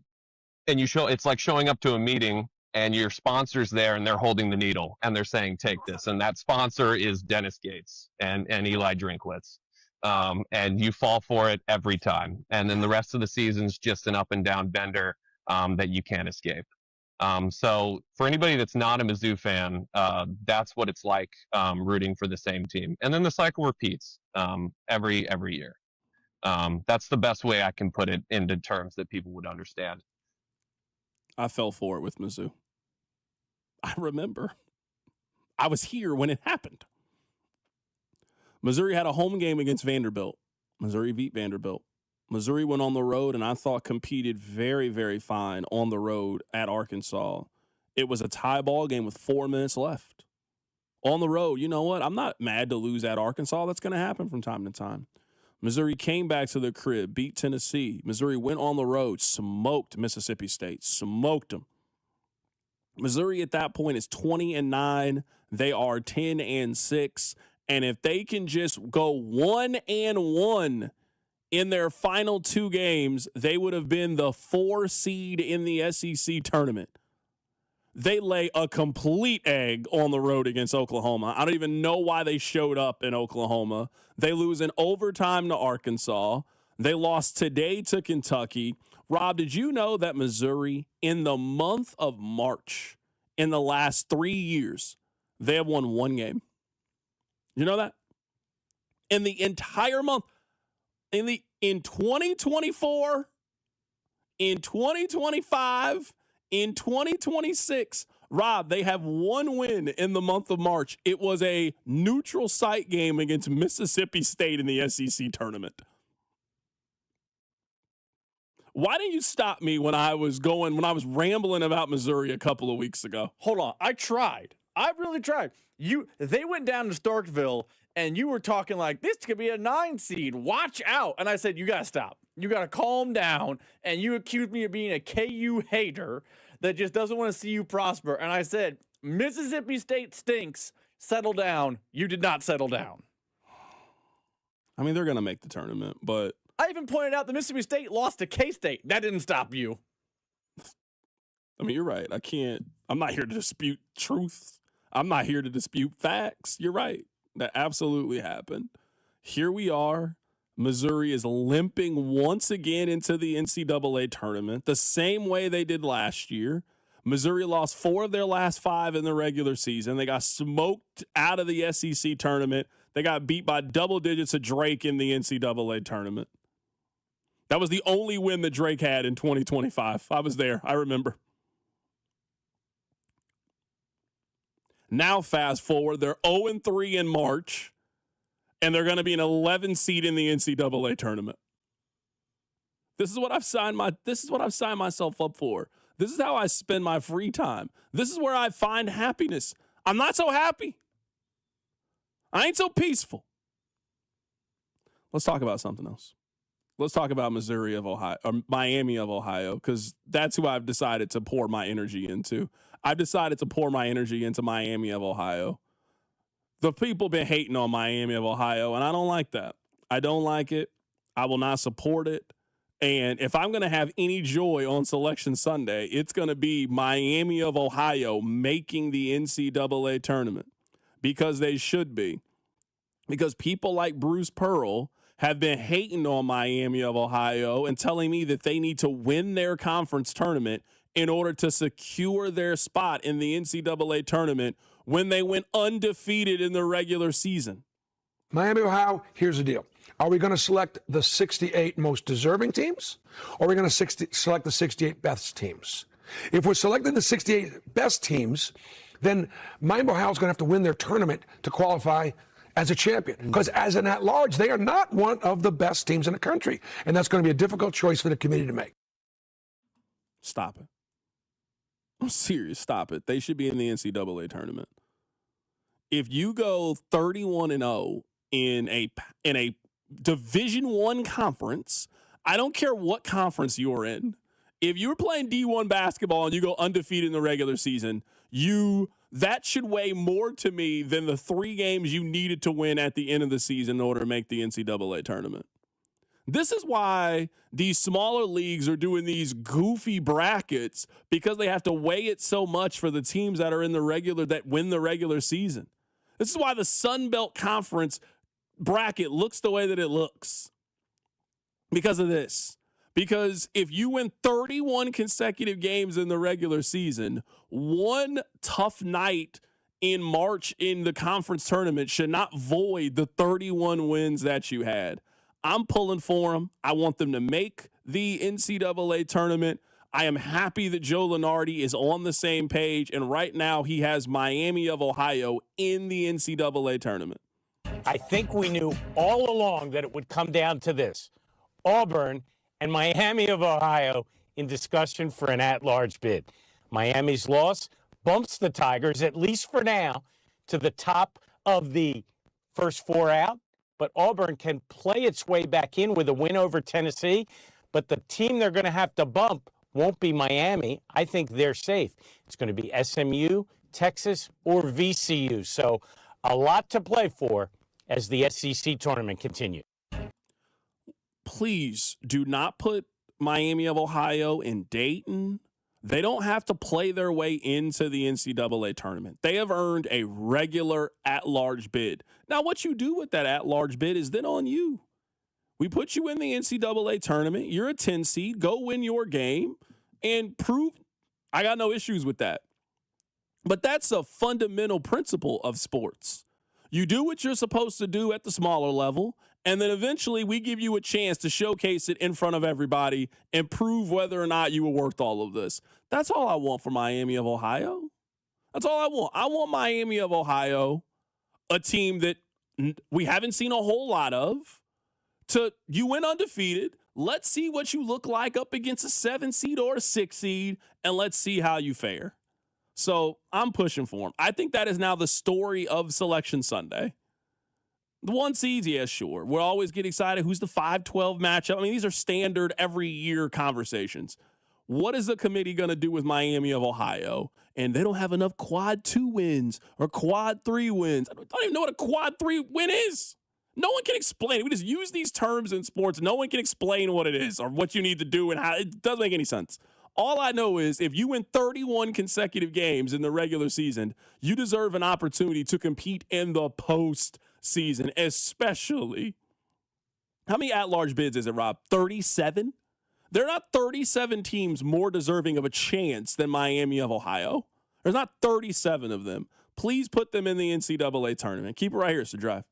The Drive with Carrington Harrison on Kansas City's only FM sports station, 96.5 The Fan. Wesley Financial Group is not a law firm, and Chuck McDowell, definitely not an attorney. This is Chuck. Do you feel stupid for buying a timeshare? Don't. It's not your fault. You were most likely told you could rent it, and it was a great financial investment. And the deal was available today only. If this happened to you, contact your resort or Wesley Financial Group for help today. Call Wesley now for your free exit information kit. 800-939-1441. 800-939-1441. Hi, I'm Lacey, your friend and jeweler at Shane Company. And yes, I'm actually a jeweler.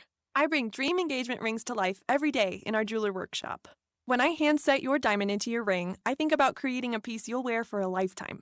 I pay attention to the smallest details and treat every ring with the same care and craftsmanship, no matter the size or price. Come see us in store. Shane Company engagement rings are crafted with care from our hands to yours. Because a friend wants your ring to be nothing short of perfect. Shane Company, your friend and jeweler. Men, we all know how important sex is in a relationship, both for you and your partner. But erectile dysfunction ruins sex, which can often have serious impacts on your relationship as well. This is Jeff for Heartland Men's Health, and if ED is a problem in your life, you understand the impacts it has on you and the one you love. But I'm here to tell you that ED is a treatable condition, and almost without exception, you can have really good sex again. At Heartland Men's Health, we're experts in treating ED. We've treated tens of thousands of men with protocols that are effective in well over 90% of cases, which means if you're like most guys, good sex will be the norm. You could even last up to an hour or more and bring a level of intimacy for you and your partner that might just astound you both. It's time to have really good sex again, so call us. Just $99 gets you blood work, a medical consult, and if medically advised, a test dose. And if that test dose doesn't work in the office, your visit is free. Call 844-447-6600 or go to heartlandmenshealth.com. We have 3 offices, Overland Park, Independence, and North Kansas City. The playoff push is here. NBA teams are deep in the stretch run, and Fanatics Sportsbook is ready for every moment. Here's the deal. You guys have heard me talk about Fan Cash, and remember, every time you bet with Fanatics Sportsbook, you're earning up to 10% Fan Cash, win or lose. So even if your bet misses, you're still stacking Fan Cash. Fan Cash unlocks value you can't get at other sportsbooks, like more bets, unlimited profit boosts for your favorite player props, authentic NBA gear, game tickets, and access to exclusive Fanatics events like Fanatics Fest in New York City. But that's not their only play. The good times roll on with Fanatics Fair Play, an injury protection policy that turns losses into wins. That's right. If you love player props, your legs are protected across the entire first half of every game if an injury takes place. If your guy goes down, you're getting your money back or your parlay plays on. Make the switch to the sportsbook that gives you more to play with. Winning hits different here. Must be 21 plus. Gambling problem? Call 1-800-MY-RESET. Need to sell your house in Kansas City but not sure where to start? Selling a home can feel overwhelming, especially if you're facing foreclosure, a divorce, an inherited property you don't want, or just need to move quickly. But you don't have to figure it out alone. Rex Buys KC is here to help. As a local home buyer, I understand the Kansas City market inside and out. My family and I live right here, so I know the neighborhoods, the trends, and the challenges homeowners face. That's why I take a consultative approach, helping you explore your options and find the best path forward. We buy houses in any condition, no need for repairs, no agent commissions, and no hidden fees. You'll receive a fair cash offer with a closing timeline that works for you. Whether that's in as little as 7 days or at your own pace, just a simple, hassle-free process designed around your needs. If you're ready to talk through your options, call me today at 816-330-6000 or visit rexbuyskc.com. Let's find the right solution for you. Rex Buys KC. Local, fair, and focused on you. I'm Bob Burke, founder and chairman of Burke America Parts Group, a family of brands that includes RepairClinic.com, an appliance and HVAC parts solution company that's grown into an international brand. Before AmericanEagle.com, we partially launched a new technology platform developed by another firm.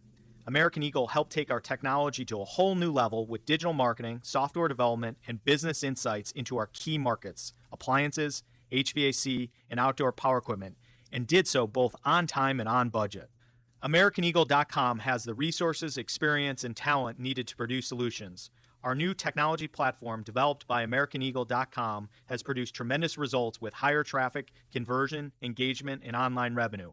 If you have any home repairs you need to take care of, check us out at RepairClinic.com. If you need a world-class website or technology project, then I would highly recommend AmericanEagle.com. Call AmericanEagle.com at 773-NETWORK. That's AmericanEagle.com, 773-NETWORK. Brought to you by Kalshi. Trade on anything. The film awards are almost here, and now you can trade on what happens. Who wins Best Picture, Best Actor? Chalamet is at 50%, while DiCaprio is at 7%. A potential 14x payout. Download the Kalshi app. Use code FAN to get $10 when you trade $10. Kalshi. Trade on anything. You're listening to 96.5 The Fan from the DM Injury Law Studios. Mike's got this. Car, truck, or motorcycle wreck? Remember, Mike's got this. 816-888-7500. Mike's got this. Here's your traffic report on 96.5 The Fan. The two-car crash still working out. K10 eastbound just past K7. Left lane is blocked. Still working the crash. 435 westbound past State Line. It is the right lane blocked there. And then 435 westbound in Holmes. That crash in the clearing stages. And then a few minutes to unwind. Near downtown, that's a stall blocking part of the right lane. 71 northbound at 22nd. Time now with traffic on 96.5 The Fan. Hey, it's Trey Smith from the Kansas City Chiefs. Welcome back to the Drive with CDOT on your home for Chiefs football. 96.5 The Fan.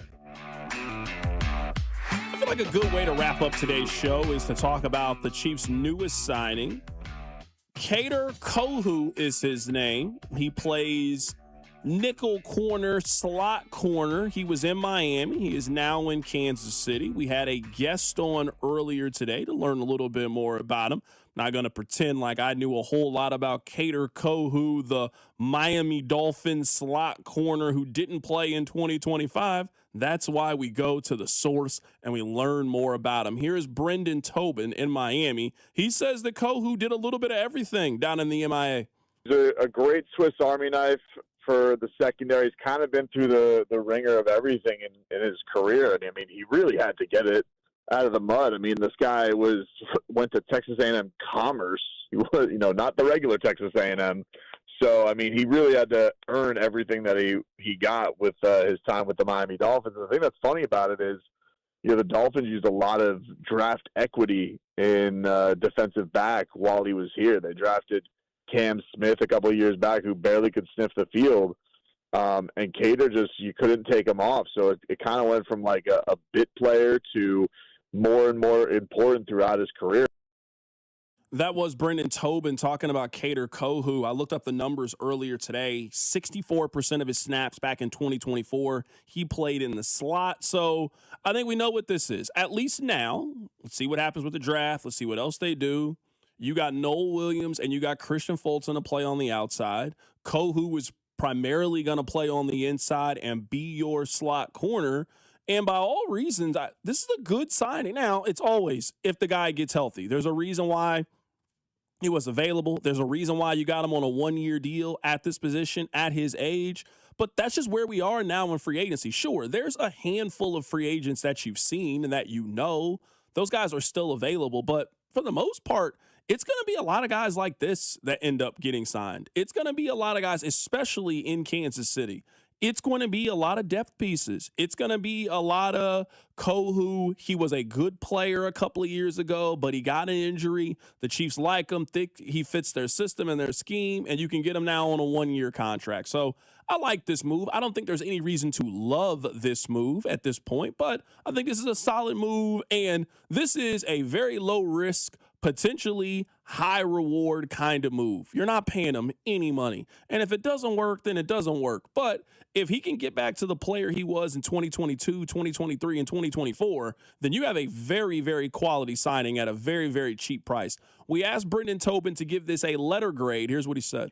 Maybe a B. Like I said, it's definitely one that probably stings down here of the guys who have left. Like we saw Bradley Chubb was gone. Not surprising. He was a high-priced guy, but even seeing that he got, the money that he did from Buffalo, knowing his injury past, I was like, whoa, that seems like a big swing for the Buffalo Bills. And I like Bradley Chubb a lot as a player. Kader, I think, look, this was going into a year. Last year, it's devastating that he had that injury, knowing that, he came in without, the draft capital behind him. So people, I'm sure he thought like it was going to go into a big payday for him. So now he's a little bit more still in a big prove it. But, you guys there obviously have big expectations. I think that he's not a stranger to that because the Dolphins did play on teams that had big expectations, even if they fell flat on their face. So, yeah, I think he's going to fit right in there and do good things for you guys. Good. I like this signing. Again, I don't think there's any reason, like I'm not giving it an A+. I don't think you can. But, yeah, good player, good price. I'm not going to be mad at it. Rob, there is a chance if the two teams that are supposed to win today, is this the best Final Four we've ever seen at the Big 12 tournament? I mean, if you were telling me that tomorrow's ticket is Iowa State, Arizona, and Houston, Kansas on back-to-back games, you got to show me a better Final Four that the Big 12 has put together than that one. That is a strong one. Arizona, who is maybe the best team in the country. Iowa State, who's probably going to be a 3-4 seed. Houston, who's going to be in that same conversation. Kansas, who's going to be in that same conversation. I mean, that's a tough top four, I think, to beat for any conference in America, and certainly at Kansas City. We've had some great semifinal doubleheader tickets. I don't know if there's a better one than that one if things play out tonight how they're supposed to. I mean, and tonight's a good one. BYU Houston's a good basketball game. I'll take it a step further. If Kansas takes care of business tonight, because I think they're the last hiccup in this, no matter what happens tomorrow, if Kansas wins, we're going to have the best Final Four the Big 12 tournament we've ever seen. You're telling me the consolation prize is DeBansta Darren Peterson Part 2? Yeah. If your two games, if Houston loses, are Arizona, Iowa State, a 1 versus 2 seed maybe, and 2 of the top 5 picks in the draft, yeah, it's hard for any conference to beat that in America. For sure. Yeah, I might end up going to Saturday. I want to see what the matchup is, but if it's Arizona, Kansas at Sprint Center, I'll pull up at that one. I don't mind going to that one. That'll be a good one. I'm hoping for DeBansta Darren Part 2 tomorrow night. That's what I'm hoping to go see. How much you got allocated to spend from those? My mortgage. Stupid Cyclone fans. Are you trying to sit good or are you just trying to get in? Because that's a difference. I think probably get in. Based on how good games those are, get in. It'll probably be $150 a piece. That's probably what I'm looking at. But I'm going to play the lottery and see what happens. Oh, for sure. You got to. I mean, I'd be going down there and I'd be trying to catch somebody I'd be going down there if I was you. I am 6:01 on my way downtown tomorrow, buddy. No, I'm saying I'd be trying to go down there today and already thinking ahead for tomorrow, trying to catch somebody. That's going to be your best chance to save a little bit of money. It ain't going to be tomorrow when the market comes together, especially if the weather's good tomorrow, Iowa State. Yeah, your best chance to try to get in on a good price is going down there today. All right, I'm out of here. We'll be back tomorrow. We could be talking about a great day of college basketball. Keep it right here on 96.5 The Fan. Drive with Carrington Harrison on your home for Kansas City.